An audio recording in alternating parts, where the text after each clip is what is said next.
for $1 billion heist, stealing from the gods, India's Ram temple hit by corruption scandal, and then a direct attack on the Ram temple, not on the low-level thieves, but on the Ram temple. A direct attack on the Bhavya Ram Mandir by Al Jazeera, saying the temple is mired in embezzlement allegations before crucial state elections, embarrassing Modi's government. Ladies and gentlemen, I always have one line. If you want to read a Pakistani line, an anti-Indian line, read Al Jazeera or follow Al Jazeera. And now, if you want to follow the Al Jazeera line, then follow Akhilesh. The fact is that what has happened in Ram Mandir, according to S. Gurumurthy, and I'm going straight to him in a bit, is a theft, a pilferage, in his words, easily executed by lower-level staff handling cash. It is not a scam. It would be corruption only if top management had attempted to hush it up. On the contrary, he says, within days of the theft coming to light, the higher-ups initiated severe, uncompromising action. Is this not true? Is there anything you can find fault in what Mr. Gurumurthy says? Are you going to box in India's leading public intellectual into a political box? Can any of the people, I challenge any of the people, even one of the people who's making it a political issue out here, to come into a public debate with S. Gurumurthy. Let them say that, Mr. Gurumurthy, you are wrong on this point, you are wrong on that. You see, crimes happen, theft happens. Has there never been a theft in a church, a mosque or a temple? Also asks S. Gurumurthy.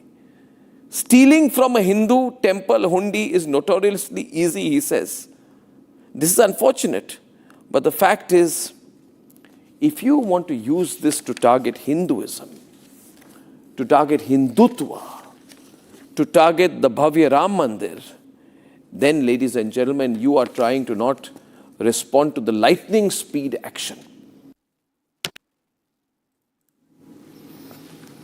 A major landslide hit Kerala's Wayanad district today following relentless heavy rainfall that began on Monday night, prompting an immediate rescue operation. The landslide led to killing of 4 people, while sources say several people may be trapped under the debris. The landslide occurred near Meenakshi Bridge at Kalladi, close to the ongoing Kalladi Tunnel Road project linking the districts of Malappuram and Wayanad. Now, construction workers were reportedly at the site when the incident occurred, raising fears of casualties. A major landslide occurred in Wayanad today. Some of the deadly visuals from Wayanad shows the devastating nature of landslide. The tragic landslide killed 2 people while many are still feared trapped. The landslide, which occurred at Kalladi near Mepadi, hit a tunnel project underway, trapping several workers. Rescue operations were launched immediately, with local residents stepping in to help and pulling people to safety. The landslide happened when a mount of debris generated during excavation suddenly collapsed, blocking the nearby roads. Meanwhile, rainfall in the area was recorded at 265 mm in last 24 hours. After the landslide, the India Meteorological Department has issued a red alert for the district. Following the landslide, Kerala CM V.D. Satheesan directed the cabinet ministers to visit the landslide hit area in Wayanad immediately. Rescue teams continue to clear debris as the search for those feared trapped remains underway. A shocking video has come to light from the KDMC's Shastri Nagar Hospital in Dombivli, Mumbai. Now, a Shiv Sena corporator, Ramesh Mhatre, and 2 of his associates assaulted 2 doctors, one of whom is a woman, and 2 female nurses. Now, the incident led to hospital nurses and staff leaving the place in tears and initiating a work stoppage protest. The incident occurred over shortage of beds at the neonatal intensive care unit. A case has been registered against 5 individuals, including Shiv Sena's Ramesh Mhatre. More details in this report. These visuals are from the KDMC Shastri Nagar Hospital in Dombivli, Mumbai. The man in the white shirt is Shiv Sena corporator Ramesh Mhatre. The man in the check shirt being repeatedly assaulted is a doctor from the hospital. The man in the camo shirt is Mathre's police bodyguard. The other men assaulting the doctor are associates of the corporator. Another example of privilege, entitlement and brutality directed at doctors and healthcare workers. But it doesn't end here. When a female staff tried to dial someone on her phone, see how the corporator reacts. He continues to torment and assault the staff at the hospital, punching and beating the doctor. He even proceeds to pick up what seems to be a heavy bound diary or register and smash it on the doctor's head. The video shows him repeatedly intimidating and threatening the staff present in the room. The entire incident occurred after the staff had stated that a newborn baby might require NICU care after the birth. The staff had advised the family to transfer the child and the mother to another hospital since all the NICU beds were occupied. Following the altercation, the shocked nurses and staff, traumatized by what had transpired, initiated a work stoppage protest. The board says protest, protest, protest. Doctors in the hospital were assaulted and ambushed, beaten up. Stop work. The nurses in these visuals are visibly shaken, quivering, and in tears over what had transpired. Doctors at the hospital expressed that such incidences involving medical staff and nurses have occurred frequently in the past. Police have registered a case against 5 individuals, including the Shiv Sena corporator Ramesh Mhatre. Allegations have also been made that the hospital security guards were prevented from intervening during the incident. Further probe into the case is underway. All right, viewers, now let's shift our focus and get you all the top stories from the world of sports now in Sports Wraps.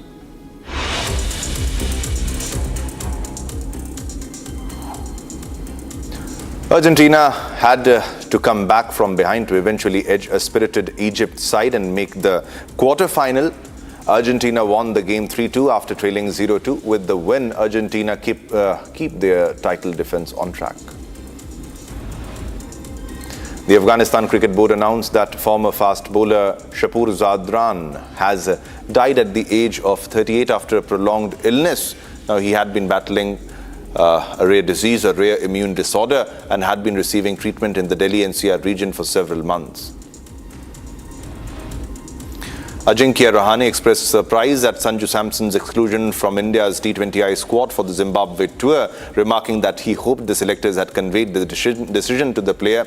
In an Instagram story, Rahane voiced support for Samson and said he expected the wicketkeeper batter to make a return to the national side soon. Prime Minister Narendra Modi highlighted Indonesia's deep passion for football, noting that his visits to the country have often coincided with the FIFA World Cup 26. Addressing an Indian community gathering, he said football fever has gripped the world, with Indonesia showing remarkable enthusiasm. Modi also acknowledged the role of the Indian diaspora in strengthening ties between the two nations. Portugal's Prime Minister Luis Montenegro praised the Cristiano Ronaldo-led men's national team for their FIFA World Cup 26 campaign, which ended in the round of 16 against Spain, stating that the squad will embrace the future with ambition and confidence.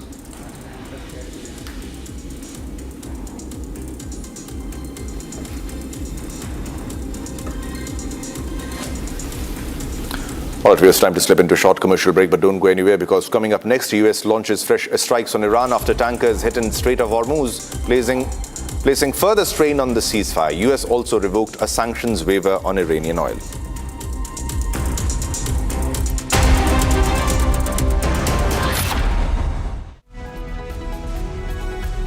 In the global employability rankings by Times Higher Education UK, only the following 6 institutions from India are ranked amongst the top 230 in the world for having the most employable graduates: IIT Delhi, IISc Bangalore, IIT Bombay, IIM Ahmedabad, IIT Kharagpur and Amity University.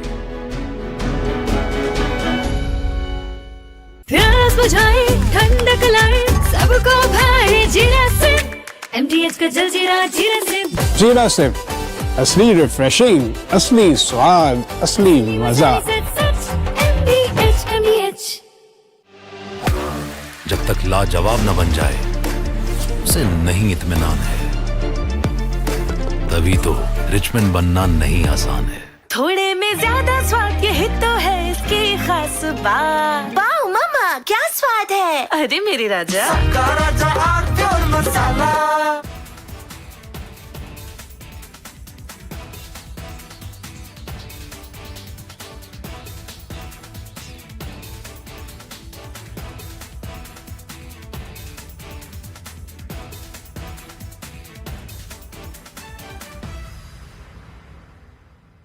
Ladies and gentlemen, I want to talk tonight about an incident where an FIR got registered against 4 people. This is an incident which has happened in Madhya Pradesh, in Ujjain, and there is this strange video which shows a van suspended about 40 feet in the air. And it's suspended with a crane, some kind of a huge big crane. And there are explosives which are put inside this van, and then the van is detonated. Watch this very carefully, ladies and gentlemen. This is apparently during a Muharram procession, where the organizers fill a car with explosives, lift it 40 feet in the air with explosives, put a slogan on the vehicle saying, "Le fir aage," which means, look, we are back. And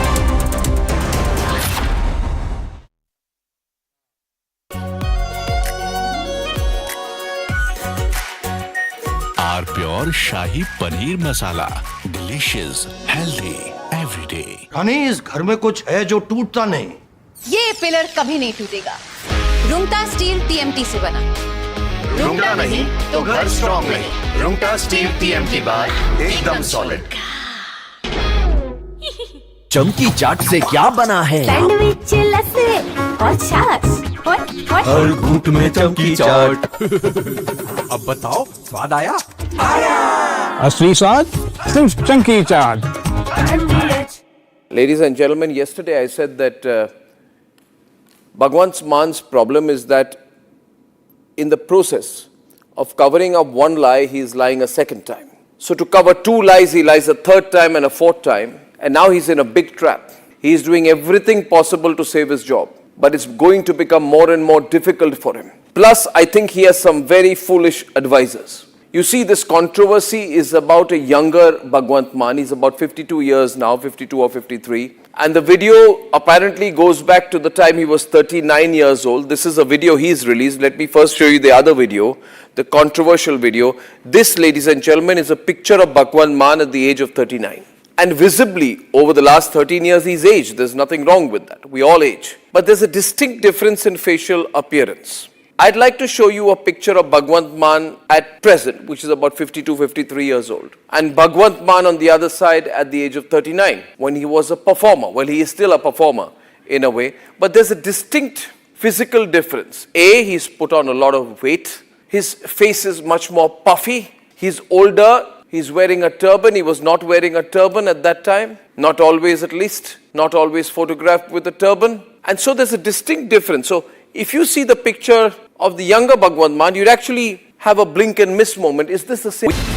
From Asia's largest news headquarters, setting the agenda for Bharat.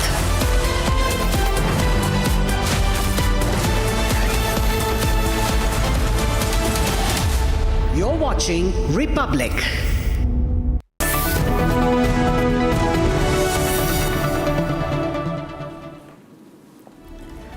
Hello and a very good morning. You're watching live this morning on Republic TV. My name is Nayan. Now, Republic School of Journalism, which is India's most sought-after live learning program, has now opened applications for its 2026 batch. Now, RSJ was launched with a single mission to train the next generation of journalists, not in classrooms, but on the field live as the news breaks, covering elections, wars, and the biggest stories of our times under the direct mentorship of India's best journalists at the Republic Media Network. Now, the results are already speaking for themselves. 100% of the students from RSJ's inaugural batch are now placed working in newsrooms.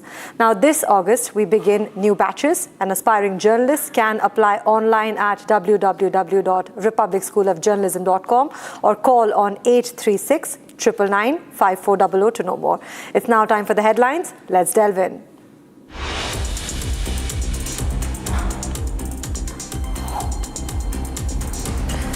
Runway collision averted at Mumbai International Airport as pilots abort takeoff roll safety. Mumbai ATC operations under scanner.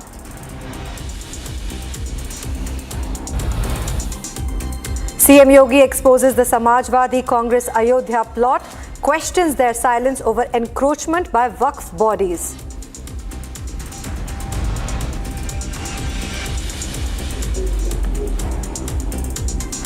Hours before the final ultimatum by POK protesters, Pakistan Army's civilians massacre captured on camera. Monsoon triggers landslides across India, 4 dead in Kerala's Wayanad, several houses, shops buried in Jammu's Doda. Final leg of PM Modi's Indonesia visit. PM Modi to visit 9th century Hindu temple, UNESCO World Heritage Site, before departing to Australia.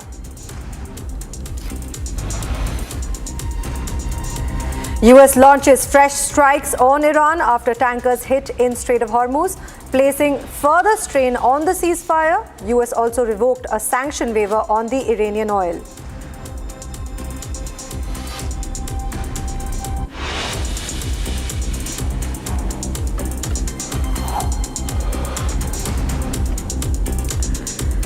Viewers, Meta has finally issued a public apology, in fact, a public note after relentless struggle by Republic's coverage, also exposing Meta's child abuse content being circulated on its platform. Meta said that they are working to combat child exploitation on their apps.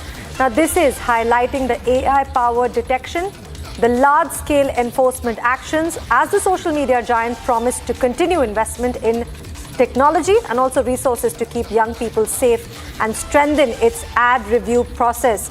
So this is something that has been issued from the Meta side. We're getting the breaking news at this hour. This is after Republic's relentless coverage and also exposing Meta's child abuse content being circulated on its platform. And it never want its content on our this is Meta on the CSAM.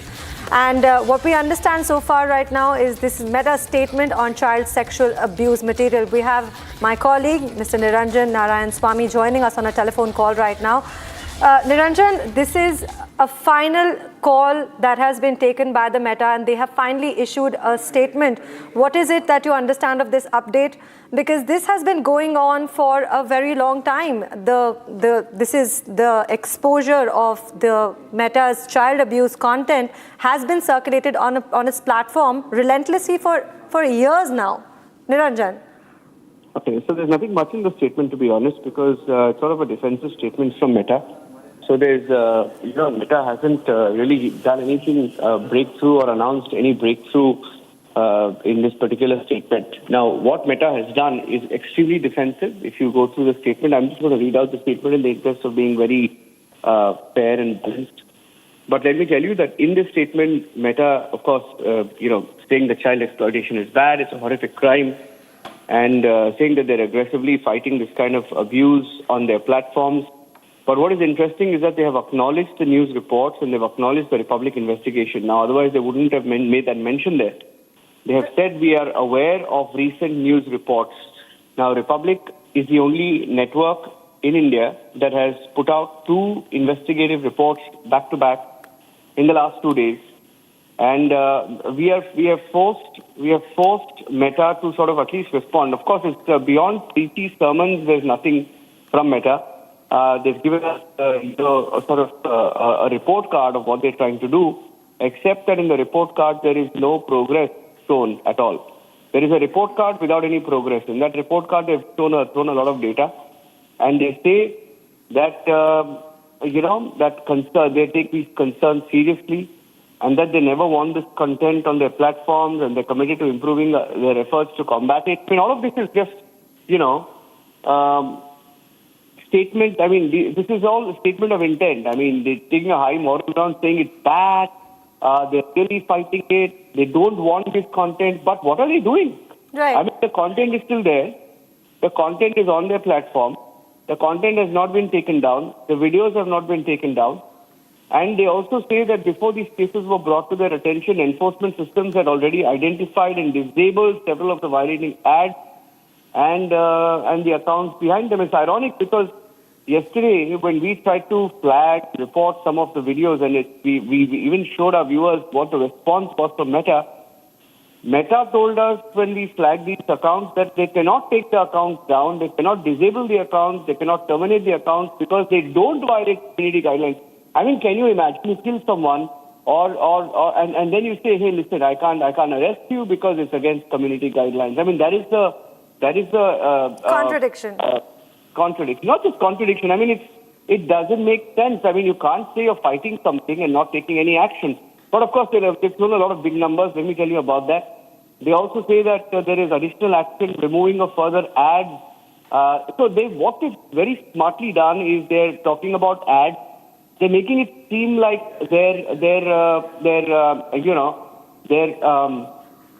this is all third-party content. They're trying to say that these are ads, and that these ads are being posted onto some of their accounts, etc. But and they of course say that there is some policy violating content. It's completely trying to distance from the controversy. But the fact is, and this is something that we found in our investigation. Most of the videos that were uploaded on Meta is direct Meta content on Instagram, content on Facebook, child abuse videos on Facebook, child abuse videos on Instagram, sexual assault videos. I mean, it is insane the kind of content that they are throwing to people in India, and they are not willing to change. I mean, they're trying to be an external observer of the content. They're saying that, listen, we can't help it, and they've given a little bit about how their ad review process works when it is not about ads. It is absolutely not about ads. They are the host. They are the destination where all these videos are being hosted. So it's like saying if Republic plays a video, Republic is not responsible for the video. Absolutely. Because some reporter or it is a comparison they cannot make. They are hosting this content. So they have to take complete ownership. Let me tell you what they have said.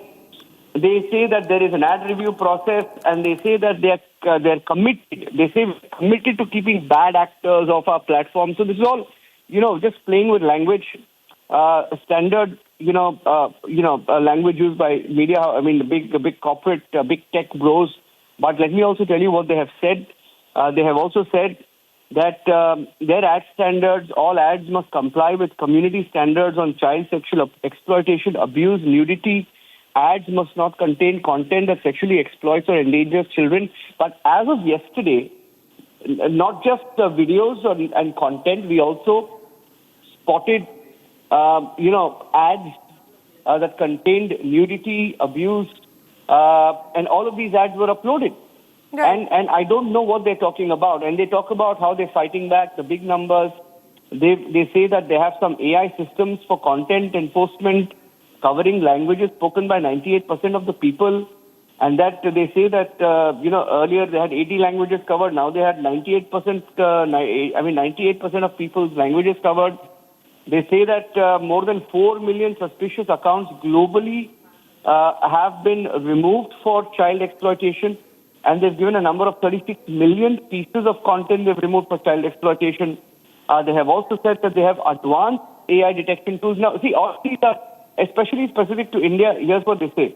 Now, it appears from the response from Meta that they're completely depending on AI.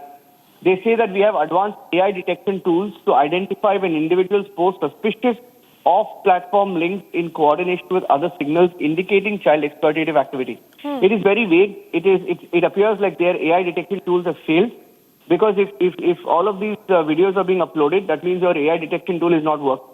And they claim in India, in the last 6 months alone, 160,000 accounts have been removed. Now, all of this they're saying while we are, still finding this content with a simple search term on both Instagram and Facebook. I don't want to repeat the term because it is so dangerous that you put simple words in English and all of these child sexual abuse material throws up on your account, it is disgusting. Now, they also say that there is some National Center for Missing and Exploited Children, and in India they're in compliance with POCSO, which is the protection of children in sexual offences. And they say that they're continuing to invest in detection and reporting. There is a transparency report that they claim they put out between October and December 2025. They removed 13 million pieces of child sexual exploitation content.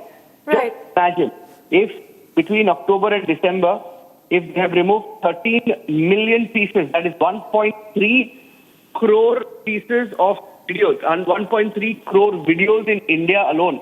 I don't know whether this is India alone or whether this is globally, but what it tells you is if they have 1.3 crore videos of child sexual exploitation, doesn't that confirm that Meta, both Instagram and Facebook, have become a haven for child sexual abusive material? I mean, just imagine, it is not safe for our kids. It is not safe for right-thinking people. It is not safe for public consumption in India. And they claim that in their India monthly transparency report, they've given some details, and they talk about how statutory officers have been appointed as per IT rules, and they have a chief compliance and a grievance officer. This is the biggest sham. I'll tell you why.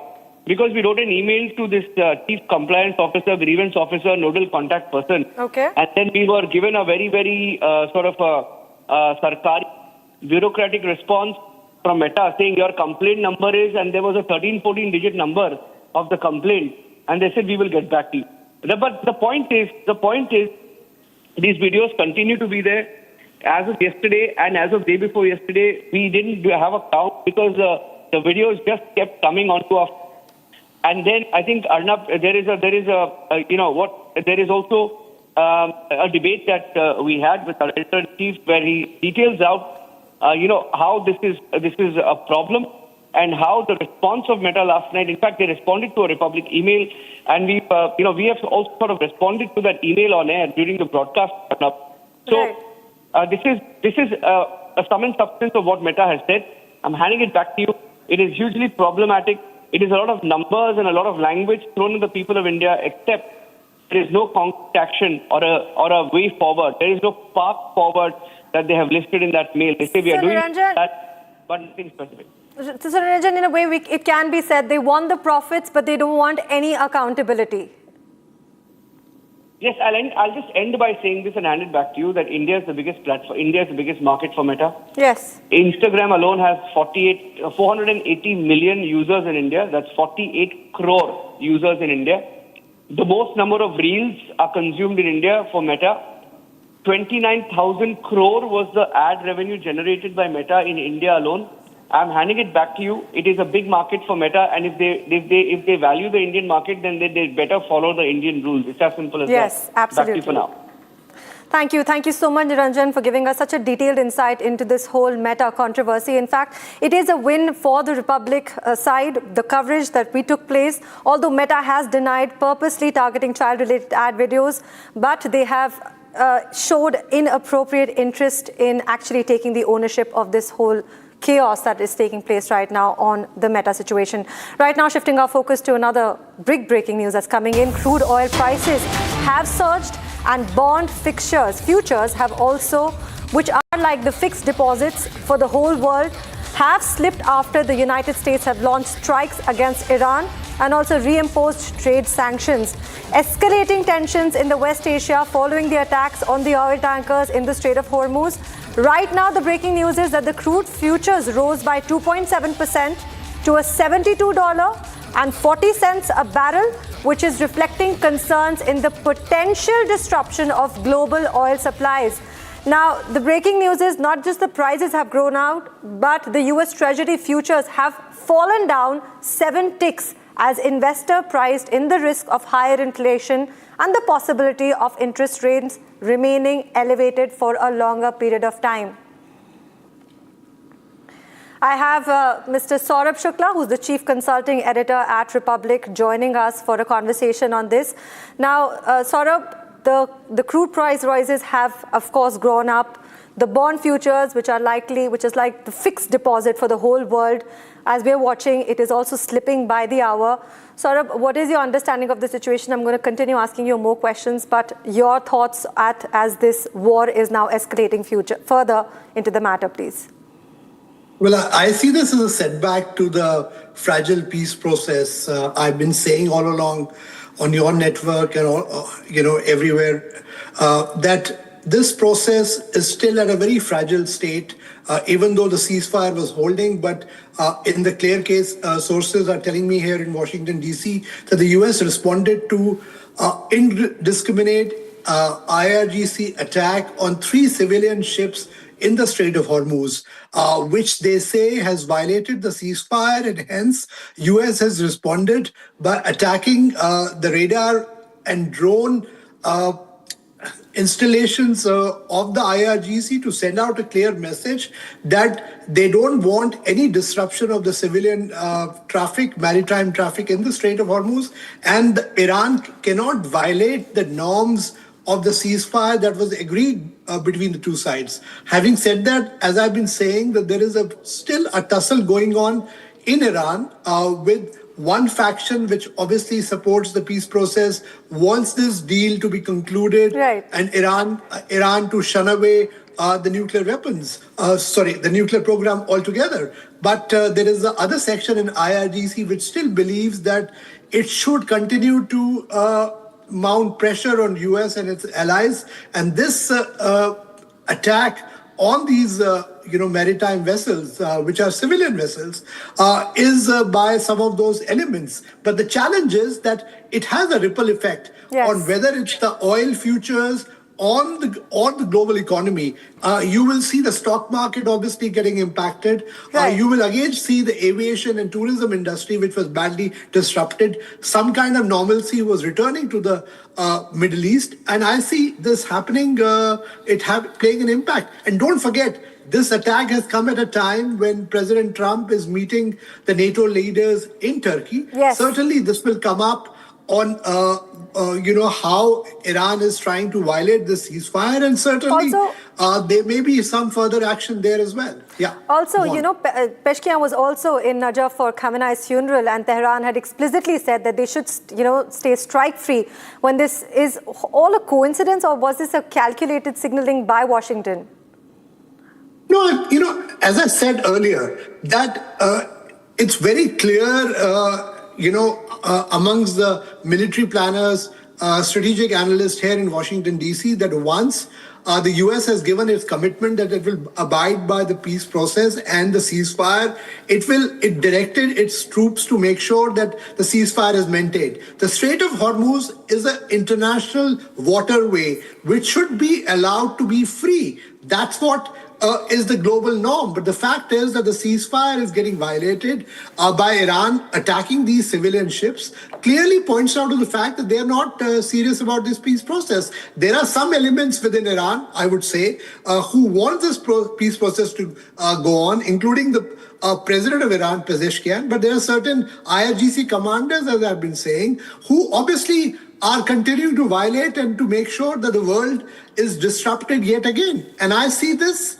is a setback, but I hope that better sense will prevail and this will stop it here. Because if it doesn't stop, you will again see a ripple effect, because the global economy was just bouncing back. The oil crude prices had gone down, and obviously, and countries like India get directly impacted because we get bulk of our oil from Strait of Hormuz. That oil supplies had resumed, and obviously with these civilian ships getting targeted, there will be other companies which will be scared to have their tankers passing through this strait. Plus, the insurance prices go up. So this has a direct impact on the entire economic activity. And that impacts especially countries of Asia. Countries like India get impacted. In fact, Saurabh, that is my question to you. Now, both these sides are accusing each other of violating the MOU. Is this ceasefire effectively dead, or can it still be salvaged? One, and also the oil is already spiking, like we rightly discussed. Now, the Brent is up by 3%. US crude market is also 6% up. Are the markets also pricing in a short-term risk premium or bracing another full blockade delayed like the April ones? No, you're absolutely right. The markets obviously have this risk premium attached. Already the insurance cost for the maritime, these tankers have mounted. That has a direct impact on, goods which are being transported through the Strait of Hormuz. And that obviously means that the end consumer will end up paying more. But I still have a hope that the international community will rally and pressurize Iran and countries in the Middle East who have a leverage, countries like China who have a leverage on Iran will lean on the Iranian IRGC commanders because it's in their interest as well because their military is completely decimated, their economy is on the brink, and obviously the only chance they have is to make sure that this ceasefire works and there are no further attacks because you cannot hold hostage by targeting civilian ships. In this case, this entire 3 civilian, maritime vessels were targeted, and that's the reason why the U.S. responded to this. And I hope that this will be a temporary setback. But as I've been saying, that any even temporary setback makes the larger goal of the peace in the Middle East even more difficult. Right, Saurabh. Thank you. Thank you for all of those updates, Saurabh, and thank you for giving us your point of view of the world and also giving us more insights on this whole situation. In fact, viewers, we're getting another breaking news of the hour. Amid the fresh US strikes on Iran, tensions have also risen in the West Asian region again. Bahrain has activated its alarm sirens. The government has also requested its citizens and residents to remain calm and head to the nearest safe location. Now, we're following through the updates through official channels, but for now, Bahrain has activated its emergency alert. It has activated its emergency sirens. And now this is all happening amid the conflict that is taking place between the attacks, the fresh attacks that have been raised from the US military on the Iranian side.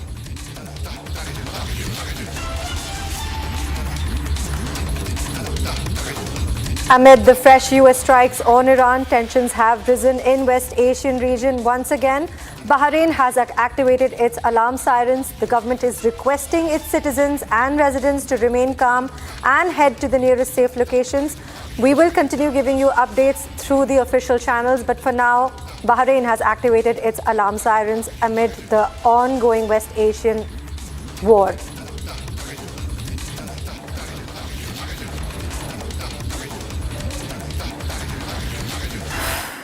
Viewers, Pakistan-occupied Kashmir remains on the edge as the Joint Awami Action Committee on July 8th deadline drew closer.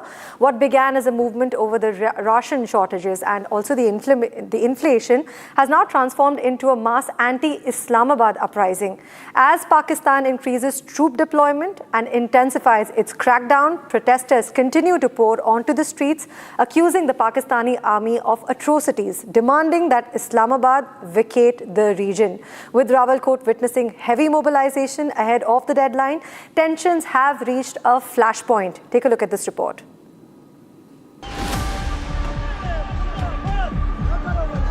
This is Pakistan-occupied Kashmir.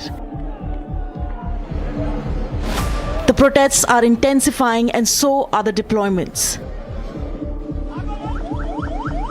Pakistan Army's brutal crackdown is now caught on camera with visuals exposing firing, force and the violent suppression of peaceful protesters. Ahead of the July 9 ultimatum issued by JAAC, Muni's army appears to be preparing for an even bigger crackdown with heavy deployments raising fears of another bloodbath across POK.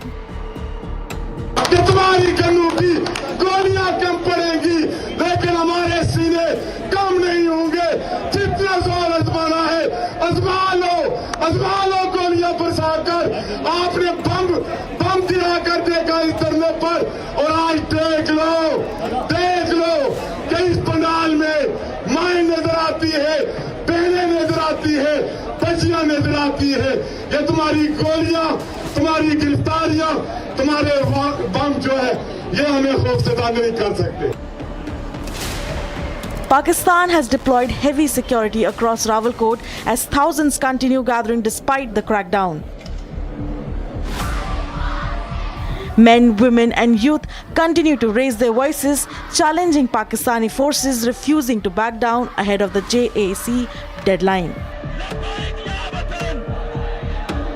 एक बार फिर आपको जो है वो police की तरफ निकलना पड़ेगा, मौन से, बहनों से, बच्चियों से। और जिस तरह आज जो वो मिरपटरियन की मेरी माओ ने, मेरी बच्चियों ने, मेरी बहनों ने तारीख रकम की कि पाकिस्तान की दहशतगर्द फोर्सेस से अपने जो है वो गिरफ्तार भाइयों को रिहा करवाया, भरपूर मजम्मत की और रियासती दहशतगर्द पुलिस की फेयरिंग के आगे जिस तरह इस रियासत का बेटा खड़ा होता है सीना तान कर, आज गैर रियासती फोर्सेस के सामने मेरी माँ, मेरी बहन और मेरी बेटी खड़ी हुई पहले भी कह चुके हैं। What began as protests over ration shortages and inflation has now turned into a full-scale movement against Islamabad's control. In fact, lawyers across POK have condemned Pakistan's use of brute force.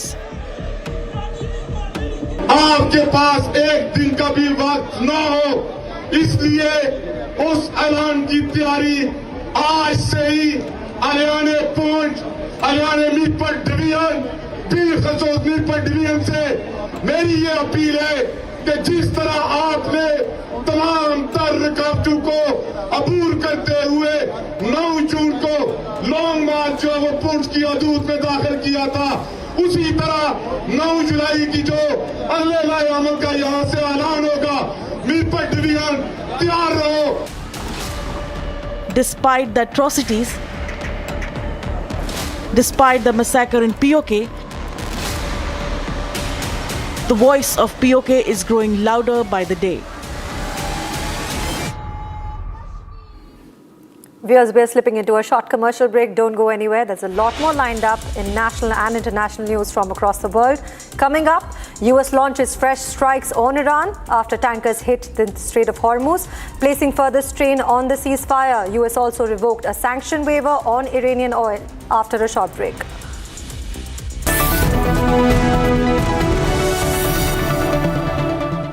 Pure सूजी pasta उबालो, मिलाओ और खाओ, 8 minute में तैयार। क्या taste है, सबका राजा आर प्योर मसाला।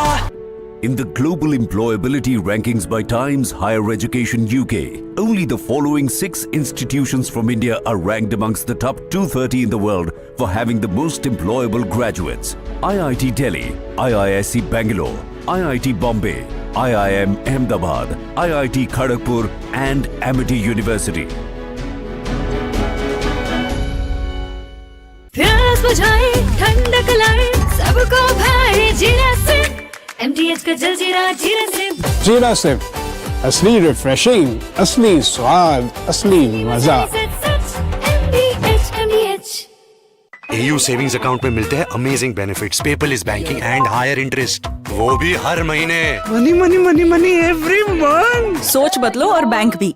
थोड़े में ज्यादा स्वाद, यही तो है इसकी खास बात। वाओ मामा, क्या स्वाद है, अरे मेरे राजा। सबका राजा R pure masala.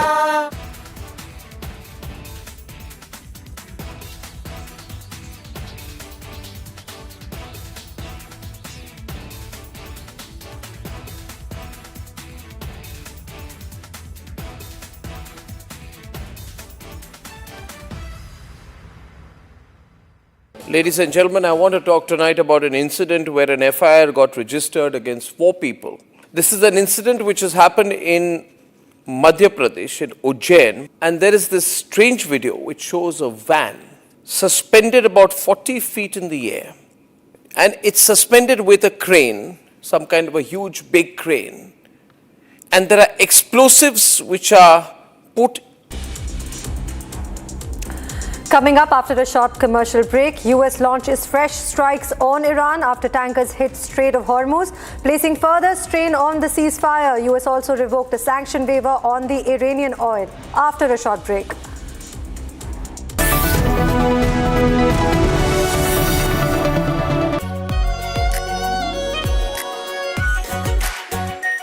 Are pure shahi paneer masala, delicious, healthy every day. केसरिया से मन जोगी हुआ रे, दिल झूमे देखो मतवारा हुआ रे, केसरिया से मन जोगी हुआ। हर पल मनाओ केसरी त्योहार। विमल, बोलो जुबान केसरी। चमकी चाट से क्या बना है? आलू चाट या फ्रूट चाट, स्वाद बनाए चमकी चाट। क्या बात है? स्वादिष्ट पकोड़े और फरसान, अरे चमकी चाट है इसकी जान। असली स्वाद सिर्फ चंकी चाट। Ladies and gentlemen, yesterday I said that Bhagwant Man's problem is that in the process of covering up one lie, he is lying a second time. So to cover two lies, he lies a third time and a fourth time. And now he's in a big trap.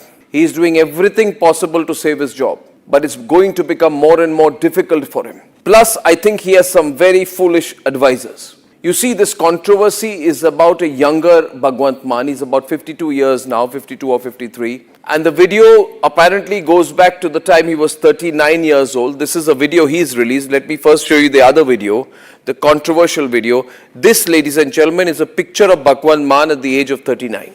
And visibly, over the last 13 years, he's aged. There's nothing wrong with that. We all age. But there's a distinct difference in facial appearance.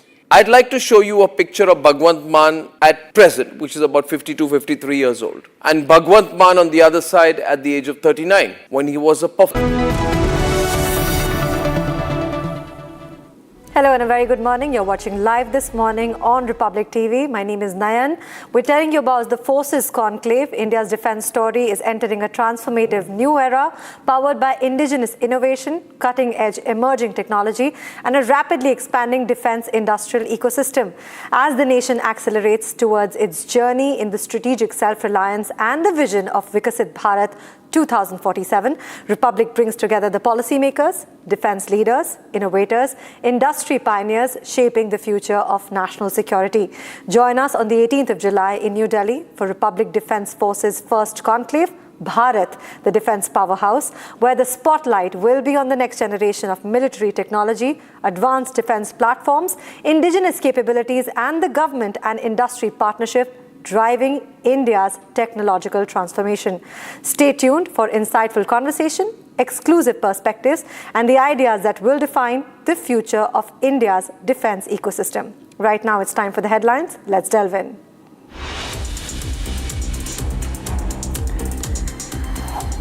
Runway collision averted at Mumbai International Airport as pilots abort takeoff roll safety. Mumbai ATC operations underway.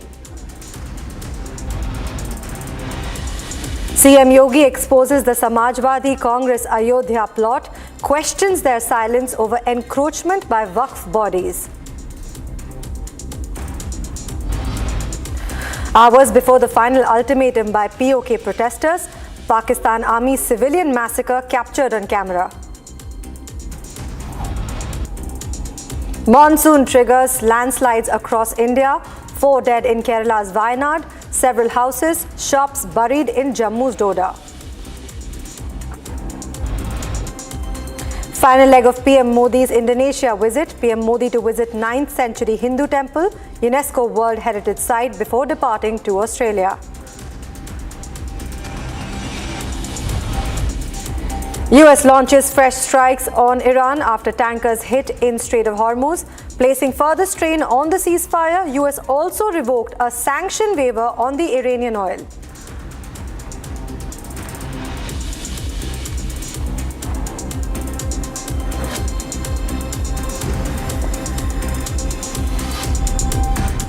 The Sri Ram Janmabhoomi Teerth Kshetra Trust has accepted the resignation of its General Secretary Champat Rai and Trustee Anil Mishra amid the ongoing investigation into the alleged embezzlement of Ram Mandir donation. The Trust has appointed Trustee Krishna Mohan as Interim General Secretary and announced a three-member committee to select the Chief Executive Officer for the temple administration. The move comes as the SIT probe continues into the alleged financial irregularities, with political reactions intensifying, and also questions being raised over the accountability and the future management of the Ram Mandir Trust. Here's a report. Take a look. In the Ram Mandir donation theft case, the trust has accepted the resignations of General Secretary Champut Rai and Trustee Anil Mishra. The decision was taken at a meeting of the trust as the SIT investigation into the alleged embezzlement of the temple donations continue. Trustee Krishna Mohan has now been appointed Acting General Secretary and has promised reforms aimed at strengthening transparency and accountability. The trust has also constituted a 3-member committee comprising retired Judge Pramod Kohli, Lieutenant General Vishnukant Chaturvedi and Suresh Havde to recommend a Chief Executive Officer for the temple. The developments have triggered sharp political reactions, with the opposition arguing that resignations alone cannot answer questions surrounding the alleged financial irregularities. देखो इस meeting से कुछ निकला नहीं, सिर्फ इस्तीफे से कुछ नहीं होता। कार्रवाई क्या हो, कोई कार्रवाई हो नहीं रही है। वो भी विश्व हिंदू परिषद में बैठे हुए हैं। अब उल्टे और क्या हो रहा है कि जो लोग लगा रहे हैं वो भी सब संघ परिवार से जुड़े, विश्व हिंदू परिषद से जुड़े। तो भाई तुम्हें ऐसा क्या चीज़ है कि तुम मंदिर में सिर्फ अपने लोग लगाना चाहते हो? Spiritual leader Devaki Nandan Thakur meanwhile stressed that anyone found guilty must face strict consequences irrespective of their position. जो गलती जिसने की है वो छूटना नहीं चाहिए। अभी भी जांच की क्रिया चल रही है और सभी के लिए बता दूं, मैं जितने भी सनातन को जानने वाले लोग हैं वो इस बात को समझ लें, भगवान के ऊपर चढ़ी हुई एक चवन्नी भी अगर कोई व्यक्ति उसे चुराता है तो वो अपना तो नाश करता ही है, साथ में पूरे परिवार का नाश कर लेता है, इसमें कोई संशय नहीं। Defending the trust decision, Vishwa Hindu Parishad leader Alok Kumar said the resignations would ensure that the investigation proceeds without allegations of interference. मेरे मन में इस त्यागपत्र देने के प्रति आदर का भाव है और ये त्यागपत्र दोनों चीजों से हुआ है। तो चंपत जी अब दोनों ट्रस्टी भी नहीं है और चंपत जी महामंत्री भी नहीं है। एक और बात, जिस तरीके से अगर देखा जाए कि चंपत जी को लेकर जब इस्तीफा दिया उसके बाद एक अलग भाव भी देखने को मिल रहा है। उनकी निष्ठा करें, चाहे कोषाध्यक्ष जी की बात किया जाए तो उनका कहना है कि उनकी निष्ठा पर सवाल नहीं उठा सकते, वो पापियों के धोखे में आ गए। ये उनका आकलन है। चंपत जी को जो लोग 25-30 साल से जानते, जिनमें मैं भी हूँ, मेरे मन में ये कल्पना नहीं हो सकती कि वो राम जन्मभूमि के 1 रुपए के लिए भी कुछ गड़बड़ करेंगे। अनदेखी की बात है, पर मैं ये राय अपनी व्यक्तिगत दे रहा हूँ, आपको दे रहा हूँ। जांचकर्ताओं से मेरा निवेदन ये है कि वो इससे प्रभावित हुए बगैर सब तथ्यों की पूरी जांच कर लें और फिर निर्णय पर पहुंचें। Alok Kumar also accused the Congress and Samajwadi Party of attempting to politicize the issue ahead of the 2027 Uttar Pradesh Assembly elections. With the SIT probe entering a crucial phase and sweeping administrative changes now underway, attention will firmly remain on whether the trust's corrective measures can address concerns or not. We're now heading into a short commercial break. Don't go anywhere. There's a lot more lined up on the other side with national and international news. Coming up right now is Iran reportedly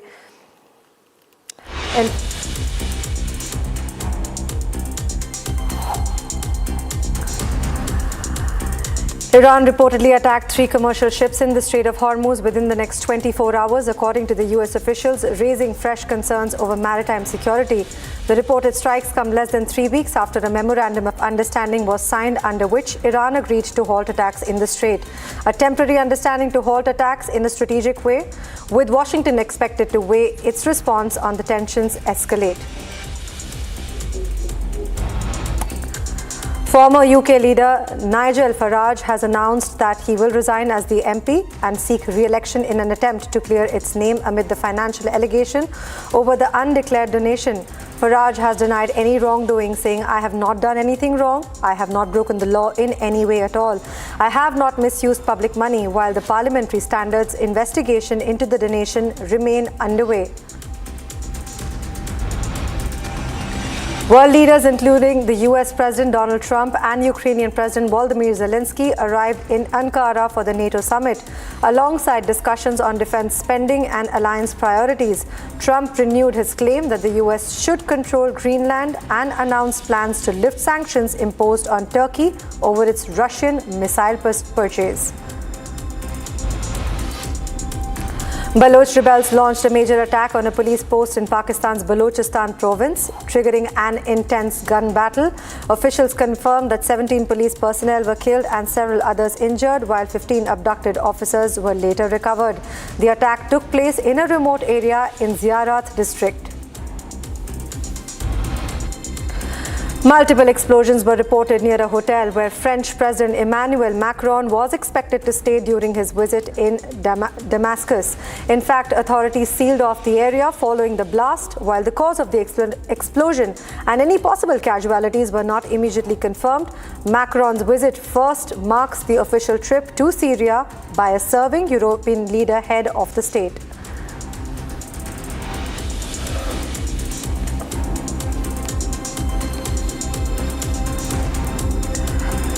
A shocking video has come to light from the KDMC's Shastri Nagar Hospital in Dombivli, Mumbai. Shiv Sena corporator Ramesh Matre and two of his associates assaulted two doctors, one of them whom is a woman, and two female nurses. Now, the incident led to the hospital nurses and the staff leaving the place in tears and initiating a work stoppage protest. The incident occurred over the shortage of beds over the neonatal intensive care unit. The case has been registered against 5 individuals, including Shiv Sena's Ramesh Matre. More in this report, take a look. These visuals are from the KDMC Shastri Nagar Hospital in Dombivli, Mumbai. The man in the white shirt is Shiv Sena corporator Ramesh Matre. The man in the check shirt being repeatedly assaulted is a doctor from the hospital. The man in the camo shirt is Matre's police bodyguard. The other men assaulting the doctor are associates of the corporator. Another example of privilege, entitlement and brutality directed at doctors and healthcare workers. But it doesn't end here. When a female staff tried to dial someone on her phone, see how the corporator reacts. He continues to torment and assault the staff at the hospital, punching and beating the doctor. He even proceeds to pick up what seems to be a heavy bound diary or register and smash it on the doctor's head. The video shows him repeatedly intimidating and threatening the staff present in the room. The entire incident occurred after the staff had stated that a newborn baby might require NICU care after the birth. The staff had advised the family to transfer the child and the mother to another hospital since all the NICU beds were occupied. Following the altercation, the shocked nurses and staff, traumatized by what had transpired, initiated a work stoppage protest. The board says protest, protest, protest.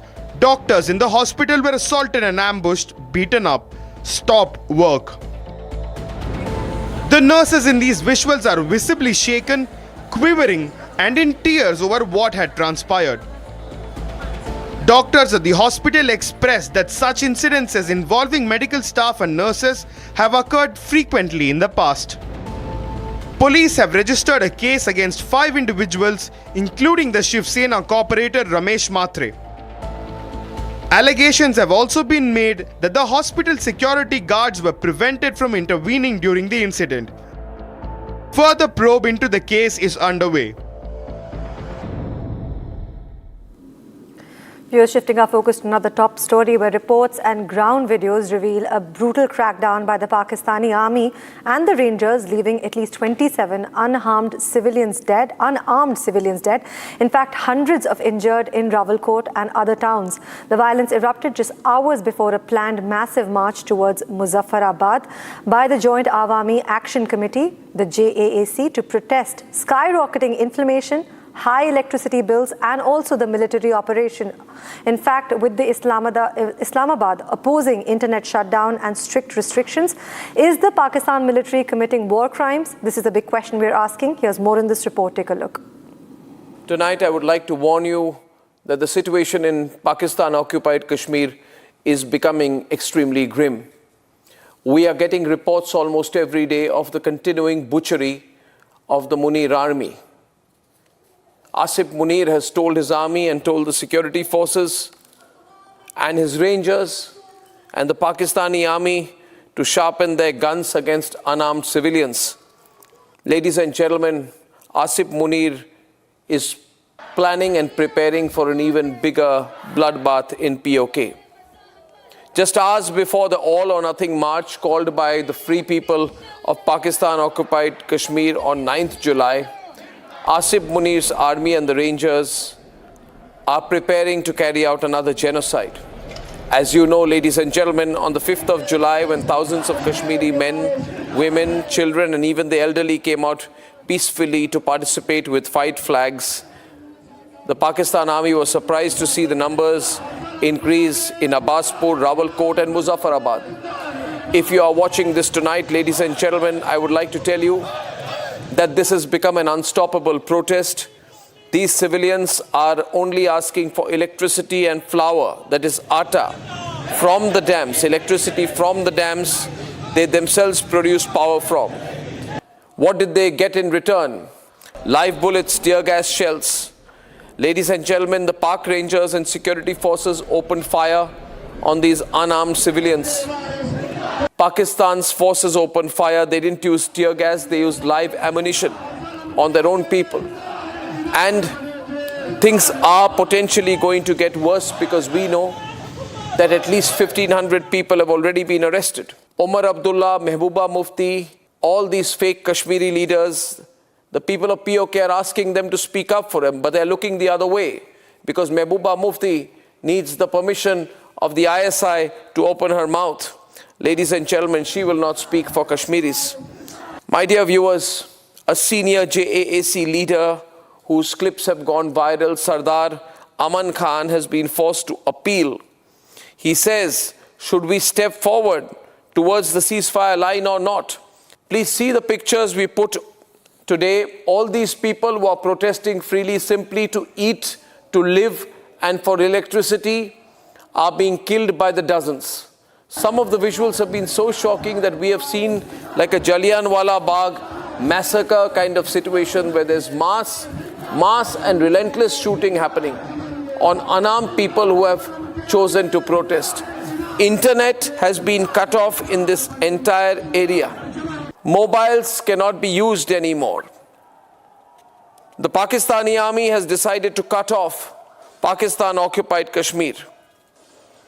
Even those gathering for the funerals of their loved ones have been shot on. And now there is a 48-hour ultimatum that has begun for a July 9th action. The free people of Pakistan-occupied Kashmir are telling Asif Munir that you can try what you want to do. We, in turn, instead of relenting, are giving you an ultimatum. And I expect, through the information I have, because many people also speak to us, speak to me, my information is that this time the Pakistani army is trying to bite off more than it can chew. People are rising in different cities and towns, and more people are going to rise up over the next few days, not even weeks. And many people are saying, let's move towards the LOC, because look at the situation of Kashmiris in Jammu and Kashmir and look at our situation. Hundreds of thousands of crores are coming into Jammu and Kashmir in the form of legitimate investment. This contrast between the terrible situation of Kashmiris in POK and the very prosperous lives of Kashmiris in Jammu and Kashmir is a contrast that you cannot turn away from anymore. Ladies and gentlemen, the contrast is such, if you were to consider the situation in East Germany and West Germany before the fall of the Berlin Wall. While people in East Germany had nothing to eat, while bare necessities had become luxuries for them, people in West Germany had technology, had food, and had a much better standard of living. I'm not saying that this is that kind of a situation where the wall will break, the LOC will disappear and people will intermingle. They can't because of obvious security considerations. But for the people in Pakistan-occupied Kashmir, on a daily basis, the only one thing they say is this: what is the price we are having to pay simply to have the right to eat? As this is happening, I want to tell the people of Pakistan there cannot be a bigger crime than what Asif Munir is doing now. I want to tell the Pakistani army, remember when the Pakistan Army Chief's residence was broken into. I want to tell Asif Munir, I want to tell the ISI that remember, fear for what will happen when the people rise against you. And if there is any ounce of humanity in any Pakistani today, they will rise against the ISI, against Asif Munir, against the fact that their government does not even have money to build dams. So it keeps crying to us and telling us to give them water from the Indus River system, when the reality is they do not have the storage facilities. Because whatever meager resources they have, after begging and borrowing from the IMF, at the World Bank they spend on guns. Pakistan has got its priorities wrong, but the people of POK have got their priorities right. They want freedom from the ISI, and they will get it. I assure you they will get it. We are 100% with them. Also, viewers, now Meta has finally issued a statement after Republic's relentless coverage and exposing Meta's child abuse content being circulated on its platform. Meta said that they are working to combat child exploitation on their apps. Republic's investigation shows content linked to child exploitation concerns continue to be online. Now, the pressure on Meta is only intensifying. Watch this in-depth analysis by our executive editor, Niranjan Narayan Swami. Here's a report. The Republic investigation on the child sexual abuse material that is being uploaded on Meta platforms like Instagram and Facebook. For a second consecutive day, our teams have been able to find out that these videos continue to be online, continue to be on Meta platforms, and continue to be pushed onto users. In fact, on Tuesday, as we went through the footage and searched for key terms like child content or child videos, pedophilic material was being pushed onto the reels and the feeds, and for a second consecutive day, we here at Republic TV have been able to spot this content, what classifies as CSAM or child sexual abusive material on the Meta platforms, which shows that even after 5 days when they've been pulled up by the government, such content has not been taken down. Such content is still available, and such content is being pushed through algorithms to people who are on these platforms, both Instagram and Facebook. In fact, on Facebook, we saw that it's even worse because pornographic content is prevalent on Facebook. It has been uploaded on Facebook and continues to show up for users on Facebook as well.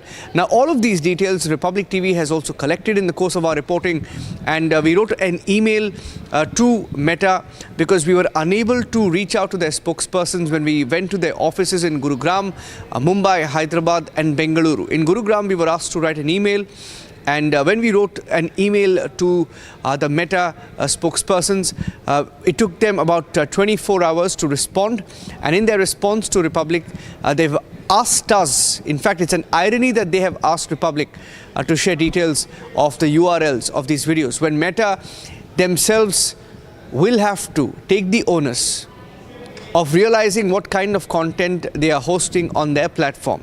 Now, why is this important? Because Republic TV has details that the government monitoring the investigation for the last couple of days on Republic is extremely disturbed by how such content is freely available and is still being pushed on to users, and this has raised eyebrows in government circles. Now, there is a likelihood that Meta investigation could expand and more agencies/ministries could be brought in to investigate how Meta is being unable to push this CSAM or child sexual abuse material onto users across India, which is a violation of guidelines, and it is a huge threat.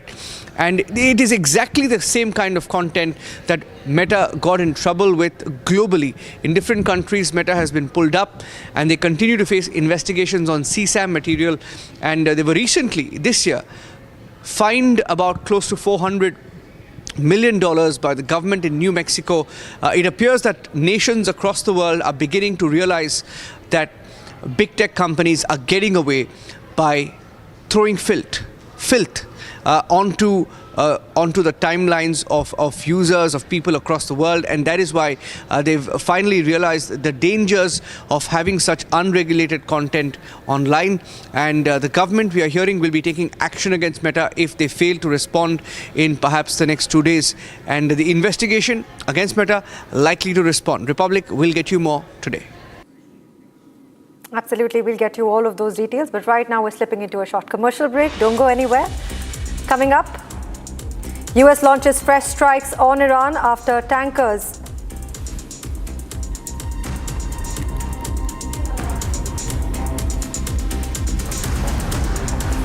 Final leg of PM Modi's Indonesia visit. PM Modi to visit 9th century Hindu temple and UNESCO World Heritage Site before departing to Australia.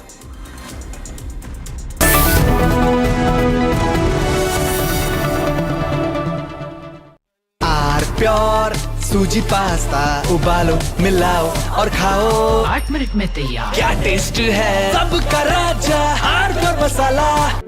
In the global employability rankings by Times Higher Education UK, only the following 6 institutions from India are ranked amongst the top 230 in the world for having the most employable graduates. IIT Delhi, IISc Bangalore, IIT Bombay, IIM Ahmedabad, IIT Kharagpur and Amity University.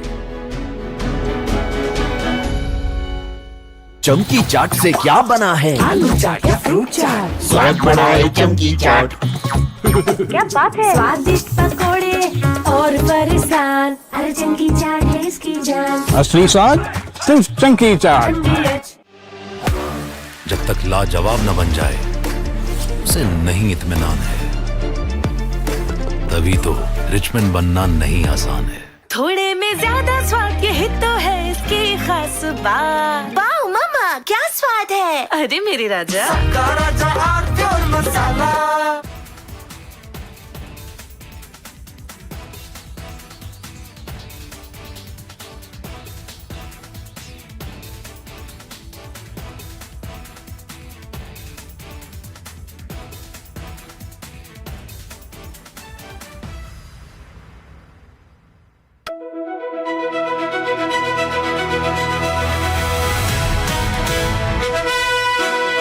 By the way, viewers, I'm driving in Delhi with Delhi wala boy Aman Gupta, who is too busy waving to his fans than talking to me. Please come down to earth, Aman. Yes, I am sorry. You're on my show. I forgot. This is not your show. This is my show. Stop waving to your fans. Be modest. Now everybody look. बात करेंगे. अरे आप politician हो. आप politician हो. आप ये क्या कर रहे हो? This is too much. आपने बोला हम्बल हो, मैं हम्बल हो रहा हूँ.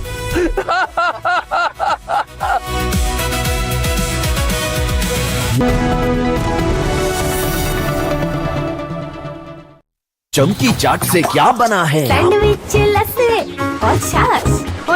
हर घूंट में चमकी चाट. ड्राई फ्रूट और दही बड़े. चमकी चाट से स्वाद बढ़े. असली स्वाद सिर्फ चमकी चाट. केसरिया से मन जोगी हुआ रे, दिल झूमे देखो मतवारा हुआ रे. केसरिया से मन जोगी हुआ. हर पल मनाओ केसरी त्योहार. विमल, बोलो जुबान Kesari.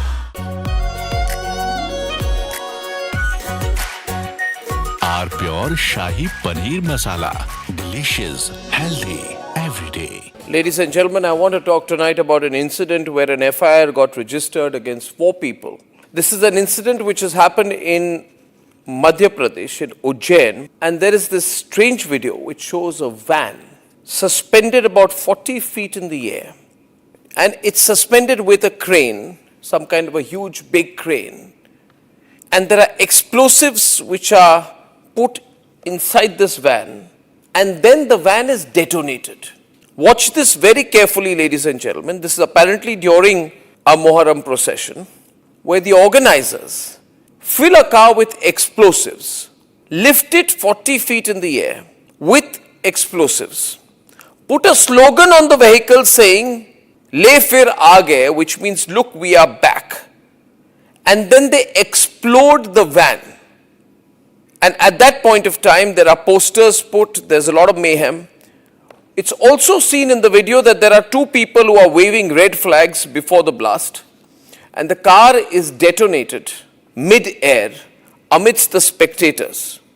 There are videos from an Instagram account which also show a young man performing other explosion-related stunts, such as filling a drum with explosives and blasting it. And there are intense explosives used out there. This is all a celebration of explosions. These are not fireworks, let me tell you this, viewers. Now, the police arrested the accused, and there was a procession of the accused also taken out. The accused identified as one Shoaib, Zahid Khan and Taslim. Shoaib organized the event, and Zahid and Taslim were the ones waving the flag while standing on the vehicle before the vehicle was blown up. This is from Asia's largest news headquarters, setting the agenda for Bharat.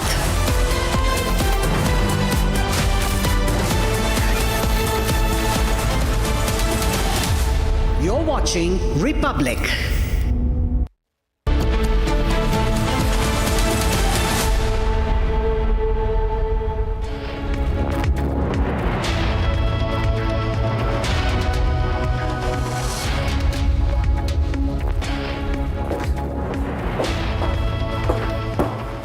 Hello and welcome, viewers. You're watching Live and Breaking on Republic TV with me, Ishita Mitra. Now, viewers, Republic's relentless expose of the child sexual abuse scandal of Meta has now forced the social media giant to respond. But the response, in fact, has been anything but defensive. It shrieks of no responsibility as Meta now refuses to take ownership for the removal of such content. Getting you all the details on that, but first up, a quick check at the top headlines.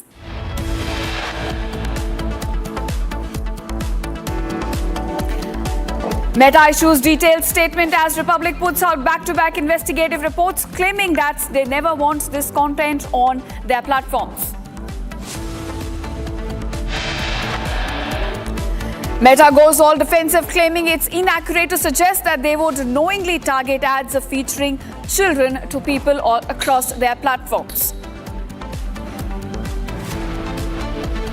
Hours before final ultimatum by POK protesters, Pakistan's army continues its massacre of civilians. Monsoon triggers landslides across India, 4 dead in Kerala's Wayanad, several houses, shops buried in Jammu's Doda.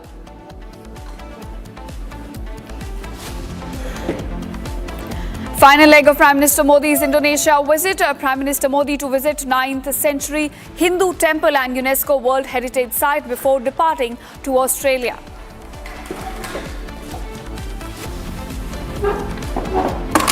US launches fresh strikes on Iran after tankers hit in Strait of Hormuz, placing further strain on the ceasefire. US also revokes sanctions waiver on Iranian oil. Crude oil prices surge as US continues to strike Iran despite the ceasefire and peace talks.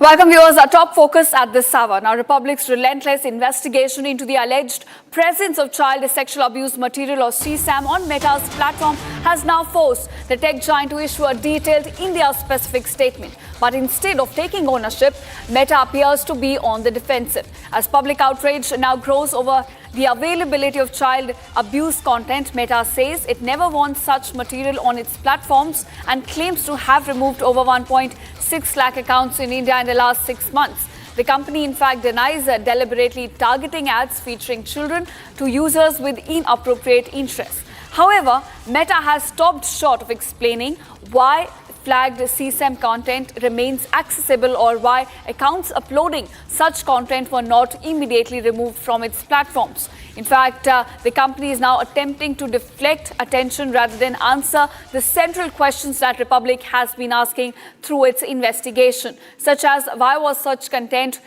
allowed to persist on its platforms in the first place, and why is such content not removed even after repeated flagging? So those are the questions we're asking at this moment, as Meta has now been forced to give out a detailed India-specific response right after Republic's big expose on the child sexual abuse content that remains accessible on its platforms. All right, my colleague Nitin also joins with more details on this. Nitin, right after a big expose on Meta's child sexual abuse scandal, we've got a detailed response from Meta coming in. But the response has been only defensive, trying to deflect the blame and not taking responsibility for the removal of such content. Right. So the fact of the matter still remains that Meta's response is a very safe approach to a very critical matter. You know, the scandal has just gone bigger. We are not only checking Instagram now, we're also looking at Facebook. And I think 10-15 minutes back, our team sort of found literally groups called as sex groups with over 83,000 followers following such content. No action on it as well. Now, beyond that, we were there, all our reporters were there yesterday, day after. We were all there at all the Meta offices across the country. And given that the response is obviously for surely a Republic impact, but you look at the fact that what they're hiding, they've got a team of over 15,000 reviewers. Now, this is also stated in one of the Meta blogs. And this is after research, a lot of research that Republic did that has come to light. They've got over 15,000 reviewers. They've got these AI guardrails. None of the failure from both the human reviewer side or the AI side of Meta has been highlighted in their latest response. It's a very categoric response, and they're claiming that they're not in the wrong. But the content is still there, and Republic recently made a tweet on this entire Meta CSAM campaign that we've been running. And the fact of the matter is now people have started responding to our posts, our reporting, and they're also seeing that sort of the algorithmic problem that Meta has on all its platforms, be it Instagram, Facebook. All of that has come to light. Now, users themselves are sort of highlighting the problems that they're facing when it comes to actually identifying child pornographic content. It's not only Republic, it's the people of India reacting to the entire Meta child sexual abuse matter. Back to you. Right. Of course, Nitin. In fact, I was going through the detailed statement that Meta has now been forced to put out right after Republic's a big expose. And, it gives out a lot of details, but it refuses to answer that why such content, which when we talk about child sexual abuse content, it continues to remain available despite repeated flagging of such content. Exactly, and that's what we're trying to highlight here at Republic. All our teams are already at multiple spots outside the Meta offices in Bangalore. I'm headed to Gurgaon immediately after this. So, we are there right on to chase the truth, and Republic never stops until and unless a company, no matter how big is it, like Meta, Instagram, WhatsApp, doesn't matter the billions of dollars that they have as backings, we will surely go behind them and find the truth. If Meta is watching us, they should give us an interview, at least speak to the reporters on ground. We'll be there. They should come and step up in front of the camera and give us a response, a clear response, not a WhatsApp statement, a well-filtered statement on their platforms. Back to you. Right, of course, this time it has been forced to respond. Will, of course, force for a major action as well in this case. For now, Nitin, thanks so much for joining us and getting us details on the big statement that Meta has now been forced to put out. We are shifting focus to another big story that we're tracking at the moment. Now, major development in the investigation into the killing of Hardeep Singh Nijjar has come out. Gangster Lawrence Bishnoi and his close associate Goldie Bra, in fact, have now been named in a federal indictment linking them to Nijjar's murder case. The global crackdown, in fact, has now led to about 24 arrests in total in this case. But we are looking at major developments coming to light in the killing of Hardeep Singh Nijjar, as US has now charged Lawrence Bishnoi along with his close associate Goldie Brar in this case. In fact, both of them have now been named in the federal indictment linking them to the Nijjar murder case. It's not just that, the global crackdown, in fact, has now escalated in this entire murder case, leading to about 24 arrests that have now been made in the killing of Hardeep Singh Nijjar. So we are looking at rapid developments coming to light as far as investigation goes into the killing of Hardeep Singh Nijjar, and two in fact, gangsters, including Lawrence Bishnoi and Goldie Brar, have now been named in the federal indictment in the latest. All right. In fact, my colleague who's been very closely tracking this, Chandrakala, joins me live on this. Chandrakala, take us through the latest details we're getting in this killing of Hardeep Singh Nijjar. We understand that now Goldie Brar and Lawrence Bishnoi have been named and charge-sheeted by FBI, in fact. In fact, a huge development in a major international crackdown. What we are learning is that the Federal Bureau of Investigation has announced that a total of 24 people have been arrested, 24 across the United States, Canada and Europe in a coordinated international operation, that Operation Hardball, targeting 3 India-based organized crime groups, including the Lawrence Bishnoi gang. Of course, what we are learning is that, according to a federal indictment in Los Angeles, Bishnoi, who has been imprisoned in India, and his close associate, that's Goldie Brar alias Satinderjit Singh, have been charged with directing the 2023 murder of 6 separatist leader Hardeep Singh Nijjar in Canada. Well, in total, 37 defendants have been charged across 3 indictments unsealed on Tuesday by the law enforcement agency. What we are also learning is that the FBI has announced a reward of $50,000, $50,000 US for information leading to the arrest of Goldie Brar, wanted for his alleged involvement in the Lawrence Bishnoi gang, organized crime group, which is allegedly engaged in a variety of violent acts in South California and across the United States and Canada. The FBI has tweeted wherein they are giving a statement where it's saying that the statement reads, of course, on July 1st, 2026, a federal arrest warrant was issued for Singh in the United States District Court, Central District of California, Los Angeles, California, after he was charged with racketeer, influenced and corrupt organizations, conspiracy to interfere and attempted interference with commerce by extortion, and conspiracy to distribute and possess with intent to distribute controlled substances. That's the statement coming in from the federal agency by the FBI. And of course, the agency has also cited that Singh has ties to Sacramento and Fresno in California, as well as Canada, India, and Mexico. So it's a huge development coming after U.S. federal prosecutors charged gangsters Lawrence Bishnoi and Goldie Brar with allegedly. Right, Chandrakala, in fact, do continue to stay with us. We're getting some more developments on this very case. Now, viewers, Goldie Brar has now been, in fact, come out on FBI's most wanted list. FBI, in fact, has now announced a reward for up to $50,000 US for information leading to the arrest of Satinderjit Singh alias Goldie Brar. So, in fact, a reward has now been announced for Goldie Brar, $50,000 US, as he is now on FBI's most wanted list. So, rapid developments coming to light in the murder case of Hardeep Singh Nijjar, as gangsters Goldie Brar and Lawrence Bishnoi have now been named in the federal indictment. And not just that, Goldie Brar, in fact, has also found himself on FBI's most wanted list. My colleague Chandrakala continues to stay with me on this. Chandrakala, so rapid developments coming on this case, and as you mentioned before, that FBI has now announced a reward of up to $50,000 US on the head of Goldie Brar.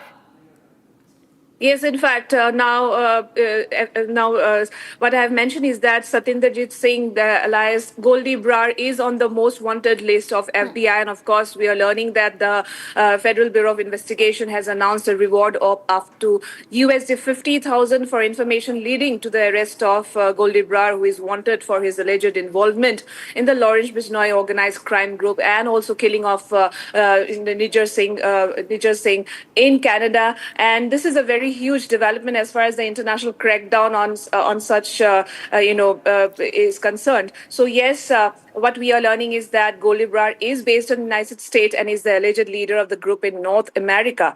And as I have already reiterated the statement being put out by the FBI, he was, he has ties to Sacramento and Fresno in California, as well as Canada, India, and Mexico. And according to the U.S. Department of Justice, in fact, Bishnoi and Brar were among 37 defendants charged in 3 federal indictments as part of Operation Hardball. It's a big coordinated international crackdown targeting India-based organized crime groups allegedly involved in violent crimes, extortion, international narcotics trafficking. Over to you. Right, of course. Thanks, Chandrakala, for joining us and getting us the latest on this, the big crackdown that's now taking place across the US, America, and even Europe in this case. Thanks so much. Now we are shifting focus to what is unfolding in West Asia at the moment. Now, US Central Command forces, in fact, have begun launching a series of powerful strikes against Iran to impose heavy costs for targeting and attacking commercial shipping crewed by innocent civilians in the international waterway. Now, the US says the strikes are a response to Iranian attacks on 3 commercial vessels transiting the Strait of Hormuz and claims that Iran, in fact, violated a ceasefire.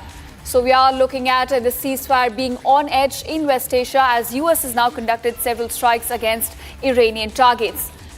In fact, getting more developments from West Asia, Iran has now warned in response to the US strikes that it will take what it calls decisive actions to protect its national security following the US measures, including revocation of sanctions waivers imposed on Iranian oil exports and military operations targeting Iran.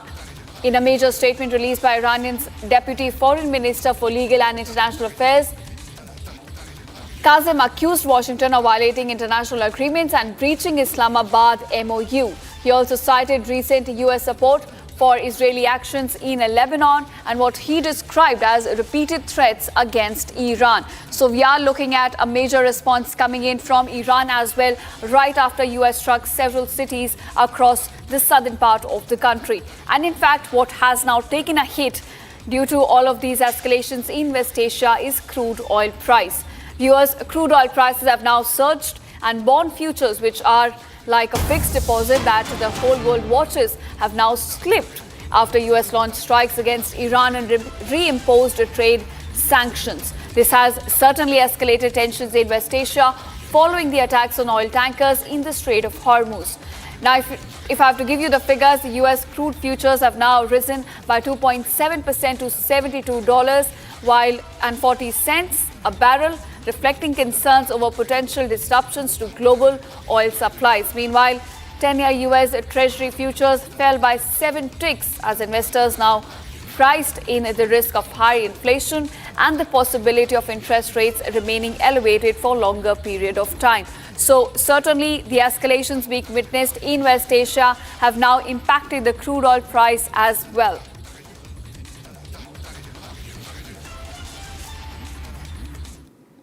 In fact, viewers, Pakistan is now facing a mounting security pressure on multiple fronts. In the latest setback, Baloch rebels have now launched a major attack on a police outpost in Balochistan's Ziyarat district, killing about 17 Pakistani policemen and briefly taking 15 personnel hostage before they were recovered during a security operation.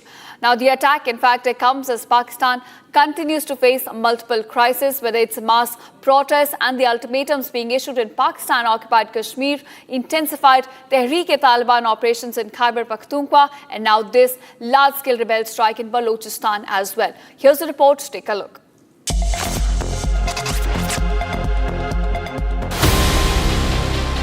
Pakistan is under pressure yet again as Baloch rebels launch one of their deadliest attacks on security forces. 17 Pakistani policemen were killed after rebels stormed a police outpost in Balochistan's Ziyarat district. And around 15 police personnel were abducted during the assault before being recovered in a subsequent operation. The coordinated attack triggered an intense gun battle, forcing Pakistani forces to launch a large-scale operation in the area.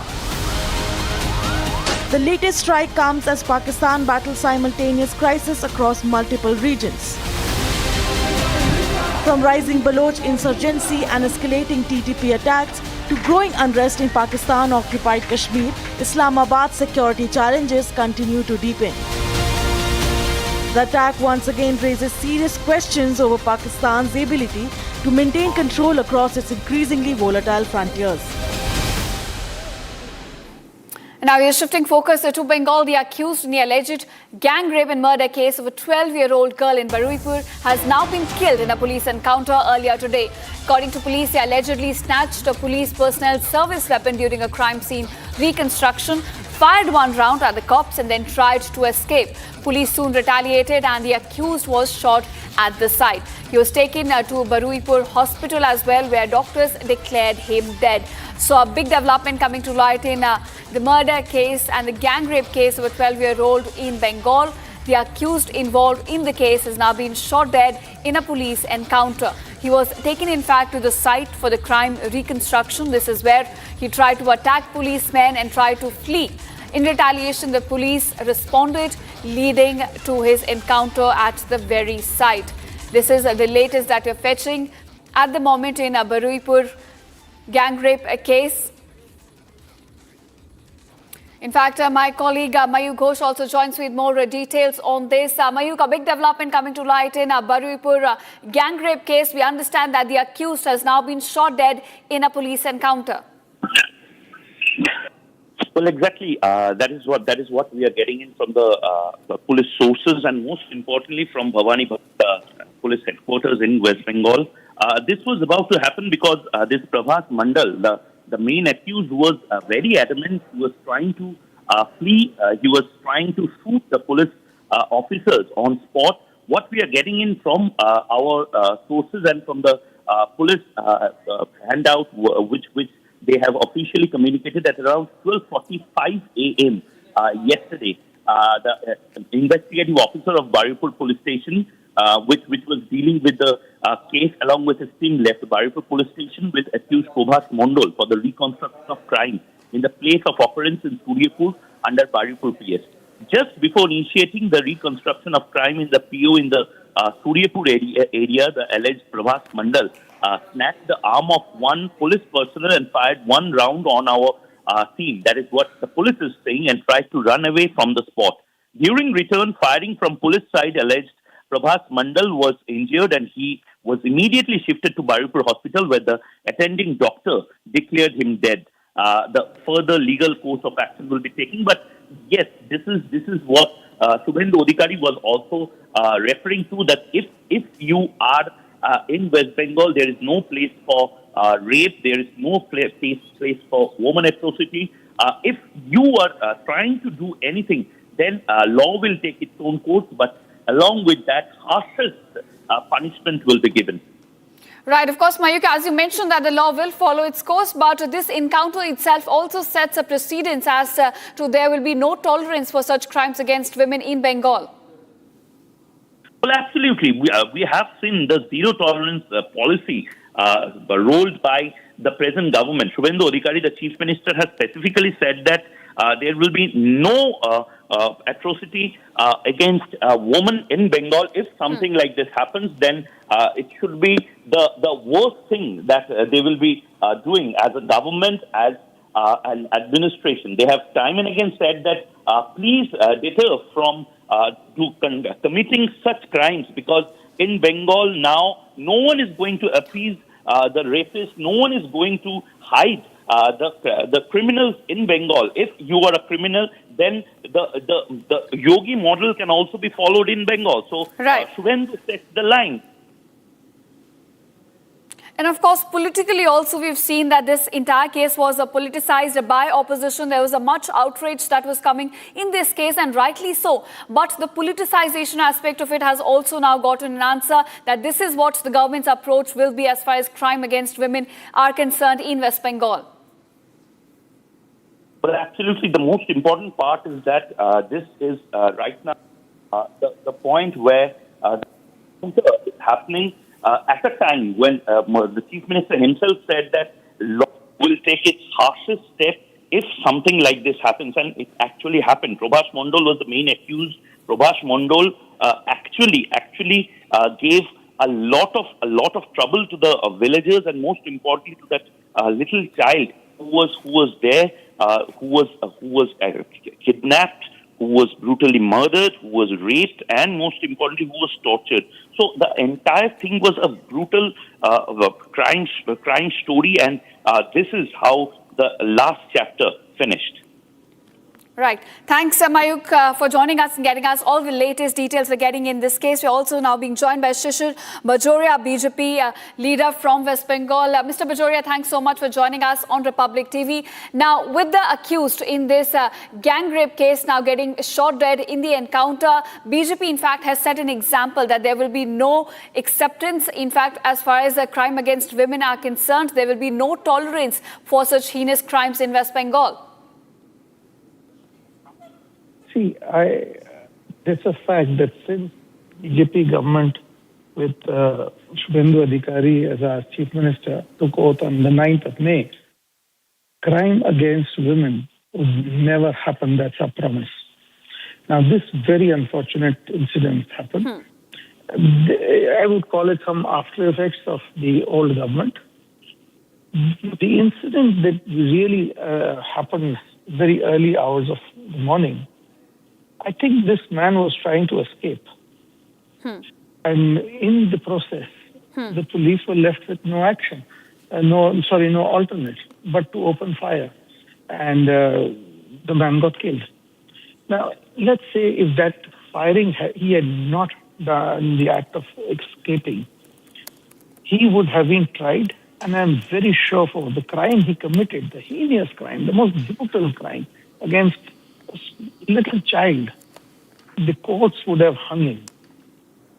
So it's unfortunate. I'm not supporting that he should have been killed by the cops. The cops did not kill him in an encounter. They killed him because they shot him to stop his fleeing. Right. In the process, he got killed. So that's the difference. Well, you can say the hangman was cheated of a noose. All right. Thanks, Mr. Bajoria, for joining us and sharing your response on the encounter that's now taken place in the Baruipur rape case. And viewers, with that, we come to the end of this edition of Live and Breaking. Thanks so much for watching. Coming up after a very short break, Meta now goes all defensive, claiming it's inaccurate to suggest that they would knowingly target ads featuring children. Two people right after Republic's big expose on their child sexual abuse scandal. Getting you all the details on that defensive statement on the other side. Stay tuned.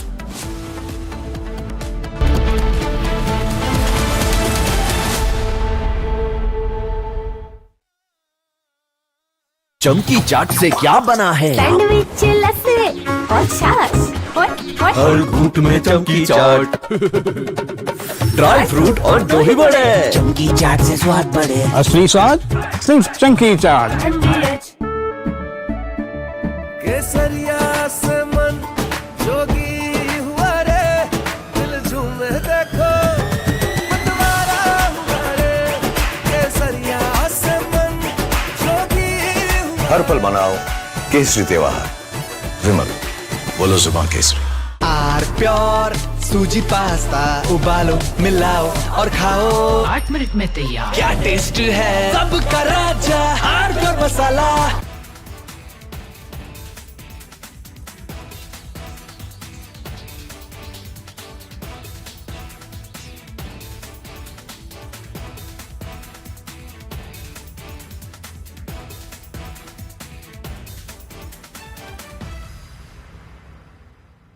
Ladies and gentlemen, yesterday I said that Bhagwant Man's problem is that in the process of covering up one lie, he is lying a second time.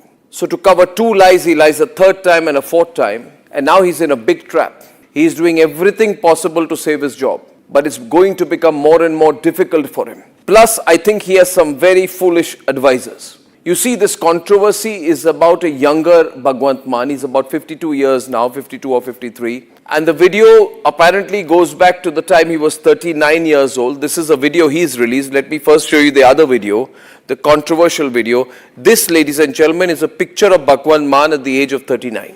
And visibly, over the last 13 years, he's aged. There's nothing wrong with that. We all age. But there's a distinct difference in facial appearance. I'd like to show you a picture of Bhagwant Mann at present, which is about 52, 53 years old. And Bhagwant Mann on the other side at the age of 39, when he was a performer. Well, he is still a performer in a way, but there's a distinct physical difference. A, he's put on a lot of weight. His face is much more puffy. He's older. He's wearing a turban. He was not wearing a turban at that time. Not always, at least. Not always photographed with a turban. And so there's a distinct difference. So if you see the picture of the younger Bhagwant Mann, you'd actually have a blink and miss moment. Is this the same guy, you'd say? We all age. But some people, their appearance changes distinctly between 12 to 13 years. They're almost unrecognizable. And Bhagwant Mann is, fortunately or unfortunately, among those people. Now, what Bhagwant Mann is trying to say is, the guy you see in the pictures, in the sacrilege video, is not me. And he's banking on the fact that he looks different now. Now look at the picture on the left-hand side, the younger Bhagwant Mann. And look at the pictures on the right.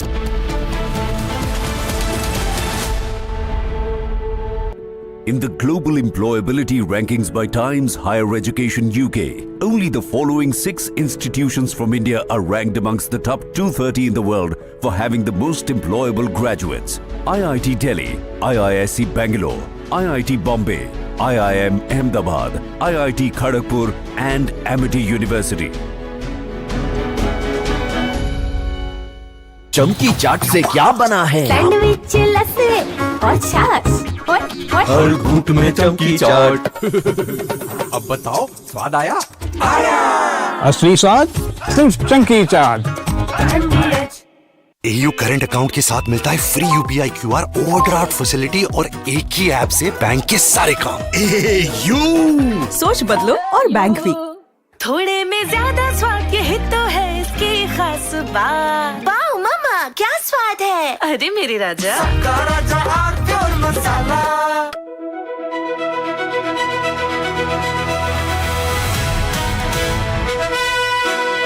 By the way, viewers, I'm driving in Delhi with Delhi wala boy Aman Gupta, who is too busy waving to his fans than talking to me.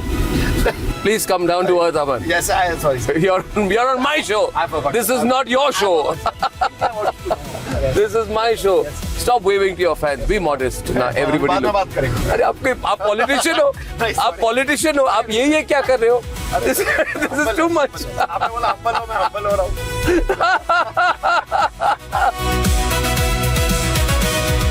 You became very famous during Balika Badhu. At that time, there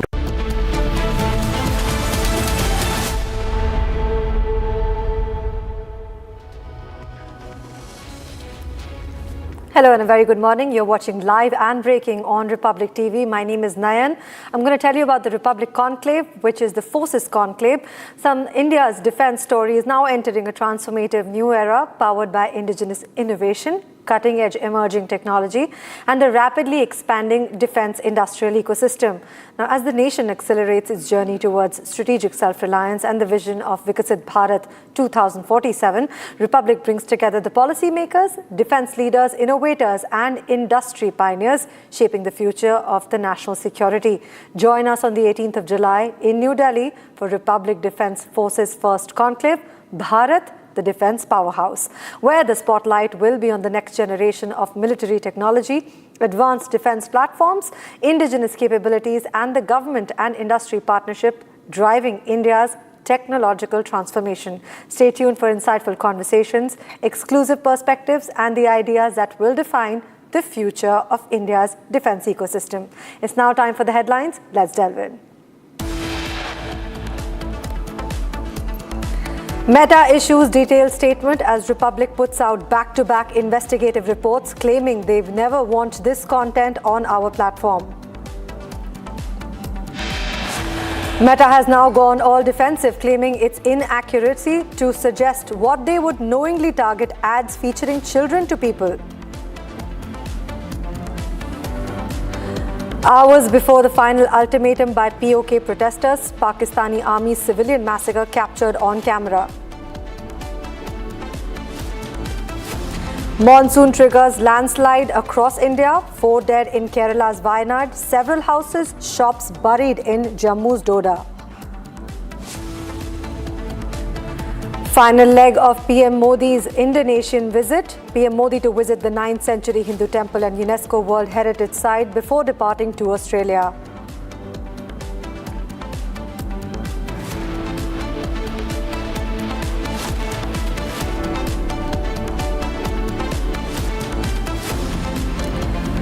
Final leg of PM Modi's Indonesian visit. PM Modi to visit 9th century Hindu temple and UNESCO World Heritage Site before departing to Australia.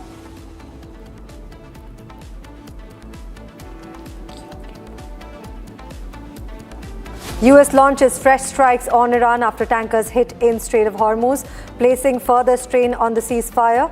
US also revoked a sanction waiver on the Iranian oil.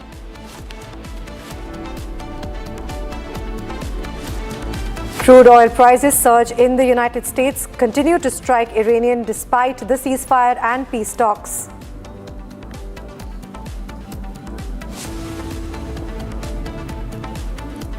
Viewers, Republic's relentless investigation into the alleged presence of child sexual abuse material or CSAM on Meta's platform has forced the tech giant to issue a detailed India-specific statement. But instead of taking ownership, Meta appears to be on the defensive.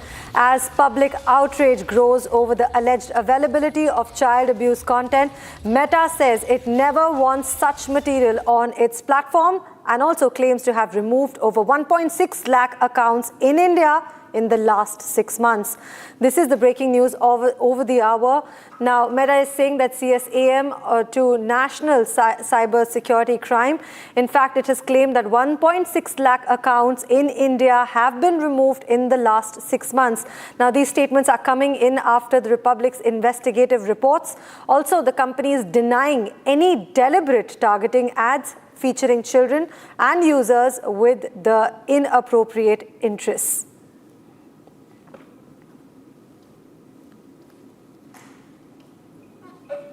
I have my colleague Nitin joining us from the digital room. Nitin, these are very confusing statements. At one end, Meta is putting all of these videos, having these users to put out this content, and on the other side, it's completely unwilling to take responsibility of the situation. In fact, it is short of explanation of why such content is even flagged in the first place. Nitin. Right. So, Meta is not a small company working out of some village. It's based out of San Francisco. Now, it's got a team of over 15,000 reviewers who can sort of flag, this is human intervention possible at a very large scale when it comes to ensuring the fact that no such child pornographic, child sexual abuse material is available on any of their platforms, be it Meta, Facebook, their Facebook platform, their Instagram platform, but all of this is still available.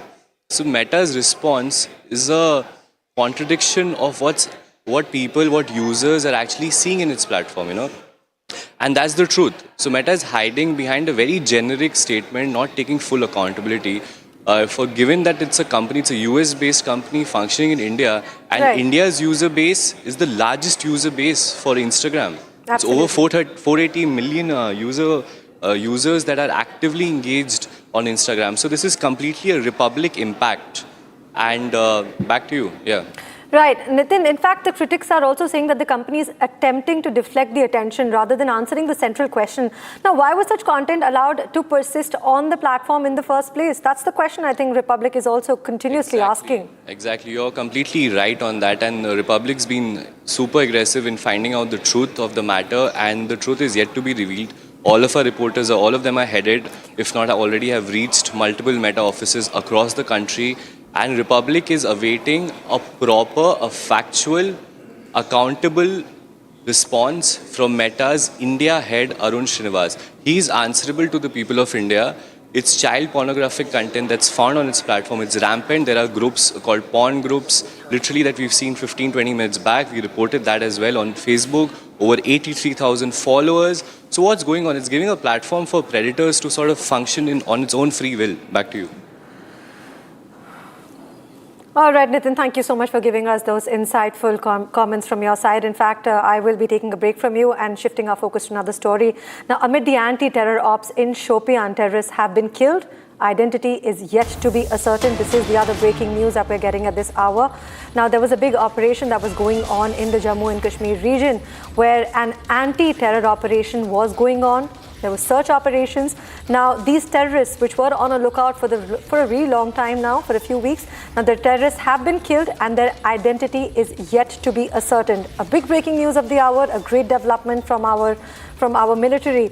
And one terrorist is killed in Shopian amidst the anti-terror operation that was going on.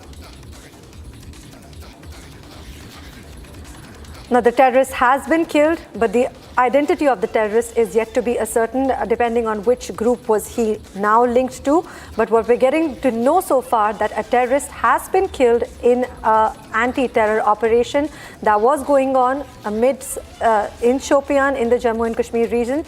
And the identity of this terrorist is yet to be disclosed, but one terrorist is killed in Shopian for sure in the anti-terror operation that was going on.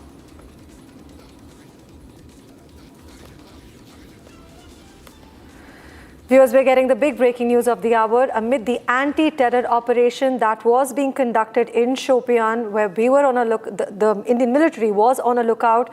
The terrorist has been killed, although the identity of the terrorist is yet to be ascertained. But there is a confirmed news that one terrorist has been killed in Shopian amidst the anti-terror operation that was taking place.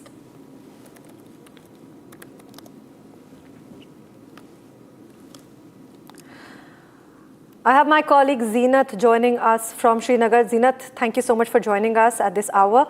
Zeenat, this is a big development. Now, so much is already unfolding in Jammu and Kashmir. There's, of course, the Amarnath Yatra also taking place. Now, amid all of these, an anti-terror operation was going on in Shopian, and we're getting to know that a terrorist has been killed. What are the other updates that you have for us? Today morning, the search was again launched by the Indian Army along with Jammu and Kashmir police. Now they have spotted a body which is just far away from the very encounter site. But a body has not been identified, but that has been taken into the custody. Meanwhile, the arms and ammunition too have been recovered near the site. That gives an indication that person who has been killed is a terrorist and he was carrying these arms and ammunition. Now let's take the story back to 4 days when this castle was launched, which turned into an encounter some 4 days before in the evening. That time these terrorists had taken refuge in one of the residential house because of the continuous volume of the fire. Later they shifted the base in the orchards because the Shopian, this is completely having a thick foliage being summers. So it becomes really difficult for any person to do a search. The search operation almost continued for around 4 days. And yesterday evening, the locals witnessed that the withdrawal of the joint security forces, which give an indication that the operation is over. But in the morning, again, the search operation was launched just near the encounter spot where this body was spotted. So there are the reports that coming in, though we are waiting for the official confirmation that the body belongs to a terrorist who is the local from the Kulgam. Though we are waiting for the official confirmation, but this is sure that the dead body along with arms and ammunition have been recovered in Chanapura village of Shopian in South Kashmir. Zeenat, thank you so much for giving us these detailed reports about what took place in Shopian. Thank you so much for your time.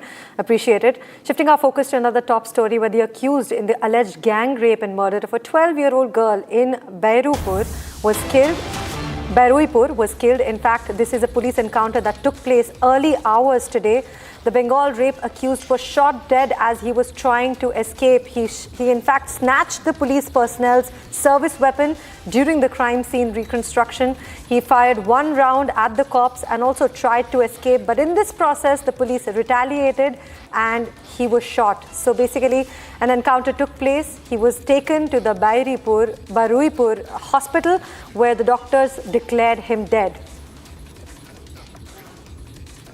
Now, this has come just a day after the Chief Minister of West Bengal gave an ultimatum to the police for 72 hours to bring a conclusive end to this ongoing investigation. In fact, the police have now given us results. What we're seeing is that an encounter has taken place in Bairuipur, where this accused, who was allegedly involved in the gang rape and murder of the 12-year-old girl, is now killed in a police encounter. Now, this was taking place in a reconstruction that was taken in cognizance by the police. And in the reconstruction, this accused, he allegedly snatched the police personnel's service weapon, and he fired one round at the cops and also tried to escape. But in this whole process, the police retaliated and shot him back. And he was, although, taken to the Baruipur hospital, where the doctors declared him dead.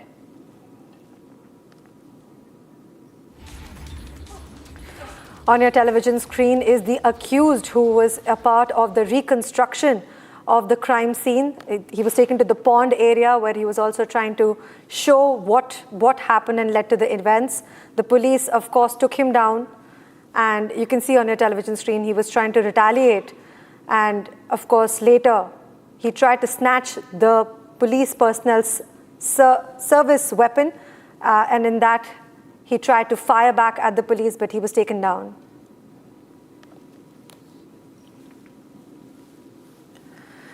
Now, viewers, the Sri Ram Janmabhoomi Tirth Kshetra Trust has accepted the resignation of its General Secretary Champat Rai and also the trustee Anil Mishra. This is amidst the ongoing investigation into the alleged embezzlement at the Ram Mandir donation. Now, the trust has appointed trustee Krishna Mohan as interim General Secretary and announced a 3-member committee to select the Chief Executive Officer for the temple administration.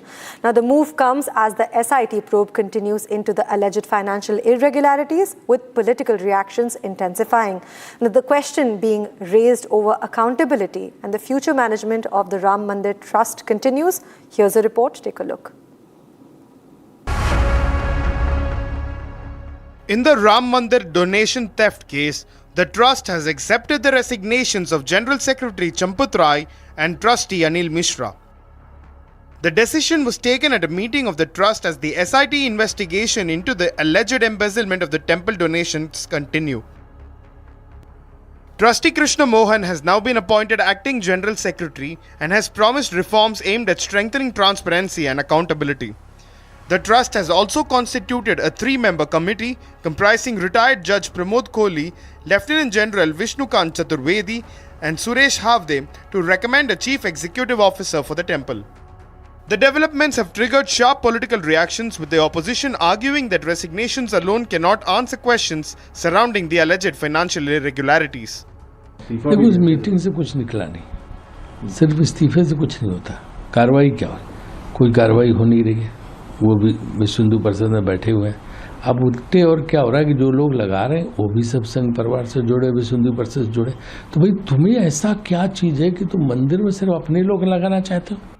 Spiritual leader Devaki Nandan Thakur meanwhile stressed that anyone found guilty must face strict consequences irrespective of their position. जो गलती जिसने की है वो छूटना नहीं चाहिए। अभी भी जांच की क्रिया चल रही है, और सभी के लिए बता दूं, मैं जितने भी सनातन को जानने वाले लोग हैं वो इस बात को समझ लें, भगवान के ऊपर चढ़ी हुई एक चवन्नी भी अगर कोई व्यक्ति उसे चुराता है तो वो अपना तो नाश करता ही है, साथ में पूरे परिवार का नाश कर लेता है, इसमें कोई संशय नहीं। Defending the trust decision, Vishwa Hindu Parishad leader Alok Kumar said the resignations would ensure that the investigation proceeds without allegations of interference. मेरे मन में इस त्यागपत्र देने के प्रति आदर का भाव है, और ये त्यागपत्र दोनों चीजों से हुआ है। तो चंपत जी अब दोनों ट्रस्टी भी नहीं है और चंपत जी महामंत्री भी नहीं है। एक और बात, जिस तरीके से अगर देखा जाए कि चंपत जी को लेकर जब इस्तीफा दिया उसके बाद एक अलग भाव भी देखने को मिल रहा है। उनकी निष्ठा करें, चाहे कोषाध्यक्ष जी की बात किया जाए, तो उनका कहना है कि उनकी निष्ठा पर सवाल नहीं उठा सकते, वो पापियों के धोखे में आ गए। ये उनका आकलन है।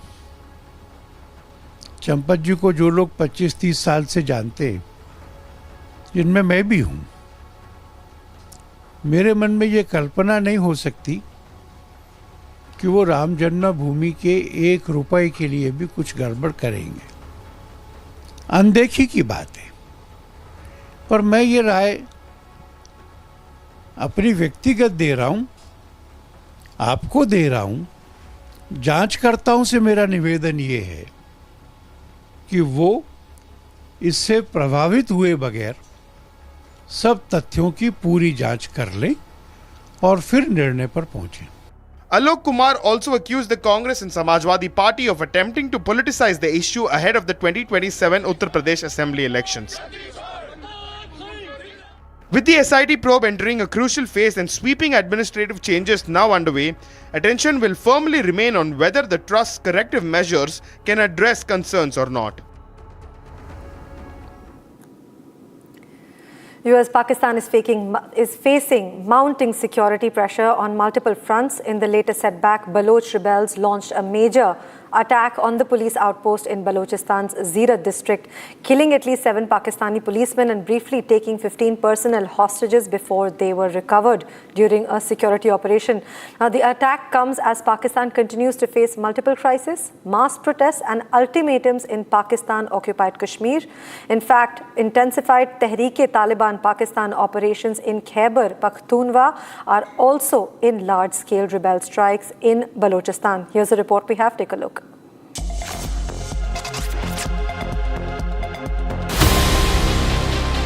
Pakistan is under pressure yet again as Baloch rebels launch one of their deadliest attacks on security forces. 17 Pakistani policemen were killed after rebels stormed a police outpost in Balochistan's Zeerat district. And around 15 police personnel were abducted during the assault before being recovered in a subsequent operation. The coordinated attack triggered an intense gun battle, forcing Pakistani forces to launch a large-scale operation in the area. The latest strike comes as Pakistan battles simultaneous crises across multiple regions. From rising Baloch insurgency and escalating TTP attacks to growing unrest in Pakistan-occupied Kashmir, Islamabad's security challenges continue to deepen. The attack once again raises serious questions over Pakistan's ability to maintain control across its increasingly volatile frontiers. Viewers, getting another breaking news of the hour, but the Indian stock market has opened gap down amid fresh US-Iran tensions. The Nifty has opened below 24,300 points, while the Sensex is trading under 77,800 points. Now, the FMCG and auto stocks are also hit in the early trade, while the IT stocks are seeing some gains. What we're getting to know so far is that 24,300 points it has opened, the Nifty. In fact, the Sensex is also trading under 77,800 points. We're seeing that the Asia Pacific markets have also slipped as the Wall Street has plunged overnight due to the fresh US-Iranian strikes that are taking place. Now, Indian markets have opened at a gap down, which is below 24,300 points.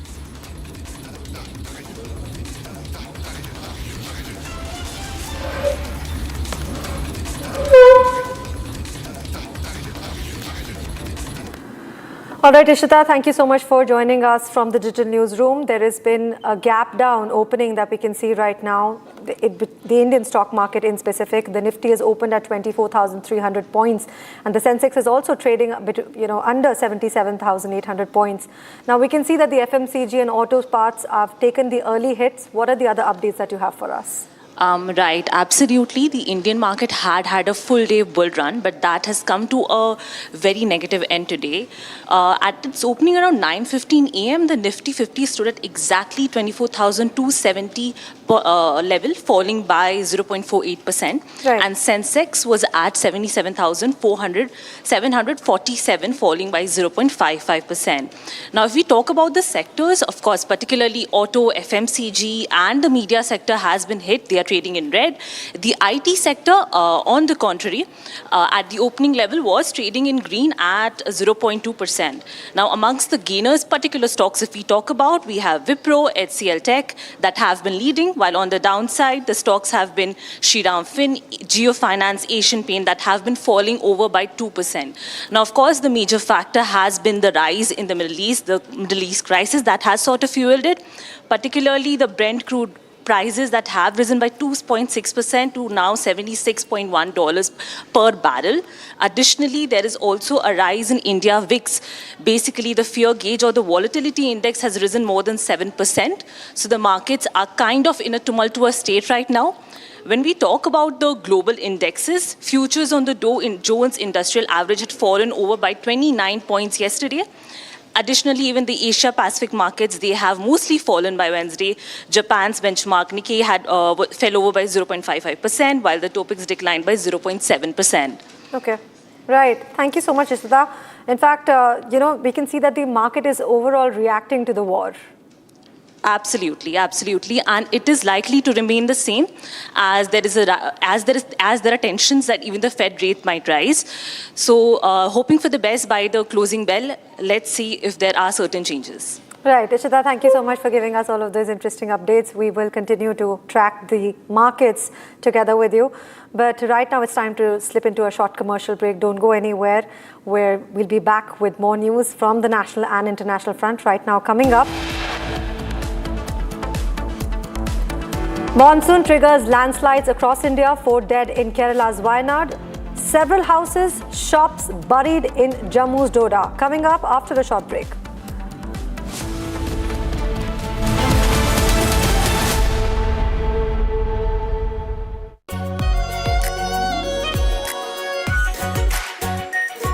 Pure shahi paneer masala, delicious, healthy, every day. रानी, इस घर में कुछ है जो टूटता नहीं। ये pillar कभी नहीं टूटेगा। रुंगटा स्टील TMT से बना। रुंगटा नहीं तो घर स्ट्रॉन्ग नहीं। रुंगटा स्टील TMT बार एकदम सॉलिड। चमकी चाट से क्या बना है? आलू चाट या फ्रूट चाट, स्वाद बनाए चमकी चाट। क्या बात है? स्वादिष्ट पकोड़े और फरसान, अरे चमकी चाट है इसकी जान। असली स्वाद सिर्फ चंकी चाट। केसरिया से मन जोगी हुआ रे, दिल झूमे देखो मतवारा हुआ रे। केसरिया से मन जोगी हुआ। हर पल मनाओ केसरी त्योहार। विमल, बोलो जुबान केसरी। आर प्योर सूजी पास्ता, उबालो मिलाओ और खाओ, 8 मिनट में तैयार। क्या टेस्ट है सबका राजा R pure masala.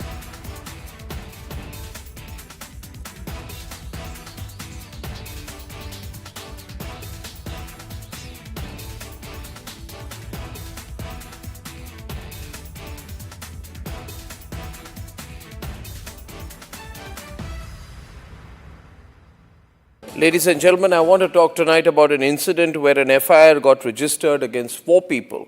This is an incident which has happened in Madhya Pradesh.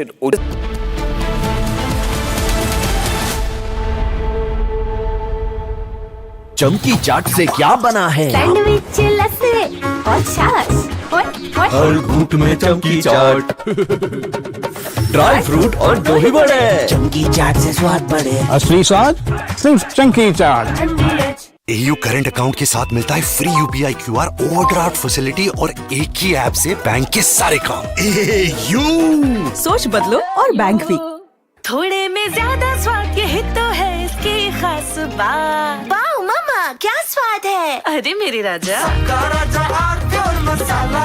Ladies and gentlemen, yesterday I said that Bhagwant Man's problem is that in the process of covering up one lie, he is lying a second time.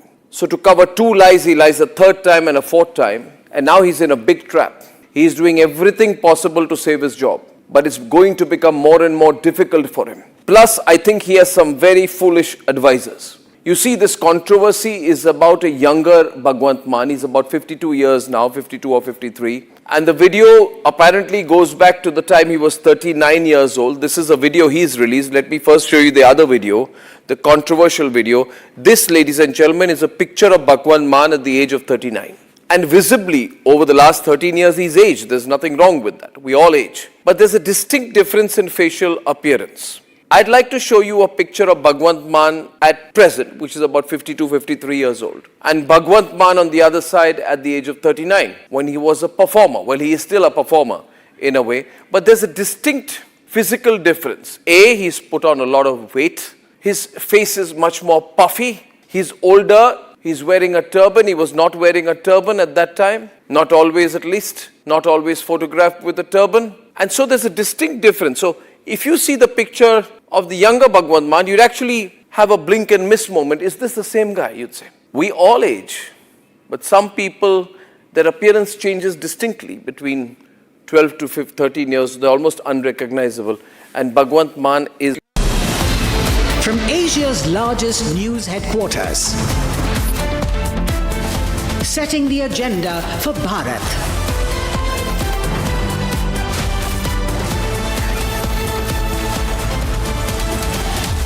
You're watching Republic.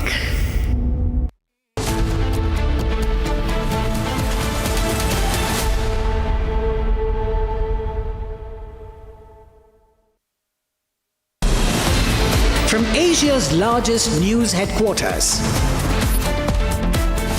setting the agenda for Bharat.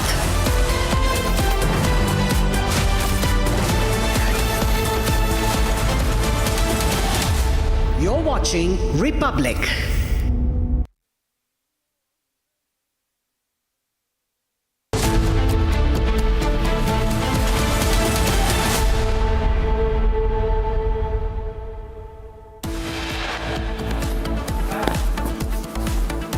Meta issues detailed statement as Republic puts out back-to-back investigative reports claiming that they never want this content on our platforms.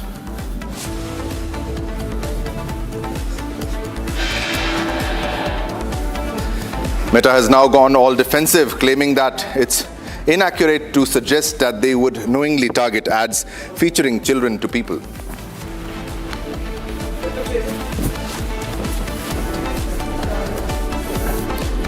Goldie Brar is now on FBI's most wanted list, putting a reward of $50,000 for any information that will lead to his arrest.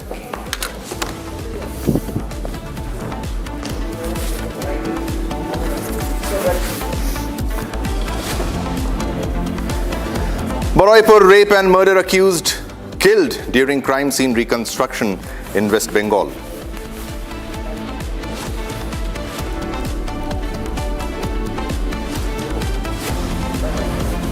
Rape and murder accused killed after he snatched police weapon and shot at the police.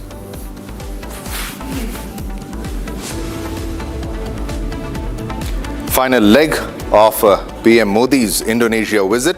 PM Modi to visit 9th century Hindu temple and UNESCO World Heritage Site before departing to Australia.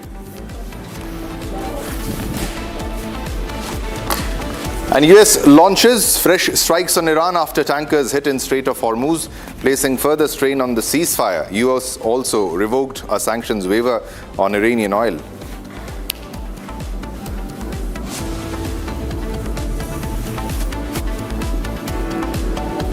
Crude oil prices surge as US continues to strike Iran despite the ceasefire and peace talks.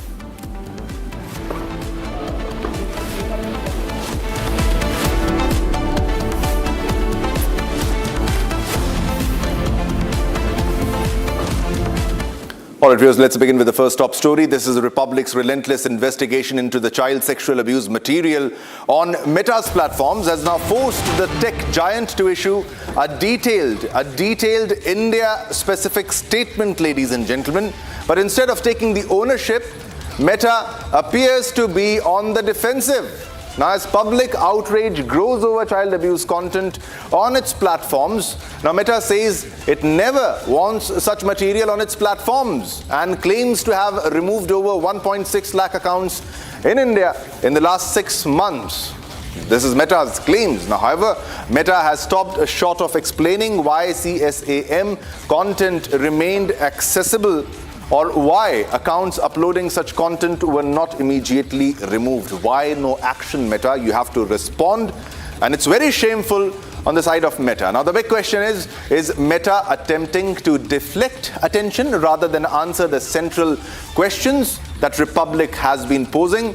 Why such content was allowed to persist on its platforms in the first place? Now, this is Meta on a defensive, giving a statement, trying to clarify.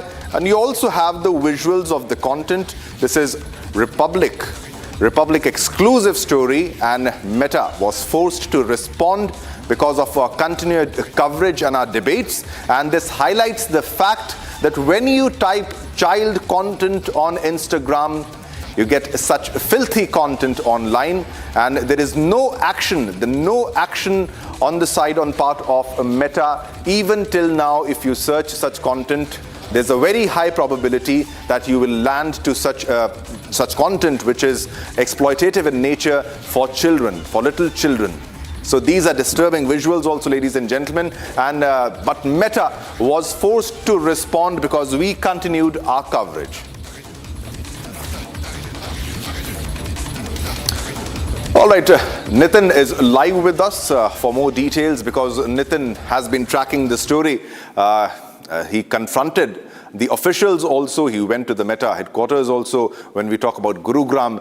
Nitin, you have been continuously tracking all the developments in this case, but the statement seems like a mere lip service, defiant, on the defensive, not agreeing that they have committed a very grave mistake, and they're just focusing on making profits rather than accountability to take action, to work on it and remove such content. Even now, Nitin, if you search such content, if you type child, maybe you land up to the same content that we flagged. Right. You're absolutely on point to raise these questions, and these are pertinent questions that Republic has been continuously asking since this entire Meta CSAM incident has come to light. And there are so many instances. It's not limited anymore, just to Instagram. It's also on Facebook. Pornographic groups are there, and it's first-hand content. Now, there are other people, other channels was mentioning these are third-party instances and landing pages, probably pointing out to some legal loophole. But the fact of the matter is that Republic has found child pornographic, soft porn on their platform itself. And where is the rebuttal on that? There is no answer, nothing. Is, as you said, just mere lip service. And Republic has been asking this one pertinent question: how much money did Meta, one of the biggest names in social media platforms industry, has earned from these ads, from literally selling to, for the lack of a better word, child porn, redirected URLs. Recently Meta was also under the scanner for securities and investment advertisement, and it was forced to sort of change its rules and regulations, its parameters for securities and investment ads, because of some fiasco with SEBI. It's on their side. They mentioned that fact. So if they're so cautious about these companies, I'm assuming, who are paying them a lot of money, why are they not conscious? Where is their conscience? Why is it moral? Where is the morality? Why is it money over morality is what we're asking. Back to you. Yeah, definitely. There's no morality. Even when we talk about action, there seems to be no action happening on the ground. And still, if you do a search, you might land up to the same exact content. But run us through the sequence of events, how Republic continued this coverage. We questioned them. We went to their offices. You were there asking for a comment, but nobody was ready to comment. They have such a mechanism that they can escape questions, and the press can ask from a different platform. You can email them. You can't even call them. There's no direct communication. How do you think accountability can be set in this case when even the government has flagged? Now, many people have flagged this issue, which continues to be there, and definitely such companies make profit out of such content because that's how they survive, Nitin. Exactly. You're completely right. I think the first thing that they need to do is not say that we're looking at the matter and we're trying to block and we're doing our best and we're updating our guardrails. You have to block disable all those accounts, block all those URLs that are leading to child porn, because this is being consumed. It's a country where smartphone is everywhere. It's the largest country in terms of its populace. You've got a phone in the hand of every child that's walking on the street, going to a school these days, and it's available. And 99 rupees is something, it is so cheap, and it is so disappointing that Meta has not pointed the simple fact. They've not taken true accountability. They're not sorry at all. This is just a mere PR stunt. This is not even a response. You can't even consider this a response from Meta. Back to you.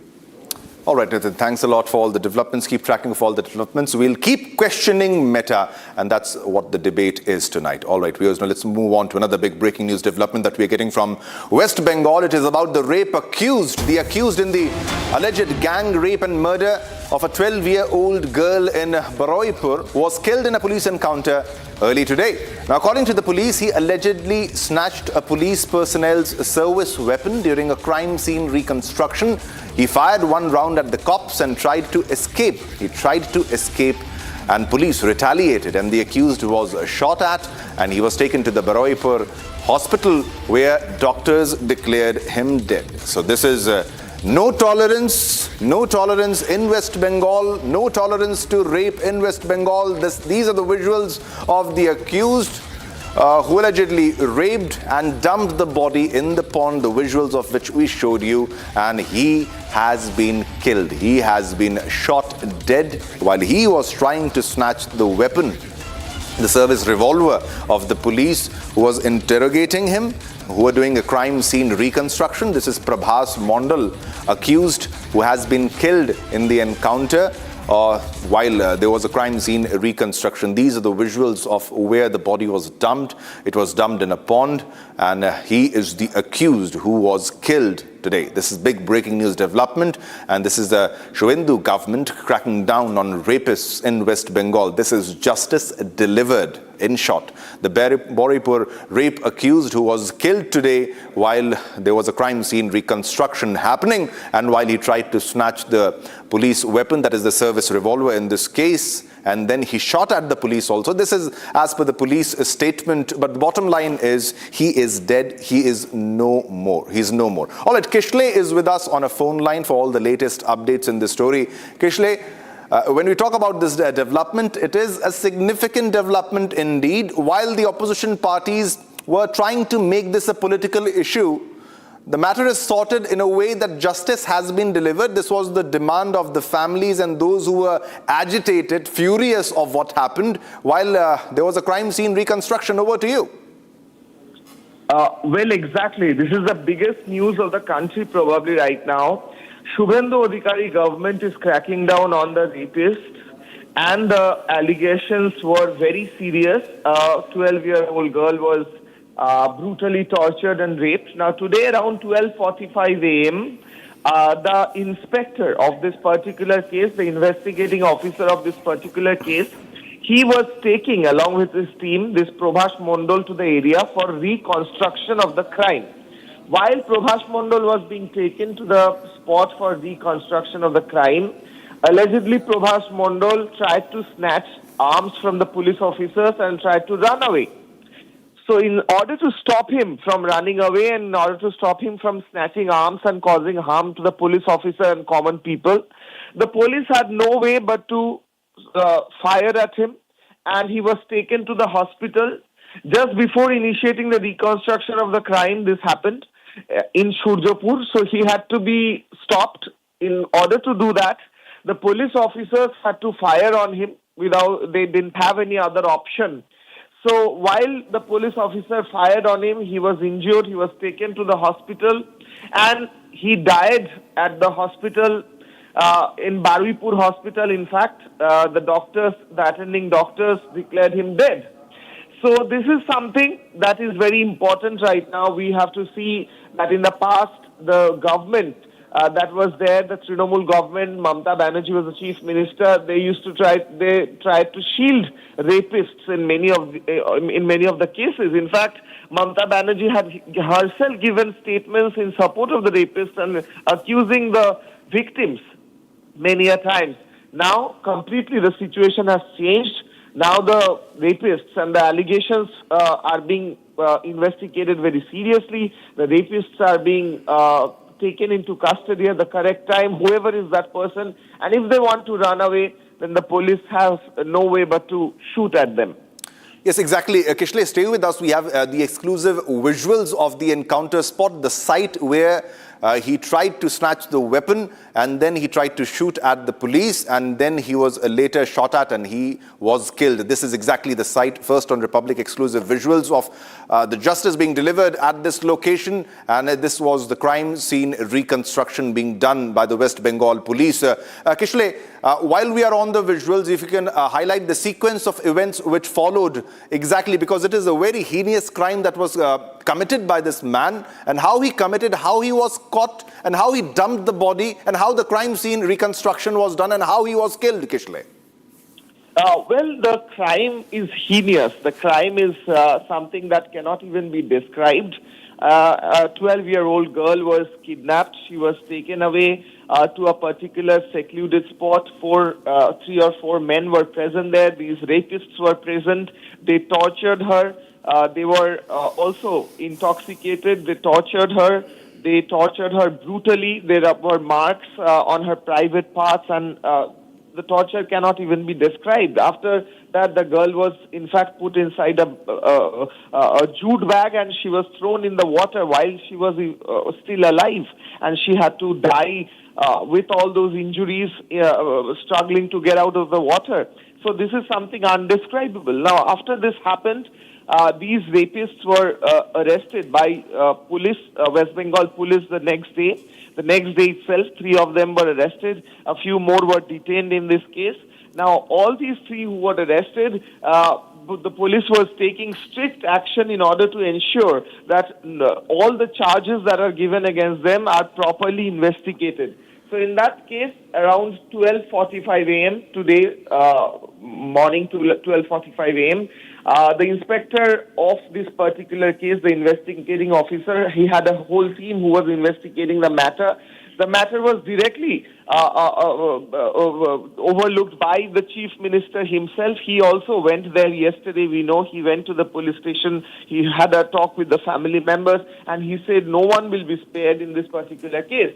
So the investigating officer with his whole team, they decided that all these accused has to be taken to the spot in order to understand, Shurjapur in Baripur, in order to understand the sequence of events even better, so that everything can be put in the charge sheet. So he was taken, this Prabhash Mondal was taken to Shurjapur. While Prabhash Mondal was taken to Shurjapur, just before initiating the reconstruction of the crime in Shurjapur, at that particular spot, this Prabhash Mondal snatched away arms from one police constable and tried to run away, tried to attack the police officers. So the police officers had no way, the police had no way but to shoot at him, and he was injured and he had to be taken to the hospital. In return firing, he was very seriously injured and he was immediately shifted to Baripur hospital, and the doctors declared him dead. That is how the sequence of events happened. Now it's very clear, Shubhendu Adhikari's message, that is, there will be no rapists will be spared in West Bengal anymore. Yeah, Kishle, also if you can highlight the fact how when the government changes, there's a change of how the police operates, and also the precedent that is set now for all the accused in such heinous crimes, because there's not just one case of such a kind, there are many other cases, many are behind the bars or many are facing trial. What kind of example has been set by the West Bengal police under the rule of Shubhendu Adhikari? Well, we know that there was a section of political narrative which was constantly being fed to the people of West Bengal, especially the left and the ultra-left, who were trying to say that the government is trying to protect the rapists. They were trying to say that the Shubhendu Adhikari government is not really taking any action, substantial action. So now this is a very important message to everyone who were alleging, in fact, and trying to set a narrative. Now, political narratives are at one side. On the other hand, we have the Shubhendu Adhikari government arresting all these accused immediately after the event happened, which is very different from what used to happen. In the Arjikor case, we saw there was institutional destruction of evidence. We saw the police was being used to destroy evidences, and we saw that how many of these accused were even given prize posting, including Shondip Ghosh. So this is how the government has changed. The approach of the government towards these incidents have changed. Shubhendu Adhikari very clearly mentioned in the first day itself that no one will be spared in this case, and everyone will be given proper treatment in this case, all the accused. So now we see the accused will not be spared. In fact, if they try to run away and attack the police, then the police will not even hesitate to shoot at them, because that is what they have to do in order to save their own life and in order to ensure that the accused do not run away. So the police had no way other than to do it. But the message is very clear. Rapists will have no more have a free run in West Bengal, and proper action will be taken in each of these cases. Yeah, Kishle, since the day one of the change of the government, highlight the fact how criminals were paraded openly. Those are those criminals whom people feared because of the kind of atrocities they committed against the common citizens, ordinary citizens, because of the protection of the state government earlier, and how the situation has dramatically changed by the change of the government in West Bengal, highlighting the particular example also along with other examples of how the law and order situation has dramatically changed, Kishle. Well, I couldn't hear the question. Can you go again, please? Yeah, I want you to highlight how the situation, the law and order situation, has completely changed in West Bengal, how goons are being paraded by the police openly. These are the same goons whom people earlier used to fear because of the political protection they had. Well, exactly. We have seen a complete change in the approach of the police department in order to handle the criminals. We saw in the past two governments, the left front government and the Trinamool Congress government, there was a complete free run of goons and people who used to take money from even small businessmen, cut money, and syndicates used to run completely free in West Bengal, and all these gundas had their Raj. Gunda Raj was already prevalent in West Bengal. Even rapists were defended by the chief minister herself, where she used to give out statements that the girl, the victim, was actually pregnant and the victim was in love affair with the rapist, and statements like that. We have seen that several times. She also said that the girls should not go out in the night, because the girls, if they go out in the night, they are not safe. She said it. Now, Shubhendu Adhikari's government has ensured that rapists will be arrested immediately. They won't be spared, whatever political connections they have. All right, and if Krishna. they want to run away, then they will be shot at, and police will take appropriate action. Yes. Thanks a lot, Kishle. Thanks a lot for all the latest updates in this story. Keep tracking of all the developments. We'll come back to you as more details emerge. All right, viewers, now let's move on to another big breaking news development, and this is yet again Pakistan. Pakistan continues with the public glorification of terrorists. As usual, the Pakistan government has permitted a public event in Karachi to commemorate the terrorist Burhan Wani on his death anniversary. Now, the ruling Pakistan People's Party, headed by Bilawal Bhutto Zardari, is set to host the gathering today at 4:30 p.m.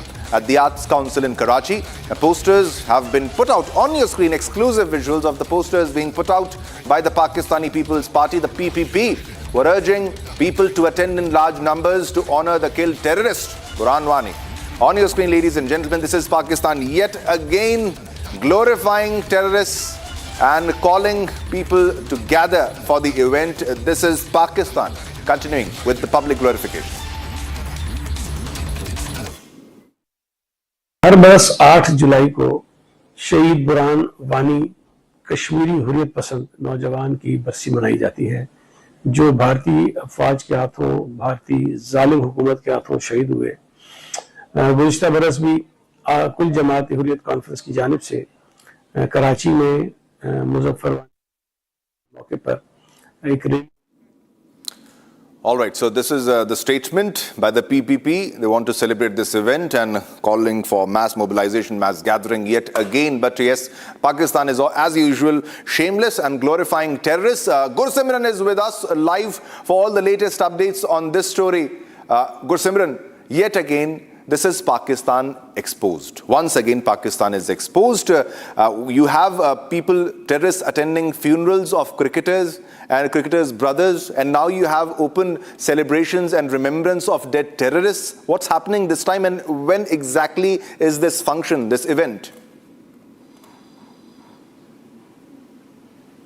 See, it is very clear. Pakistan is exposed, so does its state policy, because Pakistan People's Party is one of the alliance partners in the federal government, and they are even holding the portfolios as well. Now, coming to this instance, this rally has been called by the People's Party, Pakistan People's Party, and their district president Liaquat Ali came out. He released a video somewhere, a 110-second long video that has been released, in which he can be clearly saying that all the workers of the Pakistan People's Party are requested to join this, and they are saying that we will going to hold this rally against India, and also in support of the so-called cause of Pakistan, that is to actually further fuel the youth of Jammu and Kashmir with an ideology that supports Pakistan. Now coming to this rally will start. See, first is the rally and second is the event. Rally will start from the Art Council in the Karachi and will go to the Press Club Karachi. It will start at around 4:35 this evening, followed by which there are going to be lectures that will only promote hatred against India, the anti-India propaganda of Pakistan, and also they are going to glorify the what Burhan Wani has done. The reality is that he was a terrorist who was trying to actually become a poster boy in the Kashmir Valley to radicalize youth to the terror ranks. But in Kokarnag, it was 8th July 2016 when he was neutralized by the security forces, and since then we have seen that the Hizbul Mujahideen has completely been wiped out from the Kashmir Valley. But this kind of events by the Pakistan exposes the Pakistani state policy, that how Pakistani Hukmrans, those who are in the power, how they are giving a free run to actually promote the terrorists that are behind the lives of hundreds of innocent civilians as well as security forces that have been killed in Jammu and Kashmir. All right, Gursimran, thanks a lot for all the updates. Keep tracking of all the developments. We'll come back to you as more details emerge. But we have another big breaking news development. Let's go across to that. This is from Shopian. A key Lashkar-e-Taiba commander has been killed in the encounter between the security forces and the terrorists in Jammu and Kashmir's Shopian district. Zakir Ghanai was one of the two terrorists who were first spotted by the surveillance cameras on July 3rd in a dense orchard in the area. Now, his body has been recovered. Successful operation, marking a significant breakthrough for security forces in the massive anti-terror operation, which entered its 5th day on Wednesday, July the 8th, that is today. So this is a significant development, and this is the dead terrorist, the LAT terrorist who has been killed, and nobody will be spared. And this is a very strong message by the Jammu and Kashmir police also. All right, Zeenat is live with us for all the latest updates. Zeenat, the message that needs to be highlighted, which is pretty much clear, is of the post, the tweet by the JNK police that you can run, but you can't hide. So the fate is always decided when you try to enter India and spread terrorism. The message is clear. Zeenat, over to you for the latest. This is a booster shot in the arms of the armed forces in the Jammu and Kashmir. It's looking at the encounter of this or the search operation. If we talk about that, this is the 5th day the army did not left the ground and continued its search operation despite the facts that the terrorists have left the place where they were hiding on the very first day. Now, J&K police has confirmed that the terrorist has been killed. He comes from Lashkar-e-Taiba, as we already carried the news that he is Zakir Ahmed Ghanai, who comes from the Kulgam, which is an adjoining district of Shopian. He comes from the Kulgam district. He has been neutralized, and he is reportedly a LET commander who is being neutralized. That also tells you the figures or the graph of the local terrorists is coming down, because if we see for the last 2 years there is only a 1 or 2 recruitment, and the number has come down to the single digit. Now one more eliminated, that tells you the graph is coming more and more to the getting depreciated. That tells you that the locals are no more interested in joining the terror ranks. The search operation carried for 4 long days. Today, the 5th day, the search was again extended by the Indian Army. Yesterday, the withdrawal of the forces at multiple places. 4 villages were cleared in Mimandar. The 3 were left, and today when the dead body was spotted, we also where the arms and ammunition have been recovered. Now the body has been taken into the custody. The family has been called in for the identification, and from our sources we can confirm he is Zakir Ghanai of the LET of Kulgam, who had picked up arms couple of years back is being neutralized by Indian Army. The 55 RR was the part of the operation along with SOJ Shopian, who have neutralized this threat on the ground. A big win for the forces in South Kashmir, because looking back, if we see the last encounter was in Kulgam, where that continued for around 8 or 10 days and the 2 terrorists were neutralized. This is an operation that was launched almost after 8 months of lull. Finally, success to the security forces in the South Kashmir, where as of now, they have neutralized 1 terrorist, though there were the reports that the 2 of the terrorists are hiding, who were captured. Their image was captured in CCTV camera. The search was launched. Yes, when the security forces reached a particular spot, these hiding terrorists fired upon them, triggering an encounter. Then there was a lull. Then on Sunday around 11:30, another contact was established with the joint forces. And since then, there was complete lull in the area. But that tells you the determination, the force behind the security forces, the motivation. They kept the ground holding for all these days because the Yes, Zinat, and the message is clear, and the message is clear. You can run, but you can't hide. Thanks a lot. All right, viewers, it's time to slip into a short commercial break, but don't go anywhere because we have a lot more lined up. Coming up after the break, Meta goes all defensive, refuses to take ownership for removal of child sexual abuse content after Republic's big expose. Coming up, all details on that.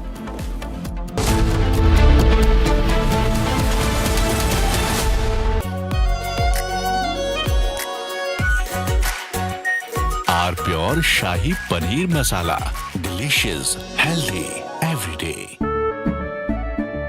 केसरिया से मन जोगी हुआ रे, दिल झूमे देखो मतवारा हुआ रे। केसरिया से मन जोगी हुआ। हर पल मनाओ केसरी त्योहार। विमल, बोलो जुबान केसरी। प्यास बुझाए, ठंडक लाए, सबको भाए जीरा से। MTH का जलजीरा जीरा से। जीरा से असली रिफ्रेशिंग, असली स्वाद, असली मजा। रानी, इस घर में कुछ है जो टूटता नहीं। ये पिलर कभी नहीं टूटेगा। रुंगटा स्टील TMT से बना। रुंगटा नहीं तो घर स्ट्रॉन्ग नहीं। रुंगटा स्टील TMT बार एकदम सॉलिड। आर प्योर सूजी पास्ता, उबालो, मिलाओ और खाओ। 8 मिनट में तैयार। क्या टेस्ट है सबका राजा, R pure masala.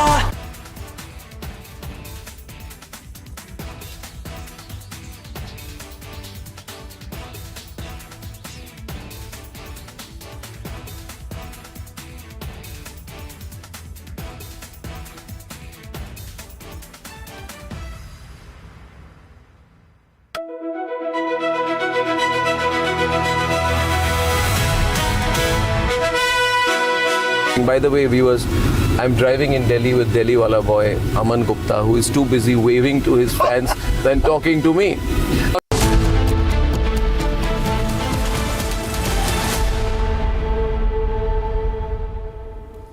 A very warm welcome, viewers. You're watching Republic TV. This is Shivam Dutt Mehta.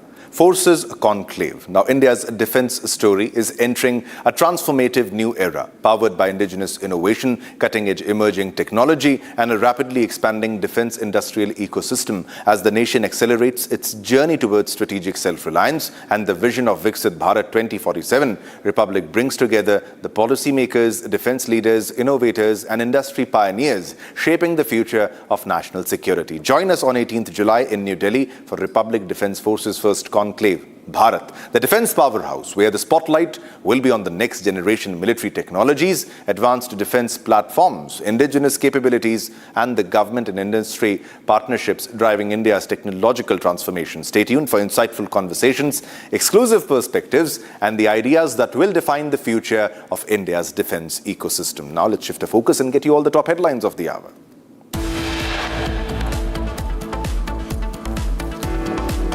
Republic Investigation Forces Meta to issue detailed India-specific response on child sexual abuse content available on its platform despite repeated flagging. Meta goes all defensive, refuses to take ownership for removal of child sexual abuse content after Republic's big expose. Gangster Goldie Barar now on FBI's most wanted list, putting a reward of $50,000 for any information that will lead to his arrest. Baroipur rape and murder accused shot dead during crime scene reconstruction in West Bengal. Shubhendu sets the line. Rape and murder accused shot dead in encounter as he tries to flee after attacking police personnel. And this is the final leg of PM's Indonesia visit. PM Modi to visit 9th century Hindu temple and UNESCO World Heritage Site before departing to Australia.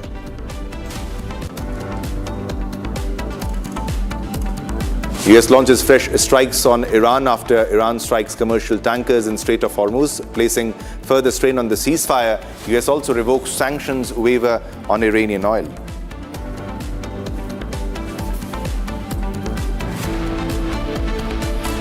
Crude oil prices surge as US continues to strike Iran despite the ceasefire and peace talks.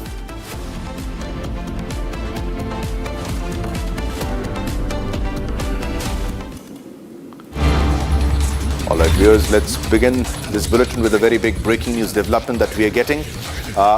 In a shocking incident caught on camera, Shiv Sena Shinde faction cooperator Ramesh Mhatre and his associates allegedly assaulted 2 doctors, including a female doctor and 3 female nurses at KDMC's Shastri Nagar Hospital in Dombivli. The incident stemmed from a dispute after doctors advised transferring a pregnant woman for delivery due to occupied NICU beds. Mhatre arrived with supporters.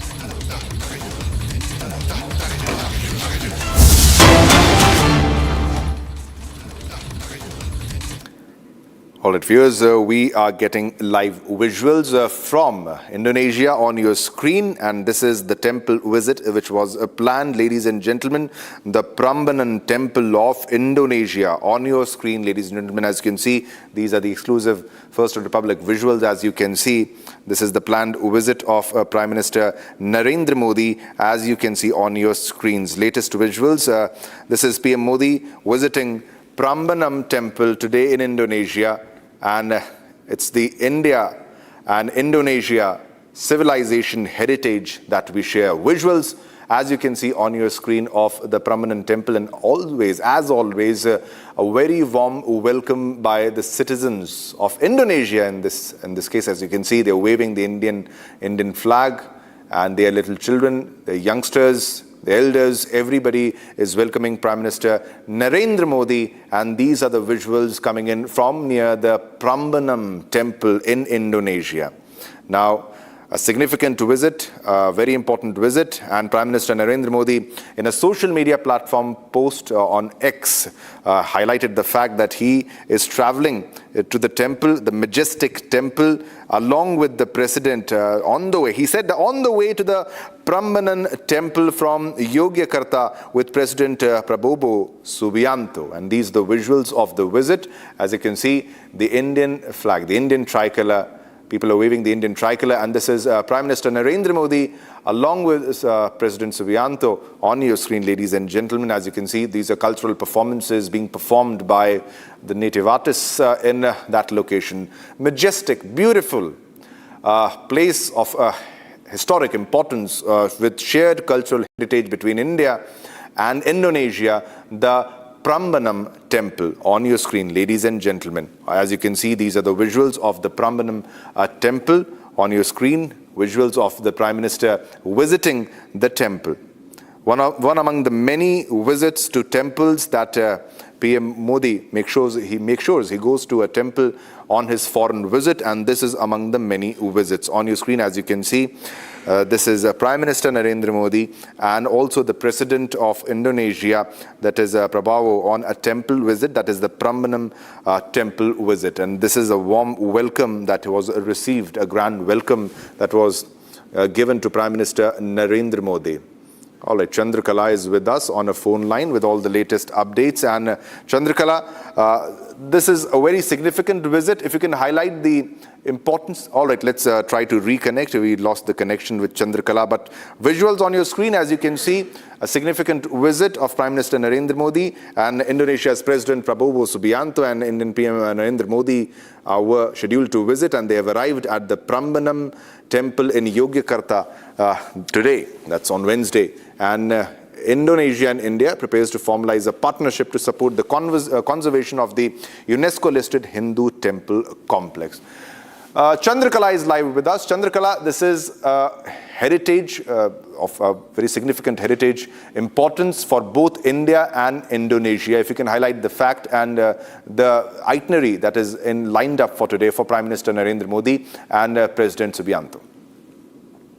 Well, yes, as we can see that Prime Minister Narendra Modi, along with the Indonesian President, is now visiting the very famous, in fact, century-old Prambanan temple in Yogyakarta. And the fact that, yesterday also we have seen how Prime Minister Narendra Modi has announced in his speech that, alongside with Indonesian President Prabowo Subianto, India would launch a conservation project for the 1,000-year-old Prambanan temple in Yogyakarta, which is dedicated to Lord Shiva in Jakarta. In fact, it's a remarkable testament to deep cultural and civilizational ties that have connected India and Indonesia for over 1,000 years. We know that more than 1,000 years old, the Prambanan temple stands as a symbol of the shared cultural heritage of India and Indonesia. In fact, he has also stated clearly that how important this particular temple is for India and Indonesia's cultural heritage, cultural linkage between both the countries. And so, yes, what we are learning that, this conservation project, in fact, is part of India's cultural diplomacy and active policy in Southeast Asia. In fact, the ASI, that's the Archaeological Survey of India, is partnering with Indonesian authorities for restoration and conservation of several smaller temples within the Prambanan complex. In fact, Prambanan is among the largest temple complex near Yogyakarta. And this is a very important visit being made by Prime Minister Narendra Modi alongside Indonesian President. Right at this moment, we can see the visuals. And of course, the fact that this particular temple contains the original structures that were built in the 9th century AD. So we know that how India and Indonesia is linked culturally, historically, and there are a lot of such Hindu temples there. And in fact, this temple collapsed due to earthquake, including the May 2006 Java earthquake, volcanic eruption. So yes, this conservation project is very important for both the nations. Over to you.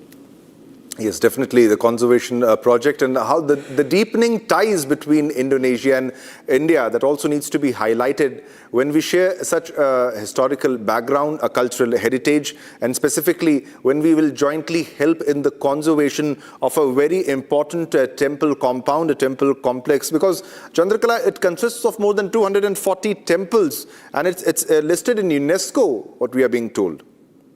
Yes, absolutely. I think it's a very, very important step taken by both the country and also India supporting Indonesia to conserve such a century-old temple, of course, as per the UNESCO, which has declared it a World Heritage Site.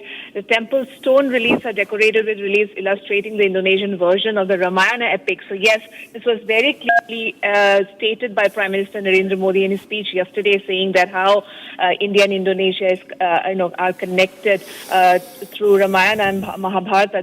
The mention of Garuda is something very important. And yes, what we are learning is that, the restoration works have been conducted since 1918, but yes, it could not be taken forward. So yes, this particular step taken by both the nation is very important.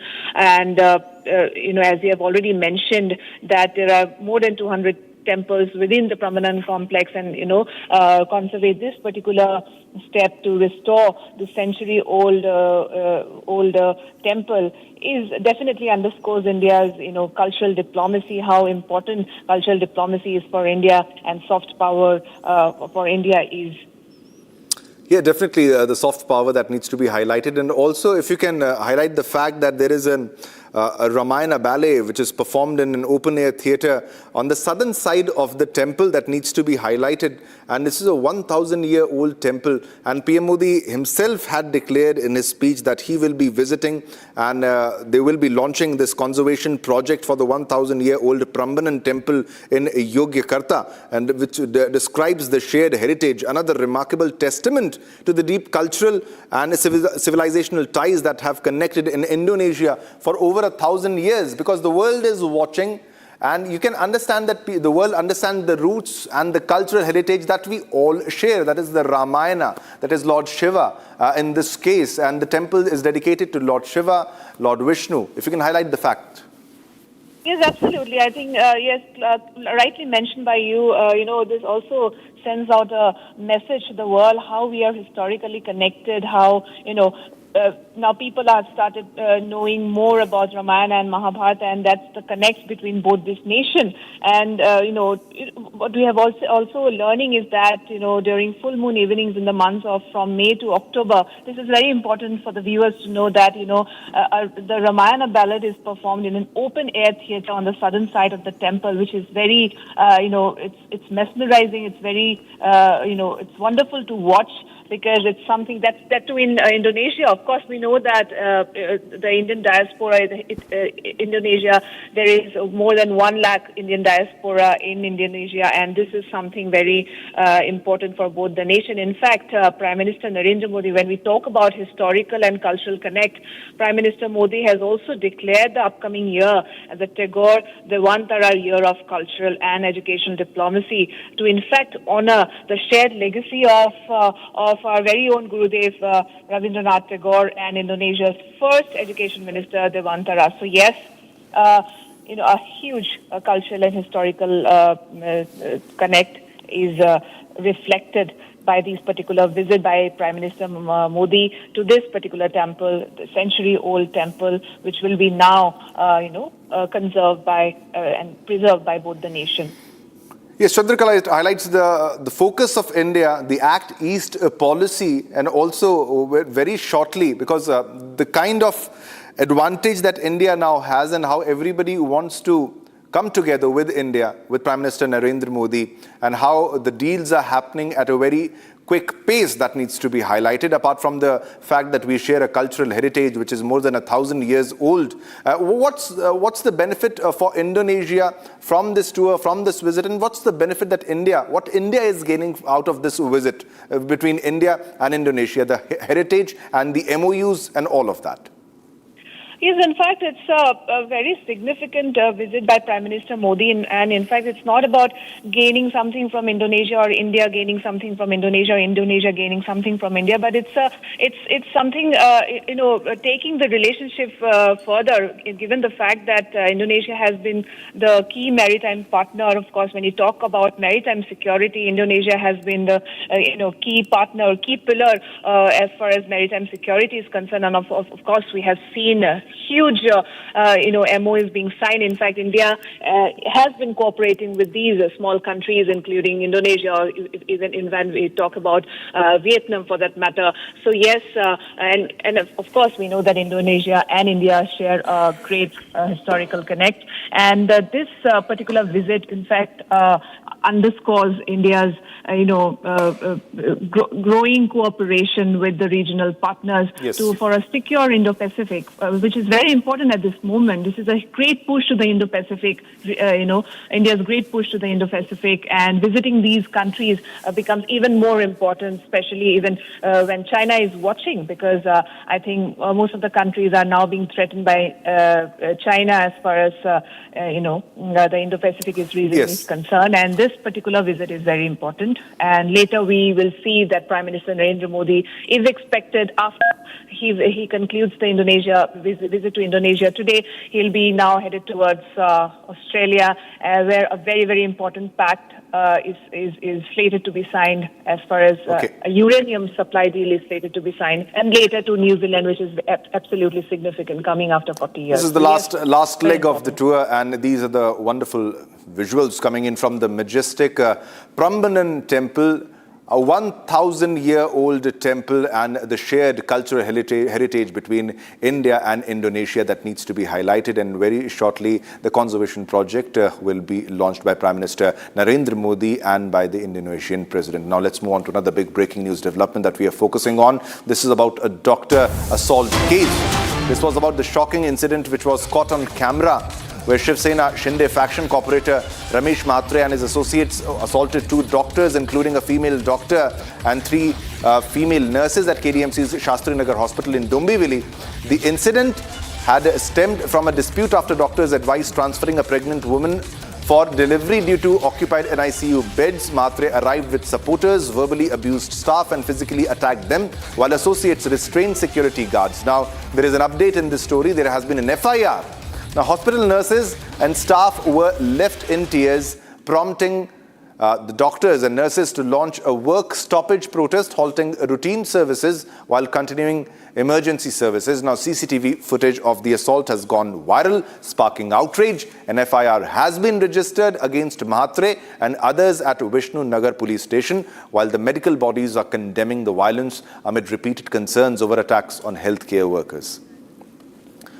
All right, Revati is live with us with all the latest updates on this story. Revati, these are the visuals of the assault that happened, and it's very clear who was assaulting the doctors, who was assaulting the nurses. Now, there is an update that an FIR has been registered in this case, but what are the other updates, including the details of the FIR? Right, as you rightly mentioned, and in the visuals, we can see that how badly the corporator, Ramesh Mhatre, who is the Shiv Sena Shinde faction corporator of KDMC, Kalyan Dombivli Municipal Corporation, over a small issue, he physically assaulted the doctors and nurses, which also included the lady doctors. And we can clearly see in the visuals that when a lady doctor was trying to talk over a phone, he literally banged her phone on the table and his hand on the table. Also, he hit her. So that's how the serious matter was. And this happened on Monday night at the Shastri Nagar Hospital, where the doctor suggested a lady was pregnant, and the delivery, after delivery, the baby might need an NICU bed, which wasn't available at the Shastri Nagar Municipal Corporation's hospital. So they were recommending to transfer the lady and to a higher hospital, and when this was conveyed to the relatives of that patient, they started talking very rudely, harshly with the doctors, and that's when Ramesh Mhatre entered with his associates, and he got into physical assault of doctors and nurses present at the site. And now an FIR has been registered against them, and the further investigation is underway. But as of now, there is no official statement by the Shiv Sena Shinde faction as to if he is suspended or any other action will be taken. And Shrikant Shinde is MP of Kalyan. So now it will be important to see that what action is taken on this corporator. Over to you. Yeah, definitely. This sort of vigilantism is not acceptable in any case. Stay with us. We have another big breaking news development. This is the reaction of the FIMA. In this case, on the shocking assault, the Federation of All India Medical Association has now released a statement expressing its strongest condemnation of the brutal assault on doctors, nurses and healthcare workers at KDMC Shastri Nagar Hospital, Maharashtra. The medical body highlights the increasing incidence of violence, harassment and mental stress, which has also contributed to rising cases of depression and suicides among doctors. The body urges the government of Maharashtra to initiate decisive action within 24 hours. So this is the demand of FIMA in this case, Revati, but there's a condemnation from various bodies which we can highlight in this matter, and how they are in defiance. There has been no official reaction as of yet, but what's happening exactly, how the case is moving forward, Revati? So, as I mentioned earlier, the FIR has been registered and further investigation is underway. But the question remains about the safety of the doctors who are on site, irrespective of any gender. The security of the doctors as a community is at stake, because if a corporator or local corporator who is a people's representative is behaving like this, then are doctors or any others even safe? Also, the question which is currently asked all over is that being in power means, does it really means that you can raise your hands at anyone and just physically assault anyone? So the various bodies, medical associations, federations are condemning the act, but the question remains about the doctor's safety, and there should be measures taken to curb these incidents, because as I mentioned, the doctor's safety is at stake, because doctors work night shifts and even then their safety is questioned. So as of now, the FIR is registered, and it will be important to see that what Shiv Sena takes action on Ramesh Mhatre. Yes, Revati, keep a track on all the developments. We'll come back to you as more details emerge. Thanks a lot, Revati. Now, let's move on to another top story. The Shri Ram Janmabhoomi Tirth Kshetra Trust has accepted the resignations of its General Secretary Champat Rai and Trustee Anil Mishra amid the ongoing investigation into the alleged embezzlement of Ram Mandir donations. Now, the trust has appointed Trustee Krishna Mohan as interim General Secretary and announced a 3-member committee to select a Chief Executive Officer for the temple administration. The move comes as the SIT probe continues into the alleged financial irregularities, with political reactions intensifying and questions being raised over accountability and the future management of the Ram Mandir Trust. Here's the report. In the Ram Mandir donation theft case, the trust has accepted the resignations of General Secretary Champat Rai and Trustee Anil Mishra. The decision was taken at a meeting of the trust as the SIT investigation into the alleged embezzlement of the temple donations continue. Trustee Krishna Mohan has now been appointed acting General Secretary and has promised reforms aimed at strengthening transparency and accountability. The trust has also constituted a 3-member committee comprising retired Judge Pramod Kohli, Lieutenant General Vishnukant Chaturvedi and Suresh Havde to recommend a Chief Executive Officer for the temple. The developments have triggered sharp political reactions, with the opposition arguing that resignations alone cannot answer questions surrounding the alleged financial irregularities. देखो, इस meeting से कुछ निकला नहीं, सिर्फ इस्तीफे से कुछ नहीं होता। कार्रवाई क्या हो? कोई कार्रवाई हो नहीं रही है। वो भी विश्व हिंदू परिषद में बैठे हुए हैं। अब उल्टे और क्या हो रहा है कि जो लोग लगा रहे हैं वो भी सब संघ परिवार से जुड़े, विश्व हिंदू परिषद से जुड़े। तो भाई, तुम्हें ऐसा क्या चीज है कि तुम मंदिर में सिर्फ अपने लोग लगाना चाहते हो?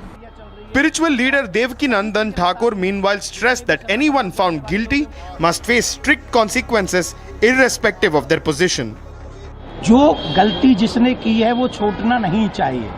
अभी भी जांच की क्रिया चल रही है, और सभी के लिए बता दूं, मैं जितने भी सनातन को जानने वाले लोग हैं वो इस बात को समझ लें, भगवान के ऊपर चढ़ी हुई एक चवन्नी भी अगर कोई व्यक्ति उसे चुराता है तो वो अपना तो नाश करता ही है, साथ में पूरे परिवार का नाश कर लेता है, इसमें कोई संशय नहीं। Defending the trust decision, Vishwa Hindu Parishad leader Alok Kumar said the resignations would ensure that the investigation proceeds without allegations of interference. मेरे मन में इस त्यागपत्र देने के प्रति आदर का भाव है, और ये त्यागपत्र दोनों चीजों से हुआ है। तो चंपत जी अब दोनों ट्रस्टी भी नहीं है और चंपत जी महामंत्री भी नहीं है। एक और बात, जिस तरीके से अगर देखा जाए कि चंपत जी को लेकर जब इस्तीफा दिया उसके बाद एक अलग भाव भी देखने को मिल रहा है। उनकी निष्ठा करें, चाहे कोषाध्यक्ष जी की बात किया जाए, तो उनका कहना है कि उनकी निष्ठा पर सवाल नहीं उठा सकते, वो पापियों के धोखे में आ गए। ये उनका आकलन है। चंपत जी को जो लोग 25-30 साल से जानते, जिनमें मैं भी हूँ, मेरे मन में ये कल्पना नहीं हो सकती कि वो राम जन्मभूमि के 1 रुपए के लिए भी कुछ गड़बड़ करेंगे। अनदेखी की बात है, पर मैं ये राय अपनी व्यक्तिगत दे रहा हूँ, आपको दे रहा हूँ। जांचकर्ताओं से मेरा निवेदन ये है कि वो इससे प्रभावित हुए बगैर सब तथ्यों की पूरी जांच कर लें और फिर निर्णय पर पहुंचें। Alok Kumar also accused the Congress and Samajwadi Party of attempting to politicize the issue ahead of the 2027 Uttar Pradesh Assembly elections. With the SIT probe entering a crucial phase and sweeping administrative changes now underway, attention will firmly remain on whether the Trust's corrective measures can address concerns or not. Well, it's time to slip into a short commercial break, but don't go anywhere because we have a lot more lined up. Coming up after the break, Meta goes all defensive, refuses to take ownership for removal of child sexual abuse content after Republic's big expose. Coming up next, all details on that.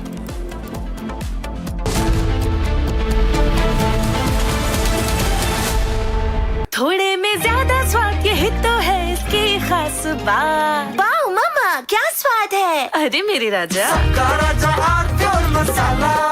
AU savings account में मिलते हैं amazing benefits, paperless banking and higher interest, वो भी हर महीने। Money money money money every month. सोच बदलो और बैंक भी। चमकी चाट से क्या बना है? सैंडविच लस्सी और छाछ हर घूंट में चमकी चाट। अब बताओ स्वाद आया? असली स्वाद सिर्फ चंकी चाट। Ladies and gentlemen, I want to talk tonight about an incident where an FIR got registered against 4 people. This is an incident which has happened in Madhya Pradesh, in Ujjain, and there is this strange video which shows a van suspended about 40 feet in the air. And it's suspended with a crane, some kind of a huge big crane. And there are explosives which are put inside this van, and then the van is detonated. Watch this very.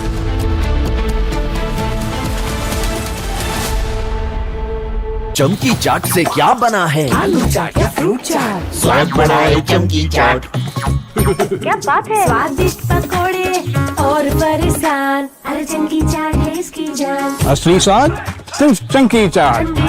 यानी इस घर में कुछ है जो टूटता नहीं। ये पिलर कभी नहीं टूटेगा। रुंगटा स्टील TMT से बना। रुंगटा नहीं तो घर स्ट्रॉन्ग नहीं। रुंगटा स्टील TMT बार एकदम solid.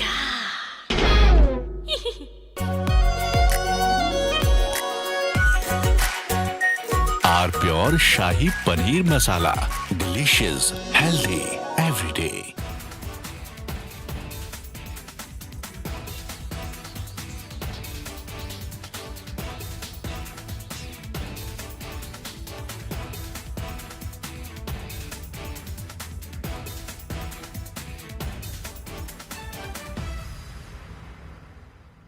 Ladies and gentlemen, yesterday I said that Bhagwant Man's problem is that in the process of covering up one lie, he is lying a second.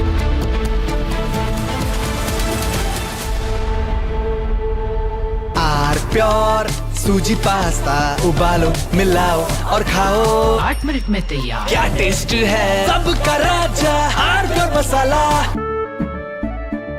केसरिया से मन जोगी हुआ रे, दिल झूमे देखो मतवारा हुआ रे। केसरिया से मन जोगी हुआ। हर पल मनाओ केसरी त्योहार। विमल बोलो जुबान केसरी। चमकी चाट से क्या बना है? सैंडविच लस्सी और छाछ हर घूंट में चमकी चाट। ड्राई फ्रूट और दही बड़े। चमकी चाट से स्वाद बढ़े। असली स्वाद सिर्फ चंकी चाट।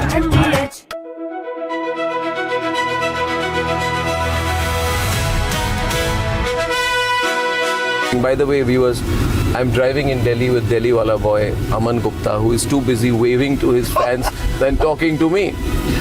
Please come down to earth, Aman. Yes, I am sorry. You're on my show. I forgot. This is not your show. This is my show. Stop waving to your fans. Be From Asia's largest news headquarters, setting the agenda for Bharat.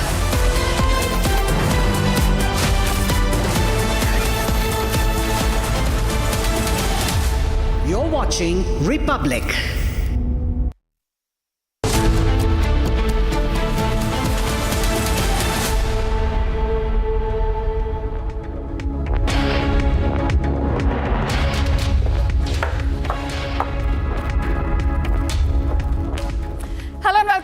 watching Live and Breaking on Republic TV with me, Ishita Mitra. Now, viewers, right after Republic's big expose of Meta's child sexual abuse scandal, Meta has now been forced to issue a India-specific statement. But the statement has been completely defensive as Meta refuses to take ownership for the removal of such content.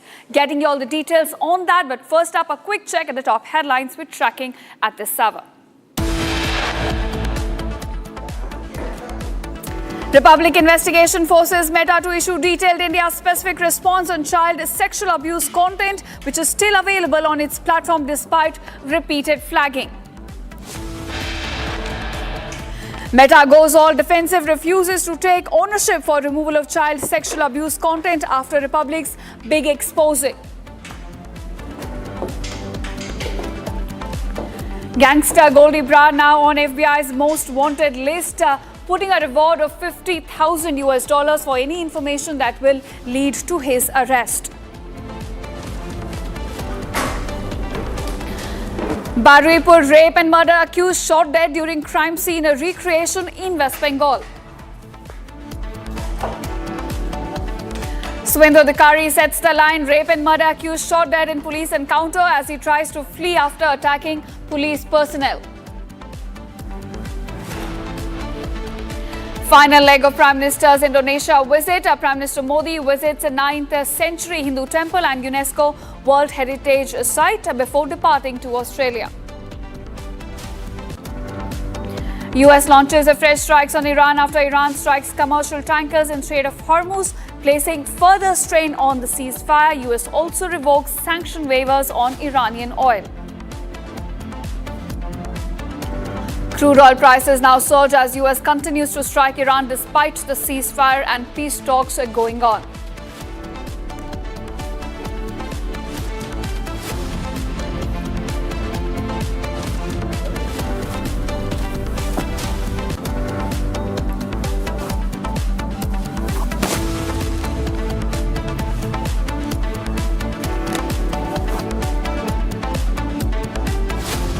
Welcome viewers, our top focus at the Sun. Republic's relentless investigation into child sexual abuse material available on Meta's platform has forced the tech giant to now issue a detailed India-specific statement. But instead of taking ownership, Meta appears to be on the defensive. As public outrage now grows over child abuse content on its platforms, Meta says it never wants such material on its platforms and claims to have removed over 1.6 lakh accounts in India in the last 6 months.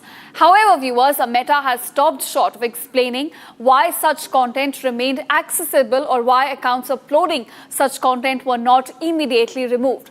The big question right now is Meta attempting to deflect attention rather than answer the central questions that Republic in fact has been posing?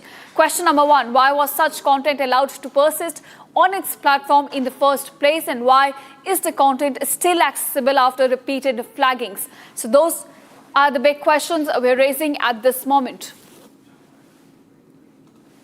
In fact, my colleague Nitin also joins with more details on this. And Nitin, we're looking at a very detailed statement that's come out of Meta, but it's a completely defensive one, as Meta is now refusing to take any responsibility for the removal of such content. Exactly, you're completely right, and that's the question a lot. So we, on the backdrop, we're heading towards Meta's office in Gurugram right now. We're en route in purchase of the truth. And meanwhile, what we figured out is I was talking to a lot of parents, concerned parents who've gone through, watched our channel, watched our reporting, and even they flagged similar concerns. They started responding to our tweets that are going on our platform as well, and they're saying that they are actively flagging such content because they're so concerned. There are over 958 million active internet users in India, with over 450 million users who are part of the active user base of Instagram alone. Right. Facebook aside. So there's so much accountability. A mere 4-para statement or 3-4 lines, a very PR-friendly approach to this is not going to work from Meta. People of India are going to reject it. They can see through such blatant disregard for ethics and morality. Back to you. Exactly. A mere statement will not do the job. Accountability needs to be fixed here. And as you mentioned that this goes beyond Instagram, it also includes Facebook. So, of course, Republic will continue to be on this trail and continue to expose the child sexual abuse content that still remains available on Meta's platforms. On that note, thank you, Nitin, for joining us and getting us the latest. And now we are shifting focus to another news that we're covering at the moment. Now, in Tamil Nadu, CM Vijay, in fact, has scrapped the DMK airport project in Parandur.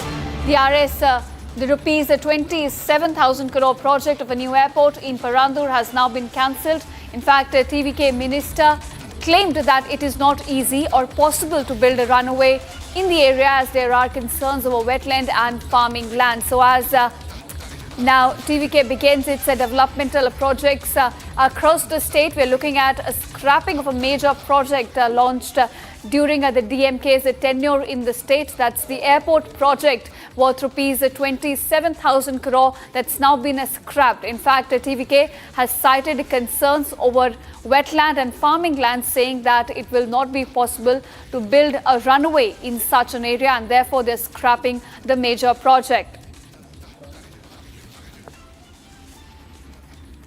So, in fact, a big step now taken by TVK government as it begins its developmental work in the state. And the first thing that they, in fact, have done is the scrapping of a project launched during the previous DMK government. It's an airport project launched in Parandur that they've now cancelled, citing concerns over wetland and farming lands.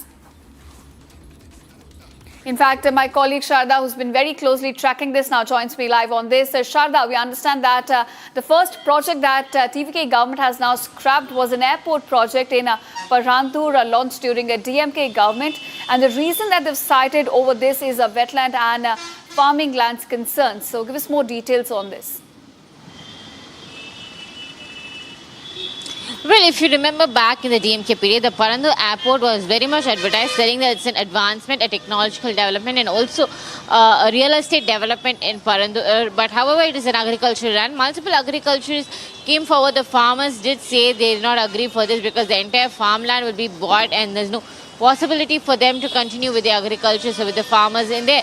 So it's a Parandur is a airport which is very close to Chennai as well in that case. So now two airports at the same location was not something that many of the people objected to and say that it was not possible to have it. So now today, Nirmal Kumar has officially made a statement saying that the TVK government right now is not subjecting to the Parandur airport and is now demolished that particular plan. It's a crores of rupees project that was to be invested, and now the TVK in one of its election manifesto did mention that the Parandur airport will not be built, keeping in mind the wetland and the agricultural land around it and the farmers constantly protesting over the land, saying that it's not acceptable for them to have an airport, including activists, social activists also stated that environmentally the airport coming in Parandur will be a trouble for them. So now TVK has eradicated the plan that the DMK has come up with.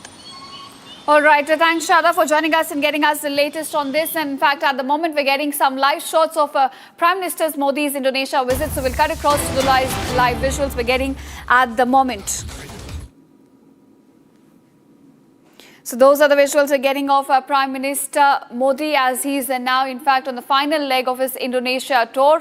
He's visiting a World Heritage Site and Prambanan Temple. In fact, at the moment, he's offering prayers at the temple. As you can see, President Subianto also accompanies him as the last part of his Indonesia visit now is underway. In fact, he's next headed to Australia as part of his three-nation tour. But right now, those are the live visuals we're getting of Prime Minister Modi visiting Prambanan Temple with President Subianto, also emphasizing on the civilizational ties and the historical ties that India shares with Indonesia. This is what Prime Minister and President Subianto both talked about, strengthening the civilizational ties that go between the two countries. And right now we're looking at both the leaders, in fact, visiting Prambanan Temple, which happens to be a World Heritage Site in the 9th century Hindu temple in Indonesia.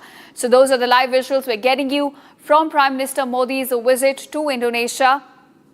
As in fact it reaches its conclusion, we're looking at an attempt by both the leaders to emphasize on the historical, the cultural ties that both the nations share.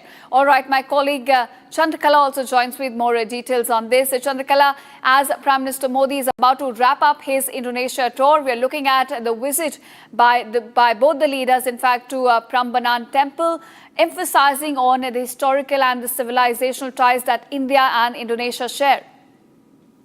Yes, absolutely. I mean, this is a majestic temple, located in Indonesia, and now Prime Minister Narendra Modi, alongside with Indonesian President, is visiting the Prambanan Temple, the 1,000-year-old Prambanan Temple in Yogyakarta. Of course, we know that India will be supporting Indonesia to launch a conservation project for the 1,000-year-old Prambanan Temple. In fact, the largest temple, century-old temple, and a UNESCO World Heritage Site. Of course, we know that Prime Minister Narendra Modi has rightly pointed out how deep, this is another remarkable testament to deep cultural and civilizational ties that have connected India and Indonesia for over 1,000 years.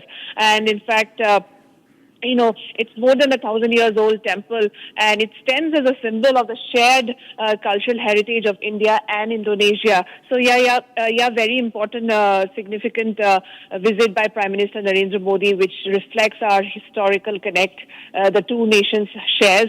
And this conservation project is part of India's cultural diplomacy and soft power and active policy in Southeast Asia. In fact, the ASI, the Archaeological Survey of India, is partnering with Indonesian authorities for restoration and conservation of several smaller temples, which is within the Prambanan complex. And Prambanan is among the largest temple complex near Yogyakarta and on the Indonesian land of Java, and contains the original structures that were built in the 9th century AD. So you could see that both the nations shares a huge cultural connect, a great cultural and historical civilizational connect.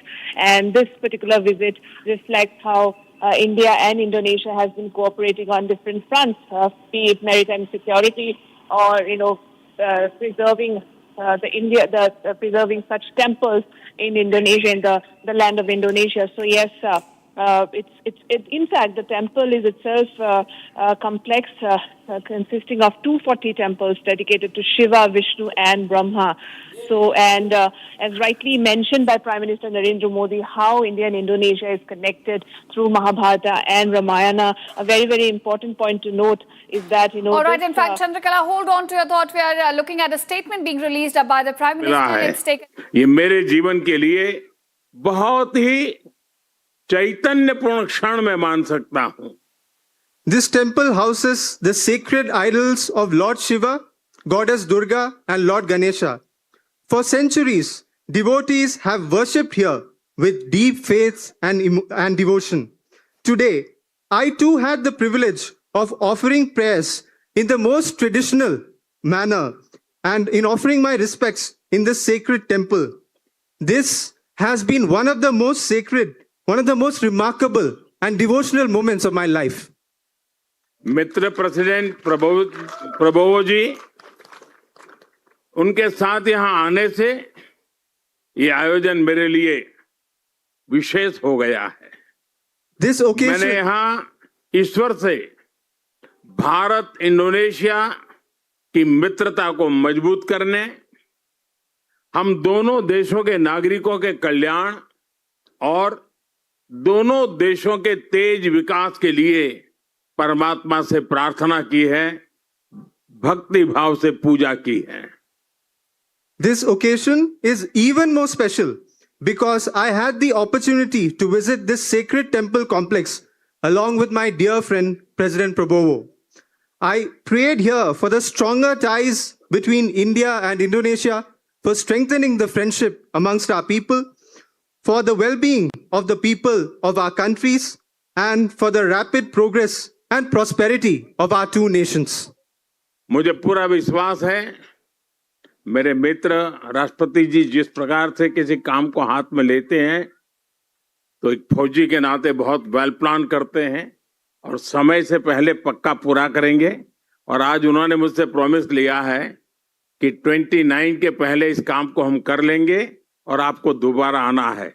मैं आपको वादा करता हूं कि मैं इसके पुनर्निर्माण के बाद जरूर यहां आऊंगा और आपके साथ इस उत्सव को मनाऊंगा.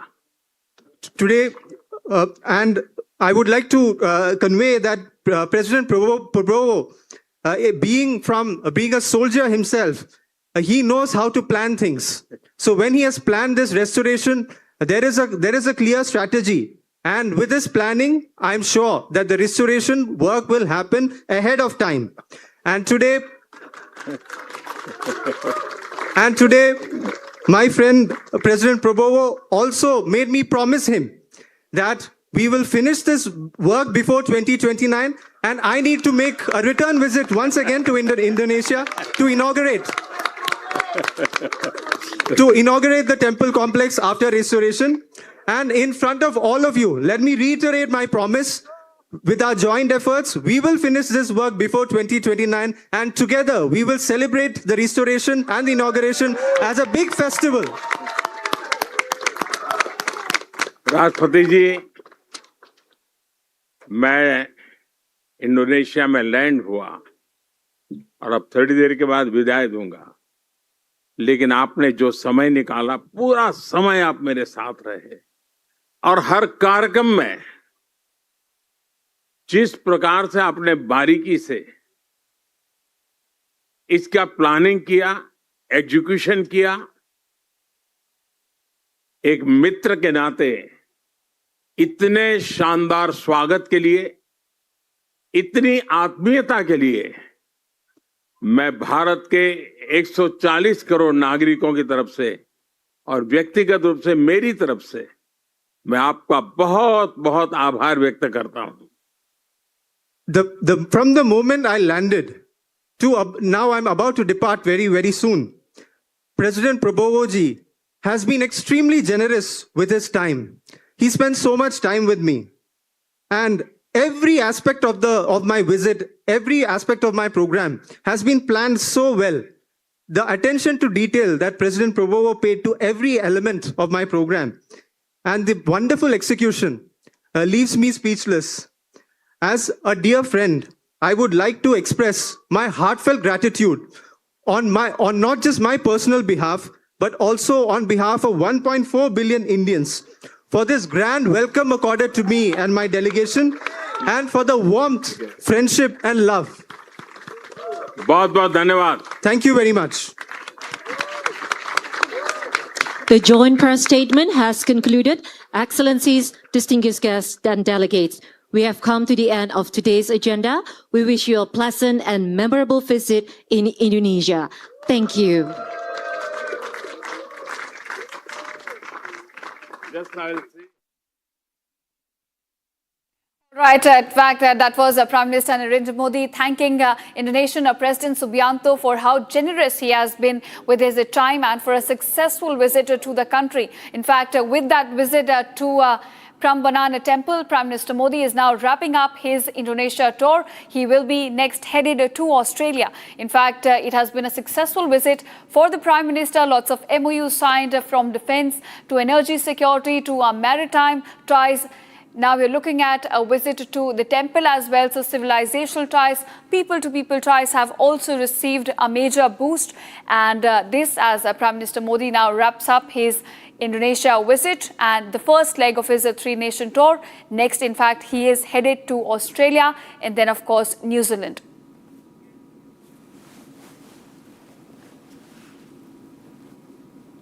In fact, viewers, now shifting focus back to Tamil Nadu, we're getting some more developments from the state. Now, ahead of CM Vijay's visit to Karur, once again, DMK has now filed a case in High Court, which has now been dismissed.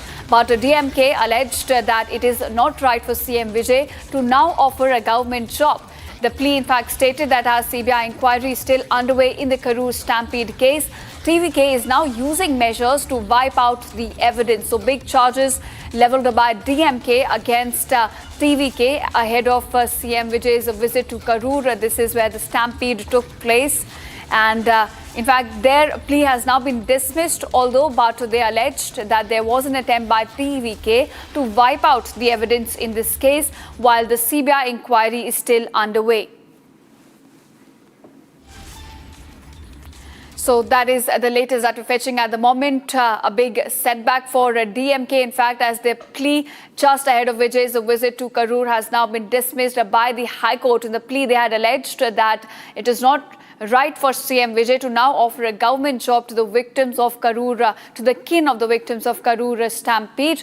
The plea also stated that while the CBI inquiry is still underway, TVK is now using measures to wipe out the evidence in this entire case. But it's a big setback as their plea has now been dismissed by the High Court right ahead of CM Vijay's visit to Karur. All right. In fact, my colleague Sharda also joins with more details. Sharda, it's a big setback for DMK. They alleged that TVK is now making attempts to wipe out the evidence in Karur's stampede case, but their plea has now been dismissed right ahead of Vijay's visit to Karur. Just yesterday, we saw the case. The Supreme Court was dismissed, and DMK also reviewed the case that they had filed against the TVK Chief Minister and the Minister Adavarja, claiming that the visit to Karur might wipe out the evidence that you just mentioned. Now, another case was asked for an urgent hearing in the High Court, especially on the matter that Chief Minister Vijay will be offering the one government job for employee to the position to one of the persons in all the 41 families who lost their lives in the Karur stampede. So now that brings in a question from the DMK as to if the TVK government is trying to, lay low with this particular news, and if the CBI inquiry is still underway, why did the Chief Minister, who is also said to be involved and the investigation is going on for the same by the CBI, without the charge sheet comes, why should he be allowed to visit, and also offering them a government job, making the families to provide on their evidence as well, is what the DMK pointed out. So now, today the High Court has also dismissed that particular plea. The Madras High Court of the Madurai bench heard it and said that it is not required to hear any such cases while the CBI is inquiring. The Chief Minister of the state has very much right to travel and visit the Karur constituency. And with the bipolar elections coming in, the DMK also fears if this particular opportunity will be used by the TVK party to earn more people from there for the bipolar election and make them vote for them. All right. Thanks, Shada, for joining us and getting us the latest on this. And now, viewers, a monsoon fury continues across India. Major landslide has now hit Kerala's Wayanad district following relentless heavy rainfall that began on Monday night. This has prompted an immediate rescue operation at the site. In fact, the landslide led to the killing of 4 persons, while sources say that several people are still fear-trapped. Now, the landslide occurred near Meenakshi Bridge at Kaladi, closer to the ongoing tunnel road project linking the districts of Malappuram and Wayanad. Construction workers were reportedly at the site when the incident occurred, raising fears of further casualties. Here's the report. Take a look.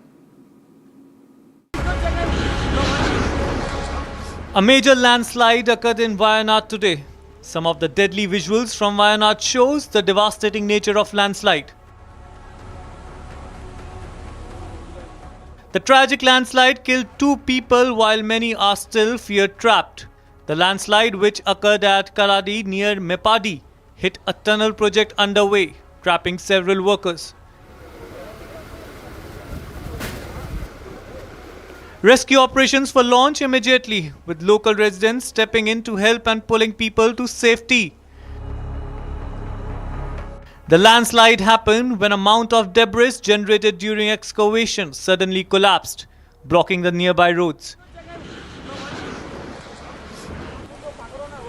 Meanwhile, rainfall in the area was recorded at 265 mm in last 24 hours. After the landslide, the India Meteorological Department has issued a red alert for the district. Following the landslide, Kerala CM V.D. Satheesan directed the cabinet ministers to visit the landslide hit area in Wayanad immediately.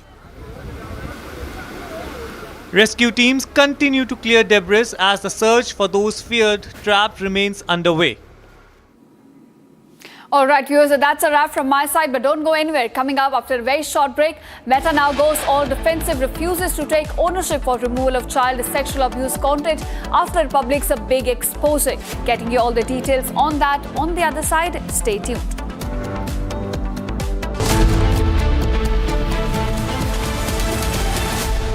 चमकी चाट से क्या बना है? आलू चाट या fruit चाट? स्वाद बढ़ाए चमकी चाट। क्या बात है? स्वादिष्ट पकोड़े और फरसान, अरे चंकी चाट है इसकी जान। असली स्वाद सिर्फ चंकी चाट। केसरिया से मन जोगी हुआ रे, दिल झूमे देखो मतवारा हुआ रे। केसरिया से मन जोगी हुआ। हर पल मनाओ केसरी त्योहार। विमल, बोलो जुबान केसरी। आर प्योर सूजी पास्ता, उबालो मिलाओ और खाओ 8 मिनट में तैयार। क्या टेस्ट है सबका राजा R pure masala.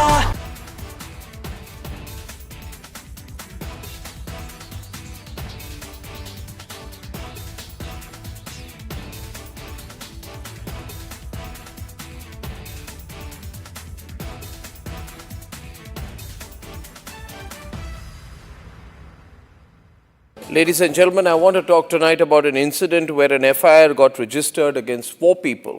This is an incident which has happened in Madhya Pradesh, in Ujjain, and there is this strange video which shows a van suspended about 40 feet in the air. And it's suspended with a crane, some kind of a huge big crane. And there are explosives which are put inside this van, and then the van is detonated. Watch this very carefully, ladies and gentlemen. This is apparently during a Muharram procession, where the organizers fill a car with explosives, lift it 40 feet in the air with explosives, put a slogan on the vehicle saying, "Le fir aage." Monsoon triggers landslides across India. 4 deaths reported in Kerala's Wayanad. Several houses, shops buried in Jammu's Doda.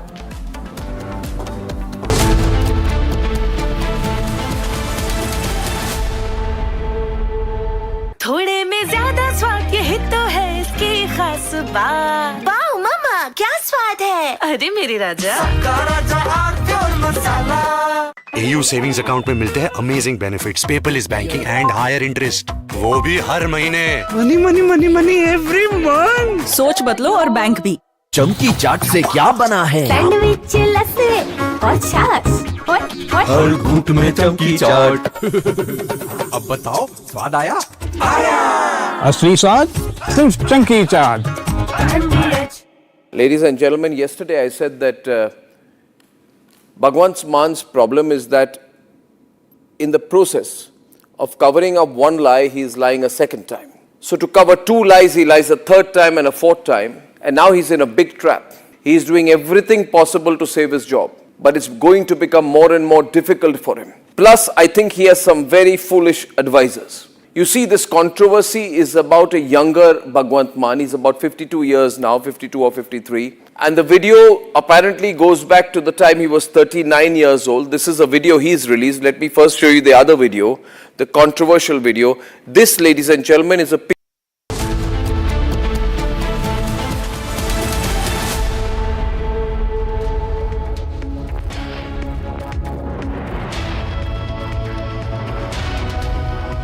Forces Conclave. India's defense story is entering a transformative new era, powered by indigenous innovation, cutting-edge emerging technology, and a rapidly expanding defense industrial ecosystem. As the nation accelerates its journey towards strategic self-reliance and the vision of Viksit Bharat 2047, Republic brings together the policymakers, defense leaders, innovators, and industry pioneers shaping the future of national security. Join us on 18th July in New Delhi for Republic Defense Forces First Conclave, Bharat, the defense powerhouse, where the spotlight will be on next-generation military technologies, advanced defense platforms, indigenous capabilities, and the government and industry partnerships driving India's technological transformation. Stay tuned for insightful conversations, exclusive perspectives, and the ideas that will define the future of India's defense ecosystem. Now let's have a look at the top headlines.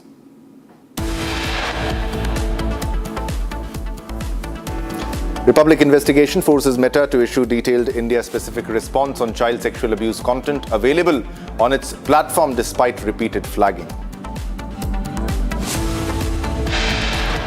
Meta goes all defensive, refuses to take ownership for removal of child sexual abuse content after Republic's big expose. Gangster Goldie Barar now on FBI's most wanted list, putting a reward of $50,000 for any information that will lead to his arrest. Baraipur rape and murder accused shot dead during crime scene reconstruction in West Bengal. Shuvendu sets the line. Rape and murder accused shot dead in encounter as he tries to flee after attacking police personnel. Final leg of PM's Indonesia visit. PM visits 9th century Hindu temple and UNESCO World Heritage Site before departing to Australia. US launches fresh strikes on Iran after Iran strikes commercial tankers in Strait of Hormuz, placing further strain on the ceasefire.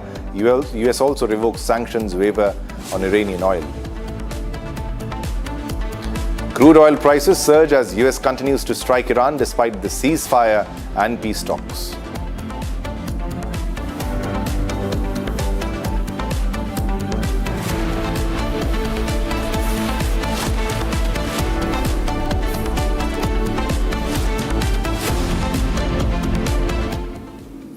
All right, viewers, let's begin with the first top story, a big breaking news development that we are getting from West Bengal. It is about the Baraipur rape accused, the accused in the alleged gang rape and murder of a 12-year-old girl child in Baraipur. He was killed. The accused he was killed in a police encounter early today. And according to police, he allegedly snatched a police personnel's service weapon during a crime scene reconstruction. He fired one round at the cops and tried to escape. Now, police retaliated and the accused was shot at. Now, he was taken to Baraipur Hospital where doctors declared him dead. Now, these are the two visuals. And these are the exclusive visuals, as you can see. And this is the encounter scene visuals where this rape accused was killed while he tried to snatch the weapon of a police personnel while they were there for a crime scene reconstruction. So this is Baraipur rapist who has been shot dead.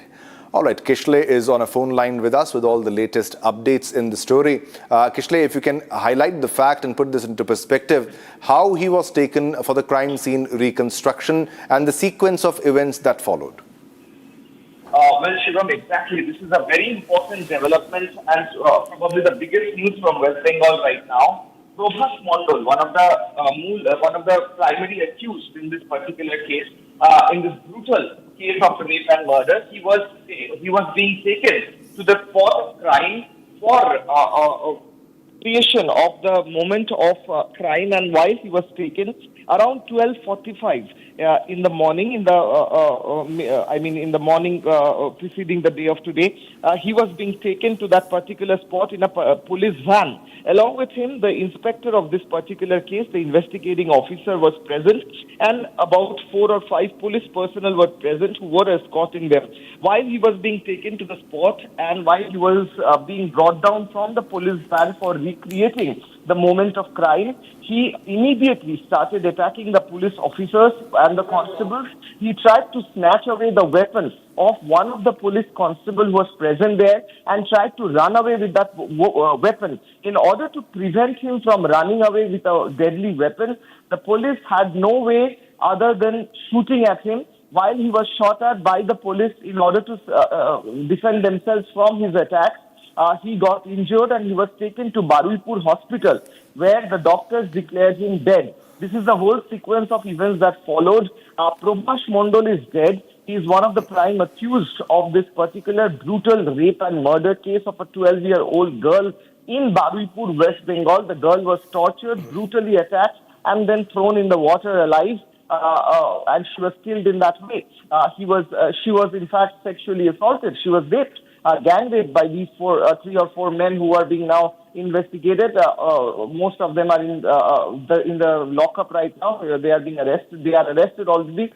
This particular man, Prabhas Mondal, who was one of the prime accused, because he knew the whole sequence of events, it was easy for the police to understand what exactly happened that night. That is why around the same time when the crime happened, he was being taken to the spot where the crime happened in Surjapur of Baraipur, West Bengal. But he tried to flee and attack the police personnel when he had to be shot by the police, and he's dead right now.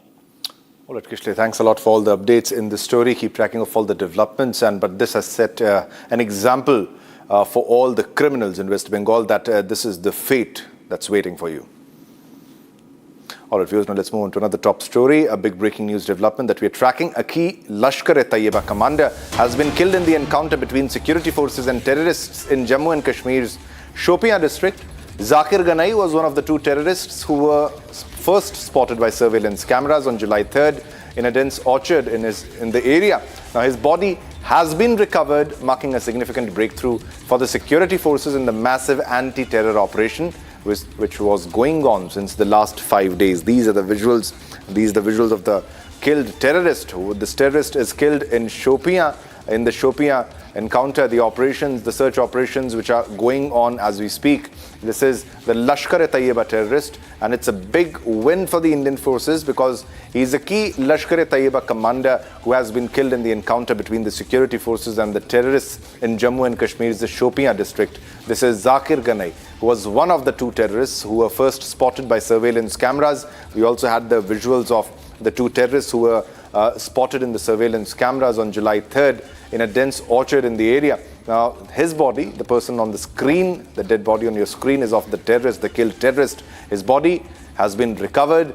This marks a significant breakthrough for the security forces in the massive anti-terror operation which was being going on for the last 5 days. A big development, a big success, a big breakthrough for our brave, very brave security forces who were conducting this operation in Shopian. And these are the visuals of the encounter.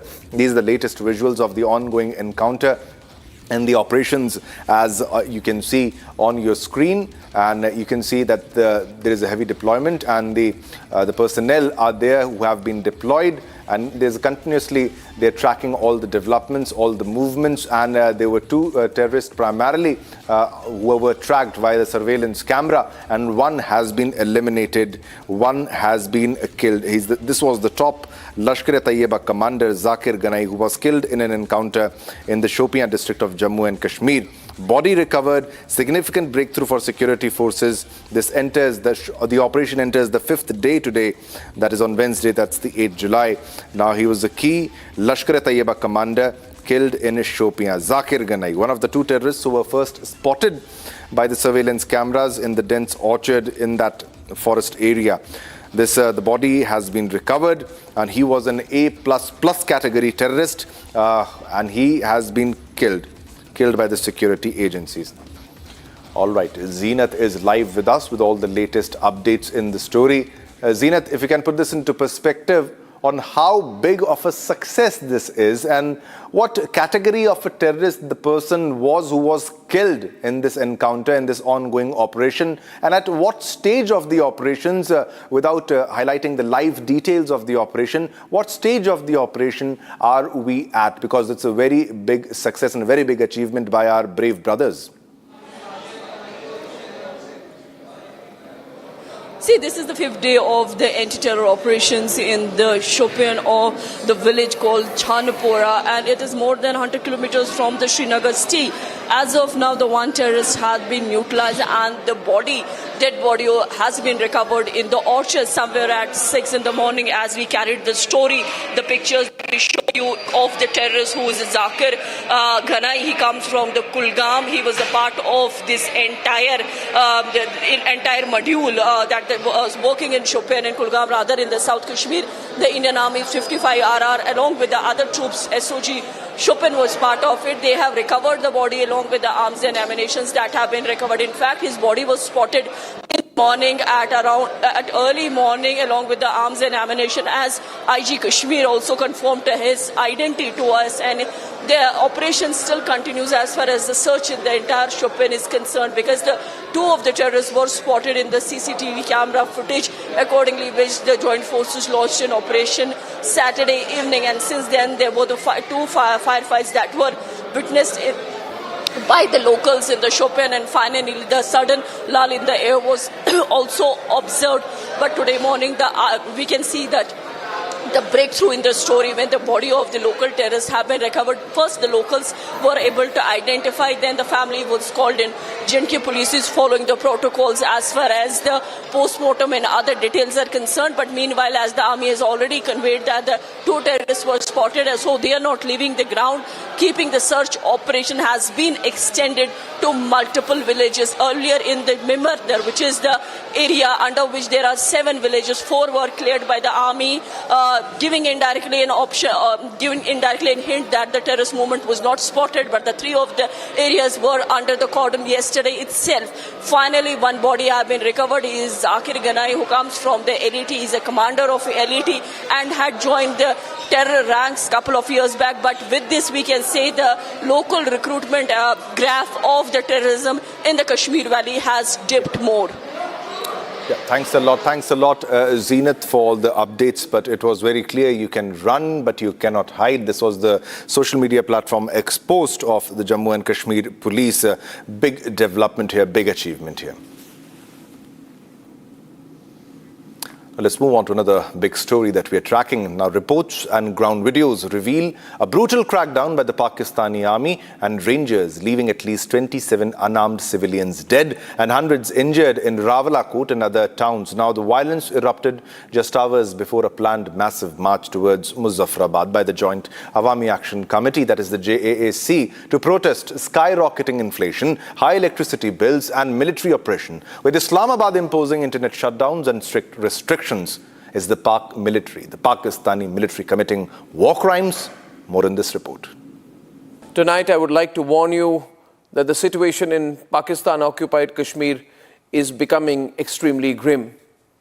We are getting reports almost every day of the continuing butchery of the Munir army. Asif Munir has told his army and told the security forces and his rangers and the Pakistani army to sharpen their guns against unarmed civilians. Ladies and gentlemen, Asif Munir is planning and preparing for an even bigger bloodbath in POK. Just hours before the All or Nothing march called by the free people of Pakistan-occupied Kashmir on 9th July, Asif Munir's army and the rangers are preparing to carry out another genocide. As you know, ladies and gentlemen, on the 5th of July, when thousands of Kashmiri men, women, children, and even the elderly came out peacefully to participate with fight flags, the Pakistan army was surprised to see the numbers increase in Abbaspur, Rawalakot, and Muzaffarabad. If you are watching this tonight, ladies and gentlemen, I would like to tell you that this has become an unstoppable protest. These civilians are only asking for electricity and flour, that is atta, from the dams, electricity from the dams they themselves produce power from. What did they get in return? Live bullets, tear gas shells. Ladies and gentlemen, the park rangers and security forces opened fire on these unarmed civilians. Pakistan's forces opened fire. They didn't use tear gas, they used live ammunition on their own people. And things are potentially going to get worse because we know that at least 1,500 people have already been arrested. Omar Abdullah, Mehbooba Mufti, all these fake Kashmiri leaders, the people of POK are asking them to speak up for them, but they're looking the other way because Mehbooba Mufti needs the permission of the ISI to open her mouth. Ladies and gentlemen, she will not speak for Kashmiris. My dear viewers, a senior JAAC leader whose clips have gone viral, Sardar Aman Khan, has been forced to appeal. He says, should we step forward towards the ceasefire line or not? Please see the pictures we put today. All these people who are protesting freely simply to eat, to live, and for electricity are being killed by the dozens. Some of the visuals have been so shocking that we have seen like a Jallianwala Bagh massacre kind of situation where there's mass and relentless shooting happening on unarmed people who have chosen to protest. Internet has been cut off in this entire area. Mobiles cannot be used anymore. The Pakistani army has decided to cut off Pakistan-occupied Kashmir. Even those gathering for the funerals of their loved ones have been shot on. And now there is a 48-hour ultimatum that has begun for a July 9th action. The free people of Pakistan-occupied Kashmir are telling Asif Munir that you can try what you want to do. We, in turn, instead of relenting, are giving you an ultimatum. And I expect, through the information I have, because many people also speak to us, speak to me, my information is that this time the Pakistani army is trying to bite off more than it can chew. People are rising in different cities and towns, and more people are going to rise up over the next few days, not even weeks. And many people are saying, let's move towards the LOC, because look at the situation of Kashmiris in Jammu and Kashmir and look at our situation. Hundreds of thousands of crores are coming into Jammu and Kashmir in the form of legitimate investment. This contrast between the terrible situation of Kashmiris in POK and the very prosperous lives of Kashmiris in Jammu and Kashmir is a contrast that you cannot turn away from anymore. Ladies and gentlemen, the contrast is such, if you were to consider the situation in East Germany and West Germany before the fall of the Berlin Wall. While people in East Germany had nothing to eat, while bare necessities had become luxuries for them, people in West Germany had technology, had food, and had a much better standard of living. I'm not saying that this is that kind of a situation where the wall will break, the LOC will disappear, and people will intermingle. They can't because of obvious security considerations. But for the people in Pakistan-occupied Kashmir, on a daily basis, the only one thing they say is this: what is the price we are having to pay simply to have the right to eat? As this is happening, I want to tell the people of Pakistan there cannot be a bigger crime than what Asif Munir is doing now. I want to tell the Pakistani army, remember when the Pakistan Army Chief's residence was broken into. I want to tell Asif Munir, I want to tell the ISI that remember, fear for what will happen when the people rise against you. And if there is any ounce of humanity in any Pakistani today, they will rise against the ISI, against Asif Munir, against the fact that their government does not even have money to build dams. So it keeps crying to us and telling us to give them water from the Indus River system, when the reality is they do not have the storage facilities. Because whatever meager resources they have, after begging and borrowing from the IMF, at the World Bank they spend on guns. Pakistan has got its priorities wrong. But the people of POK have got their priorities right. They want freedom from the ISI. And they will get it. I assure you they will get it. We are 100% with them. All right, viewers, now let's move on to another big breaking news development. This is coming from Karnataka. Now, the Karnataka Lokayukta conducted simultaneous raids on 10 government officials across the state in connection with alleged disproportionate assets cases. Now, the searches are underway in Bengaluru, Raichur, Chitradurg, Tumakuru, Shivamogga, and Kalaburgi. So these are the raids linked to disproportionate assets case. And the raids are happening in Bengaluru, Raichur, Chitradurga, Tumakuru, Shivamogga and Kalaburgi. The Karnataka Lokayukta conducts raids on 10 government officials, raids linked to disproportionate asset cases.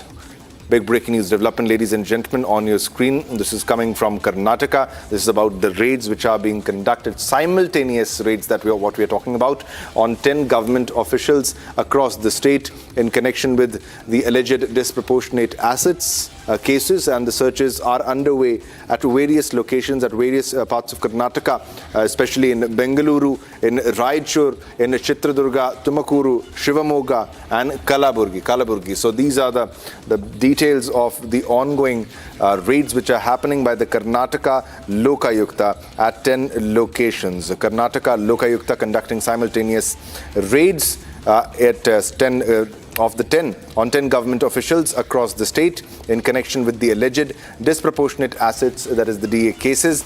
The searches are happening as we speak in Bengaluru, Raichur, Chitradurga, Tumakuru, Shivamogga and Kalaburgi. Big breaking news development coming in from Karnataka, and this is in context to the disproportionate assets cases. All right, Abhishek is live with us from Bengaluru newsroom for more details on the story. Abhishek, if you can put this into perspective and share us the exact details of the raids which are being conducted by the Karnataka Lokayukta. Shivam, it is very clear that the intention of the Lokayukta officials is to make sure that the alleged officers who have accumulated illegal assets which is disproportionate to their salary income or the legal income, the Lokayukta officials across the state launched attack on at least 10 to 15 officials belonging to various other departments where they had clear and valid information as these officials had accumulated a large number of assets which isn't in match with their salary or the income. And at this point of time, the Lokayukta raid continues. The officials have raided various other places belonging to not one, not two, but at least 10 to 15 officials of various other departments. This raid might continue for the entire day, and after which these officials might also be taken into custody or be given a notice by the Lokayukta officials. And we shouldn't forget the fact that as soon as the government changed in the state of Karnataka, it's almost 3 years, and the officials, the MLAs in various other parties had complained to the government that the officials aren't listening to the demands or the requests of the legislators, and the officials are making sure that they go against the entire system to accumulate as much wealth as possible. And based on these complaints, there had been happening several raids in the state for the last couple of years, and this is yet another raid, and the official press note or the information will be shared by the Lokayukta once the interrogation or the raid has been completed across the state. Okay. Shivam. Thanks a lot, Abhishek, for all the latest details in the story. Keep tracking of all the developments. We'll come back to you as more details emerge. Thanks a lot. All right, viewers, now let's move on to another big breaking news development. This is from Pune, and this is about a wall collapse. The exact moment a boundary wall collapsed, a safety wall collapsed in Pune due to the consistent rains. The compound wall of a prominent housing society suddenly collapsed due to continuous heavy rainfall in the Bhukum area of Pune. Pune's Mulshi Taluka, and this is the aftermath because this wall was there previously. As you can see, this is exactly the moment the entire wall collapses, and how dangerous this could be. That's the highlight of the story because the incident occurred at night. Fortunately, there was no loss of life or injury to anyone. The visuals of the wall collapsing have been captured on the CCTV cameras. The local residents state that this is not merely a case of a wall collapse but amounts to endangering citizens' lives. They attribute such incidents to the use of substandard materials and negligent workmanship and are demanding strict action against those who are responsible in this case. Now, this incident has created an atmosphere of fear among the society's residents because this is supposed to be a very strong safety wall, and you can see how the wall all of a sudden collapses, and fortunately this happened at the night time and nobody was injured.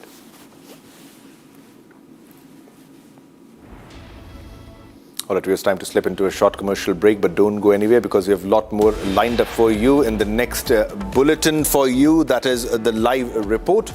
Coming up after the break, Meta goes all defensive, refuses to take ownership for removal of child sexual abuse content after Republic's big expose. Coming up next, all details on that and a lot more.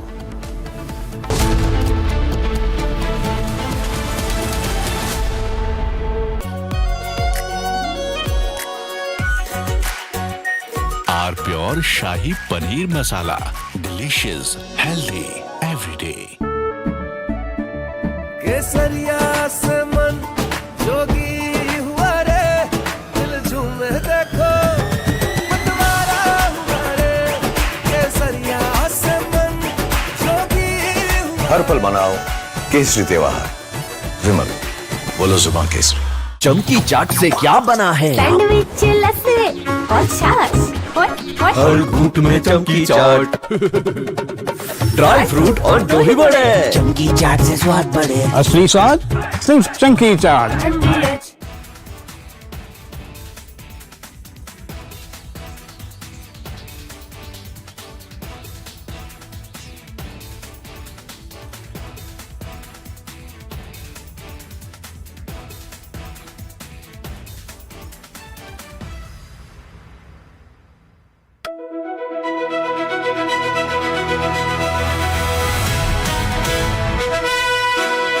By the way, viewers, I'm driving in Delhi with Delhi wala boy Aman Gupta, who is too busy waving to his fans than talking to me. Please come down to earth, Aman. Yes, I am sorry. You're on my show. I forgot. This is not your show. This is my show. Stop waving to your fans. Be modest. Now everybody look. अरे आप politician हो. आप politician हो. आप ये क्या कर रहे हो?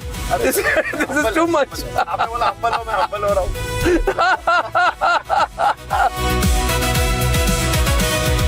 You became very famous during Balika Badhu. At that time, there was a huge amount of fame and focus, right? There was. People must be writing about you. The paparazzi would have written about you. There were no paparazzis at that time. You're not that old. Don't No, I mean it. There were no paparazzi. You were no paparazzi at that time. There were no paparazzis. This has happened now? There was no Viral Bayani then? Back then, it was just, What do you mean back then? If you keep talking, I'm over a decade older to you. If you keep saying back then I'll stop driving the car here. No, I'm sorry. I don't mean... What am I then? Back then.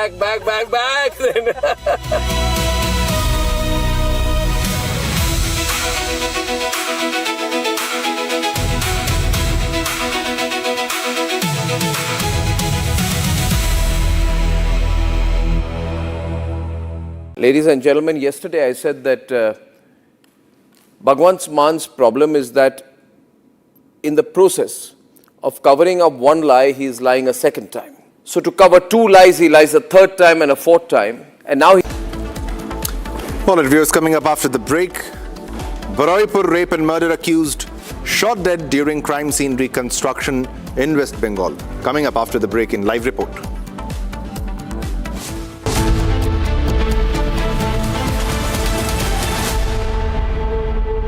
चमकी चाट से क्या बना है? Sandwich लस्सी और छाछ हर घूंट में चमकी चाट ड्राई फ्रूट और दही बड़े चमकी चाट से स्वाद बढ़े असली स्वाद सिर्फ चंकी चाट. हनी, इस घर में कुछ है जो टूटता नहीं.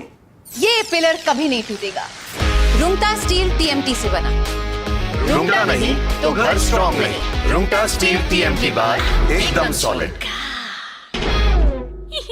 आर प्योर सूजी पास्ता उबालो मिलाओ और खाओ 8 मिनट में तैयार. क्या टेस्ट है सबका राजा R pure masala. Ladies and gentlemen, I want to talk tonight about an incident where an FIR got registered against 4 people. This is an incident which has happened in Madhya Pradesh, in Ujjain, and there is this strange video which shows a van suspended about 40 feet in the air, and it's suspended with a crane, some kind of a huge big crane, and there are explosives which are put inside this van, and then the van is detonated. Watch this very carefully, ladies and gentlemen. This is apparently during a Muharram procession, where the organizers fill a car with explosives, lift it 40 feet in the air with explosives, put a slogan on the vehicle saying, Le fir aage, which means, look, we are back. And then they explode the van. And at that point of time, there are posters put, there's a lot of mayhem. It's also seen in the video that there are 2 people who are waving red flags before the blast. And the car is detonated mid-air amidst the spectators. There are videos from an Instagram account which also show a young man performing other explosion-related stunts, such as filling a drum with explosives and blasting it. And there are intense explosives used out there. This is all a celebration of explosions. These are not fireworks, let me tell you this, viewers. Now, the police arrested the accused, and there was a procession of the accused also taken out. The accused identified as one Shoaib, Zahid Khan and Taslim. Shoaib organized the event, and Zahid and Taslim were the ones waving the flag while standing on the vehicle before the vehicle was blown up. This is what has happened. And this is the strangest and most dangerous incident that has happened, because we don't know what is the message that they were trying to send by carrying out a car explosion. Please look at these pictures with concern. A crane hoists a car 50 feet into the air, and a mock terrorist attack is carried out. A hanging enacted with little purpose connecting the act to the occasion. there was an attempt at some kind of messaging. And ladies and gentlemen, remember what happened in Red Fort. Just 8 months back, there was a blast at Red Fort. And today, 8 months later, some people are celebrating with a mock terrorist attack. What kind of provocation is this? Why should we accept this provocation? Look at the visuals very clearly and ask for sensitivity here. Is there some signaling some people are trying to do? And what is the way these people should be dealt with, who talk like that, who do these kind of things? If this is an attempt at trying to project a mindset of conflict and combat in our society. From Asia's largest news headquarters, setting the agenda for Bharat.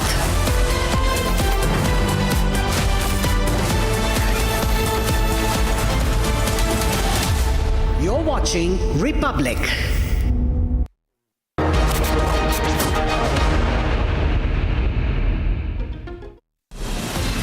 From Asia's largest news headquarters, setting the agenda for Bharat.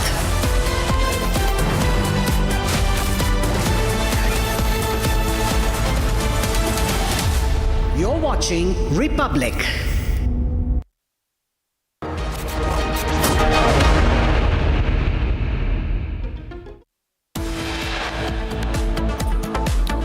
Meta issues detailed statement as Republic puts out back-to-back investigative reports claiming that they never want this content on our platforms.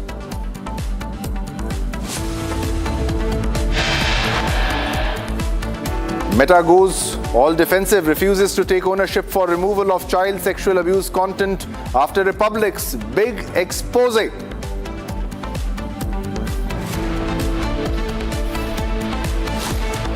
Gangster Goldie Barar now on FBI's most wanted list, putting a reward of $50,000 for any information that will lead to his arrest.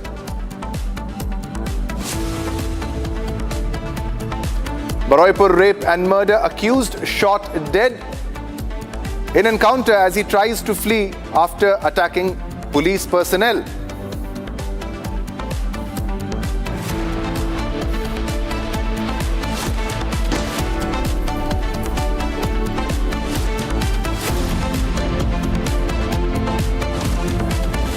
Suvendu sets the line. Rape and murder accused shot dead in encounter as he tries to flee after attacking police personnel.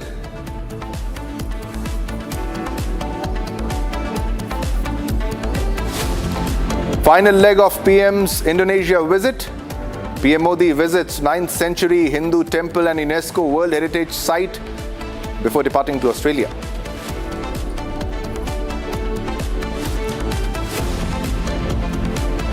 US launches fresh strikes on Iran after Iran strikes commercial tankers in Strait of Hormuz, placing further strain on the ceasefire. US also revokes sanctions waiver on Iranian oil.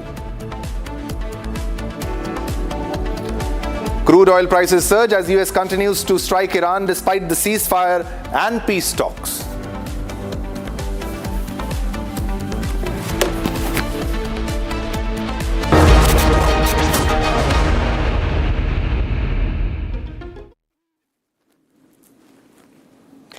Ladies and gentlemen, Republic TV for the last few days has been getting you an investigation. And in the course of our reporting, we've been able to prove to you how child sexual abusive material, or CSAM as Meta calls it, material is available on its platforms like Instagram and Facebook. In fact, it is so freely available that as of this minute, as we speak, such content is still there on its platforms. And for the last 2 days, we've been putting out proof of how this content is available for Indian users of Meta. For example, Meta has about 480 million users on Instagram alone. That's 48 crore users on Instagram alone. Now, Meta's platforms have been given a notice from the government. The government had given 7 days time. Meta has about 2 days time before they respond to the government. But after 2 days of reporting, they have responded in a detailed post. They've tried to shy away from taking ownership completely. And Meta has, in the last few hours, tried to escape the entire onus. In fact, the scandal has become much bigger today as Republic relentlessly exposes the fact that child sexual abuse material is still online. They have tried deflecting. We tried to put the focus on the child sexual abuse content. But as of this minute, Meta is not taking ownership of the content. They're trying to say that this is either third-party material or that such ads, they're calling it third-party ads. And they have also said that some of these ads, some of this content still exists, and they are trying to take it down. The point is, there is huge public anger in India as child abuse content continues to be on its platforms. Let's go through the full details of what Meta has said in its statement. They've tried to, of course, hide behind the usual response, saying that it is bad and it is wrong. They have also tried to say that they never want such content on their platforms, and that it's inaccurate to suggest that they knowingly or deliberately target ads featuring children to people based on an appropriate interest in children. There is a problem in the statement itself. So let's go across to Nitin Waghela joining us from outside the Meta office. We continue to stake out outside the office of Meta in Gurugram. This is one of their biggest offices. This is a blog that they've put out. They have confirmed that they are responding to news reports, Nitin, which means they are, of course, watching. We have written emails to them as well, and they wanted us to share the URLs. I mean, any person writing these emails, if they go through their own platform, they will get thousands of these URLs, maybe millions, we don't know. But the fact is, they're asking us for the URLs. They should not be doing that. I mean, they're admitting failure of their own systems. What are people at Meta telling you? You've been speaking to some insiders at Meta.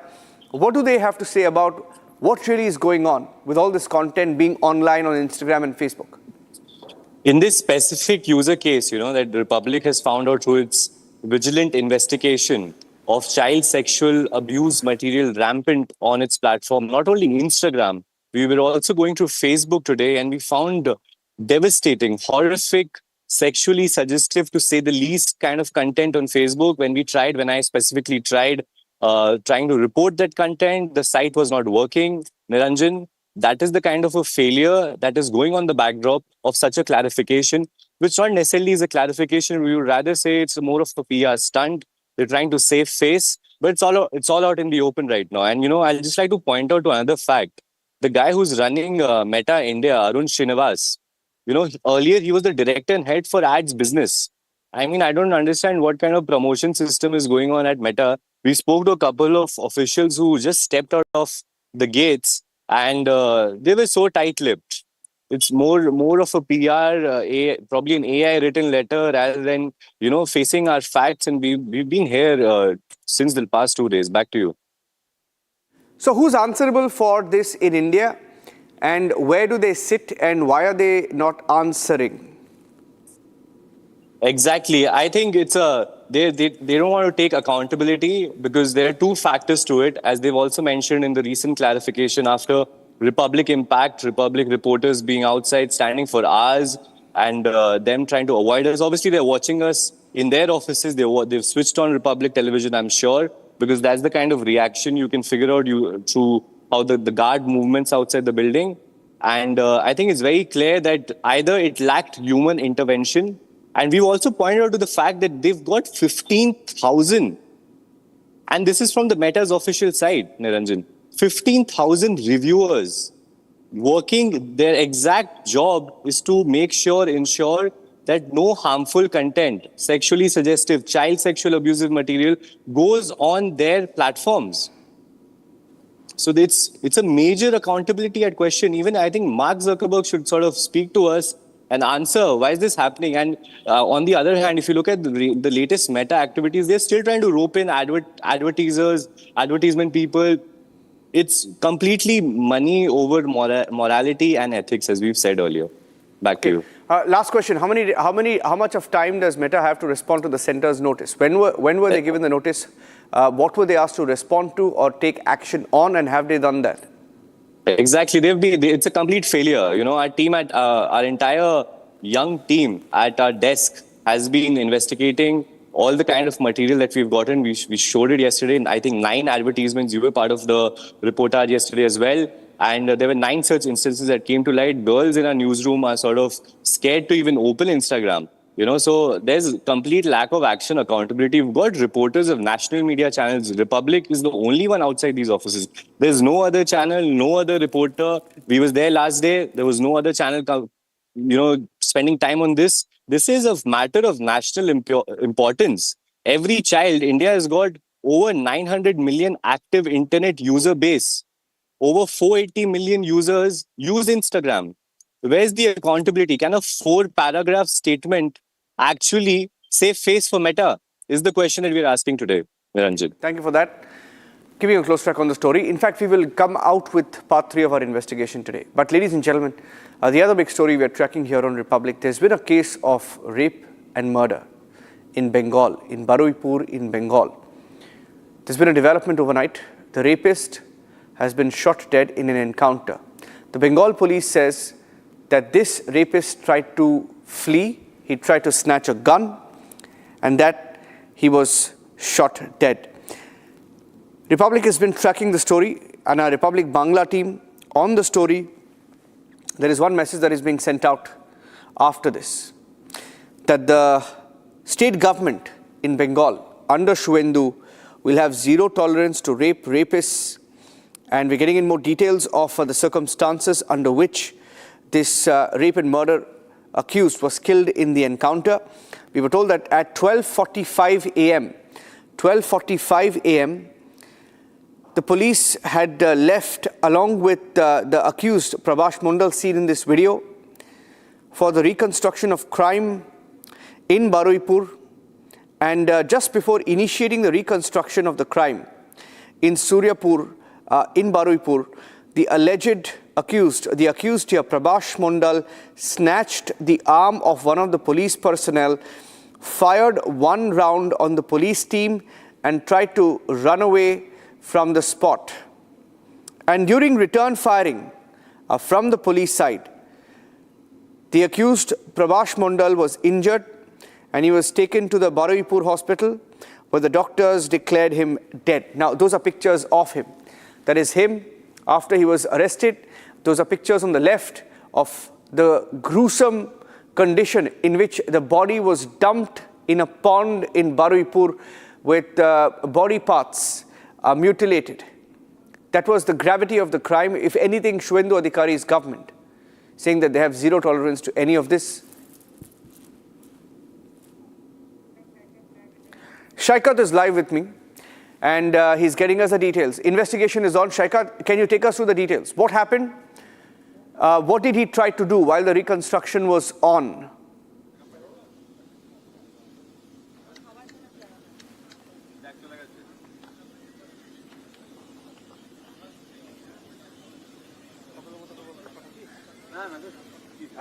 Actually, 45. Reconstruction was carrying on by Baruipur District Police along with one of the accused, Prabhash Mondal. And as per police, this is the encounter spot.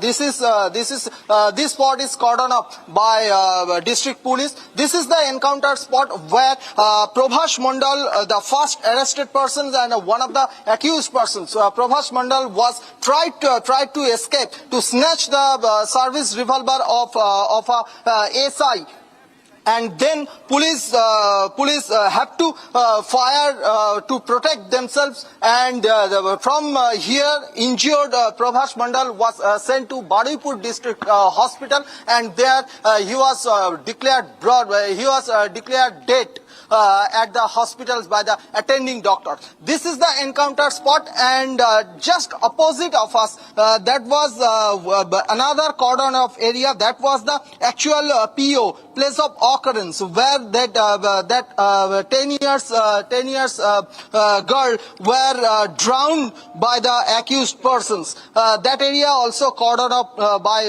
by district police. However, one person also arrested at this rape and murder case named Kabir Molla alias Prabir.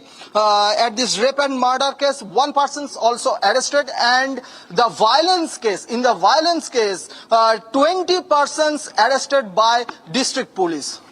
This is the area where Shurjapur, under Baripur police stations area, this is the cordon of area where the encounter was happened in the last midnight, 12:45, when police was try to reconstruct the reconstruction of the crime along with one of the accused persons named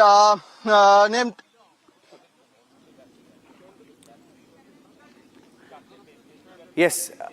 In fact, I was trying to ask you what the gruesome condition in which the body was found. He raped a minor. There's been a lot of anger in this particular area. People were asking questions of the government, of the police. But the message that's gone out today is that there is zero tolerance for rape or rapists, which is a contrast to how Mamata Banerjee, for example, her government, treated cases like this. Case in point, the RG car incident.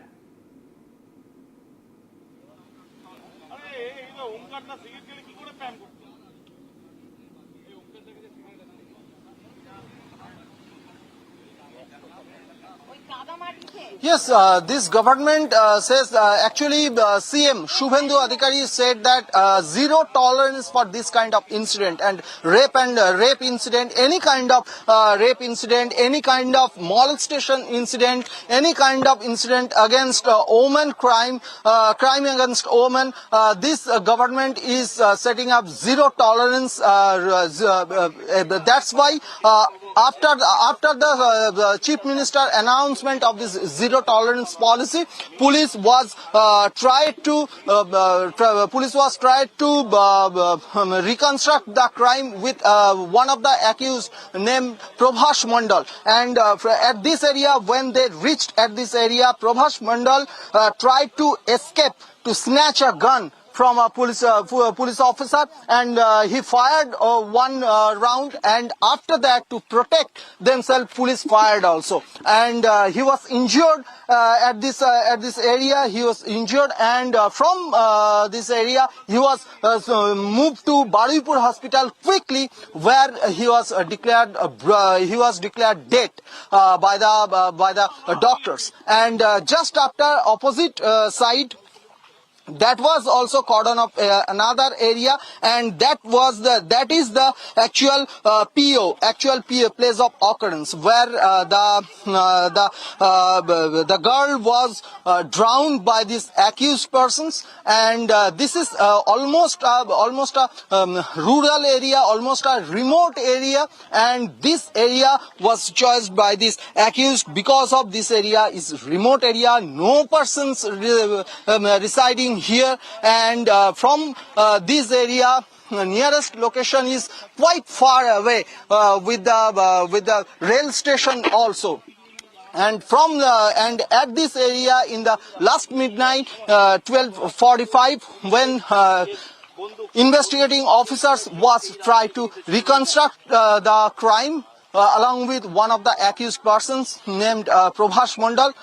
Prabhash was tried to escape, to snatch a gun, snatch the revolver of the service revolver of the police officers, and he was tried to escape. Then he fired one round, and then police fired also because to protect themselves. So these are pictures coming in from Bengal, ladies and gentlemen. The message from the Shubhendu Adhikari government seems to be that they will not tolerate such crimes, or at least that is the message that's gone out, as the rapist here, the alleged rapist, tried to escape. That is him there.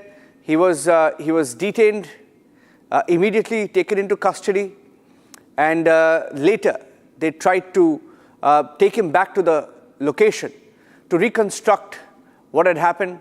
And when he was taken there, he tried to snatch the rifle. He tried to hold the arm of a policeman and try to snatch a rifle, and he was shot dead in that period. That's him being taken. Prabhash Mandal, the alleged rapist in the Baripur rape and murder case.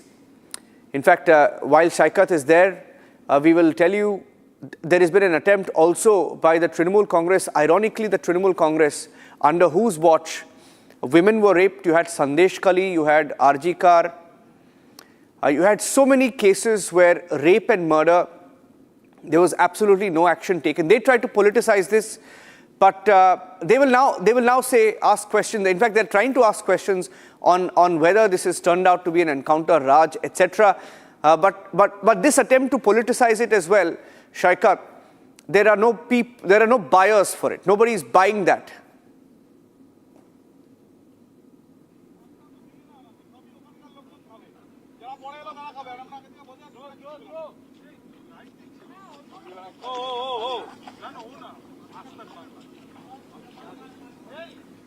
Yes, exactly. The zero tolerance policy is the first preference of this new government, because any kind of crime against women, any kind of molestation, any kind of rape against women, the government will not tolerate this type of crime. And the Chief Minister Shubhendu Adhikari also said that the zero tolerance against all kind of crime against women is the new policy, is the main policy of this government. And he ordered the police officials that no one will be released from this crime, rape and murder case, and no one will be released at the violence case. Almost 200 people has been identified at the violence case also, where the police car was burned, a lynching incident was also happened, a boy was dead by this lynching incident, and 200 people was identified, Chief Minister said, and also 20 people has been arrested at this violence case. So any kind of crime against women and any kind of crime like lynching and mob violence will not tolerate by this new government, by the new regime, by the BJP new government of West Bengal. Joining us with those inputs will be a top focus story here on Republic TV, as Republic Bangla also reports on the Baruipur encounter. This is in Bengal, where a rapist has been shot dead. Ladies and gentlemen, last evening around 7 p.m. we brought you the visuals of a Shiv Sena leader, Eknath Shinde faction leader. He's a sitting corporator of the Shiv Sena, assaulting a doctor. Now that video came out last night. He's clearly seen assaulting a male doctor, a female doctor, and there was an allegation that even nurses were assaulted. There was no FIR against this Shiv Sena leader until this morning. Finally, an FIR has been filed. FIR has been filed against him, but 3 others have been arrested. But among those arrested is not the Shiv Sena corporator. So questions being raised on whether the Shiv Sena leader here is being protected. This was over the allegation of a family that went to the hospital here in Mumbai, and their daughter was pregnant, was not given a bed in the hospital. The hospital allegedly told them that there was no bed in the hospital and they had to find another hospital. Following which a call was made to the Shiv Sena leader, seen here in the video, who came with his goons, barged into a government hospital and started assaulting doctors on duty, including a woman doctor, including nurses, and finally an FIR has been filed. He's not arrested yet, and the wait is to see whether he will be arrested next. Those are pictures from the hospital. Let's cut across live. क्या बोल रहे हो? कुछ problem है। कुछ problem. दो patient तो जमा। आप हॉस्पिटल में क्यों आए? इलाज करने के लिए। इलाज करने के लिए। तो इलाज ले रहे आपको? नहीं, form. Those were the pictures that came in, the CCTV visual of the assault, where the Shiv Sena leader is seen attacking doctors on duty, including nurses were also assaulted. In fact, the visuals that came in also showed nurses breaking down and the staff at the hospital breaking down after they were assaulted. Look at him. He just barged into the hospital and did that. There is no arrest yet of this Shiv Sena leader, and we will update you once that arrest is now made. Revati is live. One quick question, Revati. Where is this leader? It appears to be a case of the Shiva Sena, which is also in power. The Deputy Chief Minister is Eknath Shinde. So are they trying to protect this leader whose name is Ramesh Mhatre?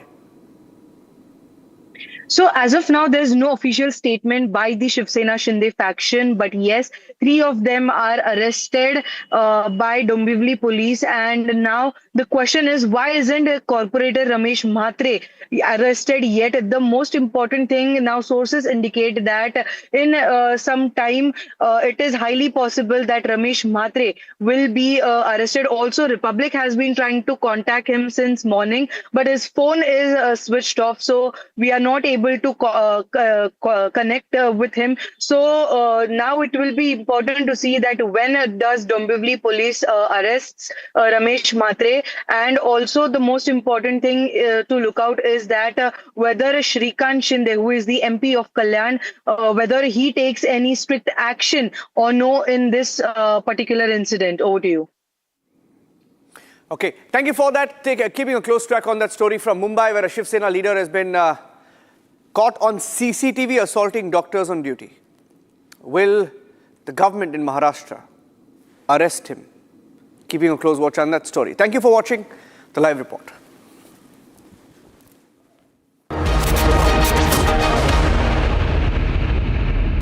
Pure सूजी pasta उबालो मिलाओ और खाओ 8 minute में तैयार क्या taste है सबका राजा hardcore masala In the global employability rankings by Times Higher Education UK, only the following 6 institutions from India are ranked amongst the top 230 in the world for having the most employable graduates. IIT Delhi, IISc Bangalore, IIT Bombay, IIM Ahmedabad, IIT Kharagpur and Amity University.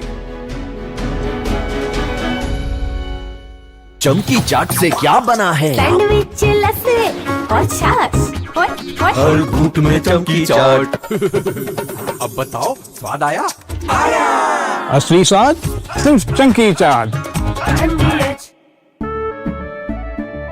केसरिया से मन जोगी हुआ रे दिल झूमे देखो मतवारा हुआ रे केसरिया से मन जोगी हुआ हर पल मनाओ केसरी त्योहार विमल बोलो जुबान केसरी थोड़े में ज्यादा स्वाद यही तो है इसकी खास बात। वाओ मामा क्या स्वाद है? अरे मेरे राजा राजा और मसाला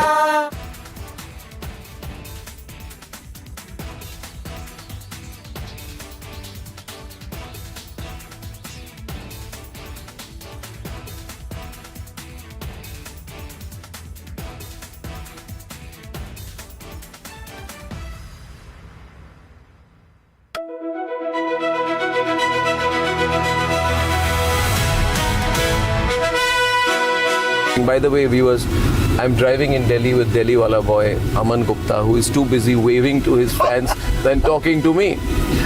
Please come down to earth, Aman. Yes, sorry. You're on my show. I forgot. This is not your show.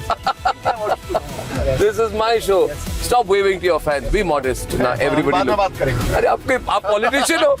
आप politician हो. आप ये क्या कर रहे हो? This is too much. आपने बोला humble हो, मैं humble हो रहा हूँ.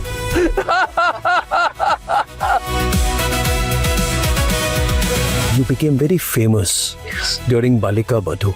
At that time, there was a huge amount of fame and focus, right? There was. People must be writing about you. The paparazzi would have written about you. There were no paparazzis at that time. You're not that old. Don't No, I mean it. There were no paparazzi. You were no paparazzi at that time. There were no paparazzis. This has happened now? There was no Viral Bayani then? Back then, it was just, What do you mean back then? If you keep talking, I'm over a decade older to you. If you keep saying back then I'll stop driving the car here. No, I'm sorry. I don't mean... What am I then? Back then.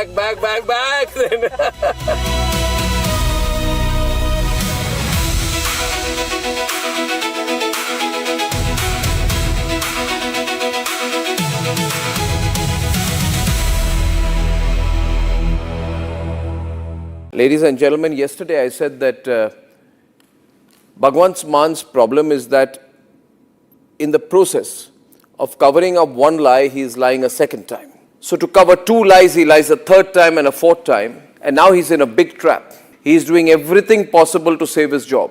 but it's going to become more and more difficult for him. Plus, I think he has some very foolish advisors. You see, this controversy is about a younger Bhagwant Mann. He's about 52 years now, 52 or 53. And the video apparently goes back to the time he was 39 years old. This is a video he's released. Let me first show you the other video, the controversial video.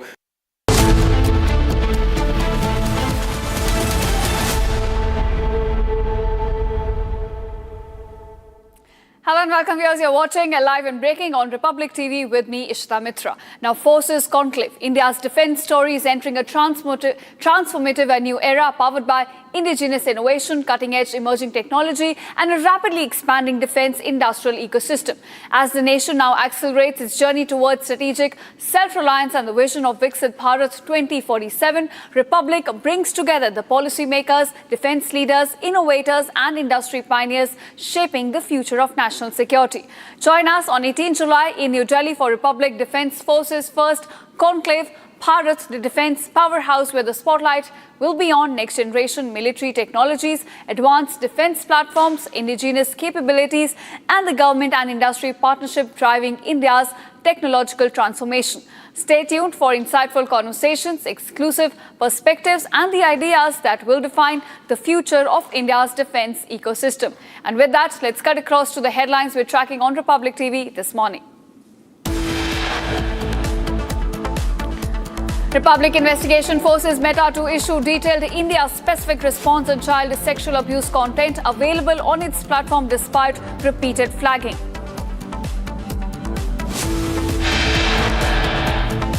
Meta goes all defensive, refuses to take ownership for removal of child sexual abuse content after Republic's big expose. Gangster Goldie Brar now on FBI's most wanted list, putting a reward of $50,000 for any information that will lead to his arrest. Baripur rape and murder accused shot dead during crime scene recreation in West Bengal. Suvendu Adhikari sets the line, a rape and murder accused shot dead in an encounter as he tries to flee after attacking police personnel. Final leg of Prime Minister Modi's Indonesia visit. Prime Minister visits a 9th century Hindu temple and UNESCO World Heritage Site as he wraps up and departs to Australia. US launches fresh strikes on Iran after Iran strikes commercial tankers in Strait of Hormuz, placing further strain on the ceasefire. US also revokes sanctions waiver on Iranian oil. Crude oil prices surge as US continues to strike Iran despite the ceasefire and peace talks underway.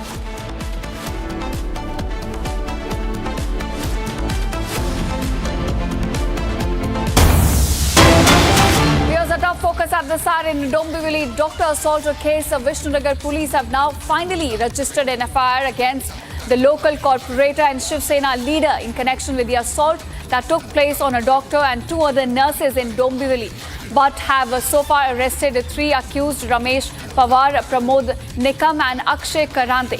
Sources indicate that the main accused and Shiv Sena corporator, in fact Ramesh Matre, is expected to be arrested shortly by the police as well. So this is the visual of the assault that's now gone viral, in fact, across internet, and now we're looking at some action that could be coming in this case. In fact, my colleague Revati also joins with more details on this. Revati, a breakthrough, it looks like, is coming in the doctor assault case. An FIR now registered, and we are also expecting the arrest of the Shiv Sena leader shortly. Right, as you rightly mentioned, that Shiv Sena Shinde faction corporator is now expected to be arrested by the Dombivli police. As of now, 3 arrests have been made in the case. Three people who are arrested in the case are identified as Akshay Karande, Rohan Pawar, and 1 more person. Till now, the question is being raised that why Ramesh Matre, who's the corporator, right, who is alleged for the physical assault on lady doctor, is not arrested. So now the source indicate that he might be shortly arrested by the Dombivli police. in some time we expect that Ramesh Mhatre is arrested. But the most important thing to look out is that the Shiv Sena Shinde faction's official statement over this, because no leader has addressed this particular incident. And also it will be important to see that Kalyan's MP Shrikant Shinde, what does he say on this particular matter? Over to you. All right, so silence from the leaders, and in fact the Shiv Sena Shinde leader is yet to be arrested in this case. Thanks Revati for joining us and getting us the latest on this. Now we are shifting focus to another big news that we're tracking at this hour. Key Lashkar-e-Toiba commander has now been killed in an encounter between security forces and terrorists in Jammu and Kashmir's Shopian district. Now, Zakir Ganai, one of the terrorists who was first spotted by surveillance cameras on July 3rd in a dense orchard area, has now been killed in the encounter. His body has now been recovered, marking a big boost for Indian forces and a significant breakthrough for the forces in massive anti-terror operation, which in fact has been going on for the past 5 days. Meanwhile, operations still remain for the other terrorist who still remains at large. So one of the two accused, which was spotted on July 3rd, one Lashkar-e-Toiba commander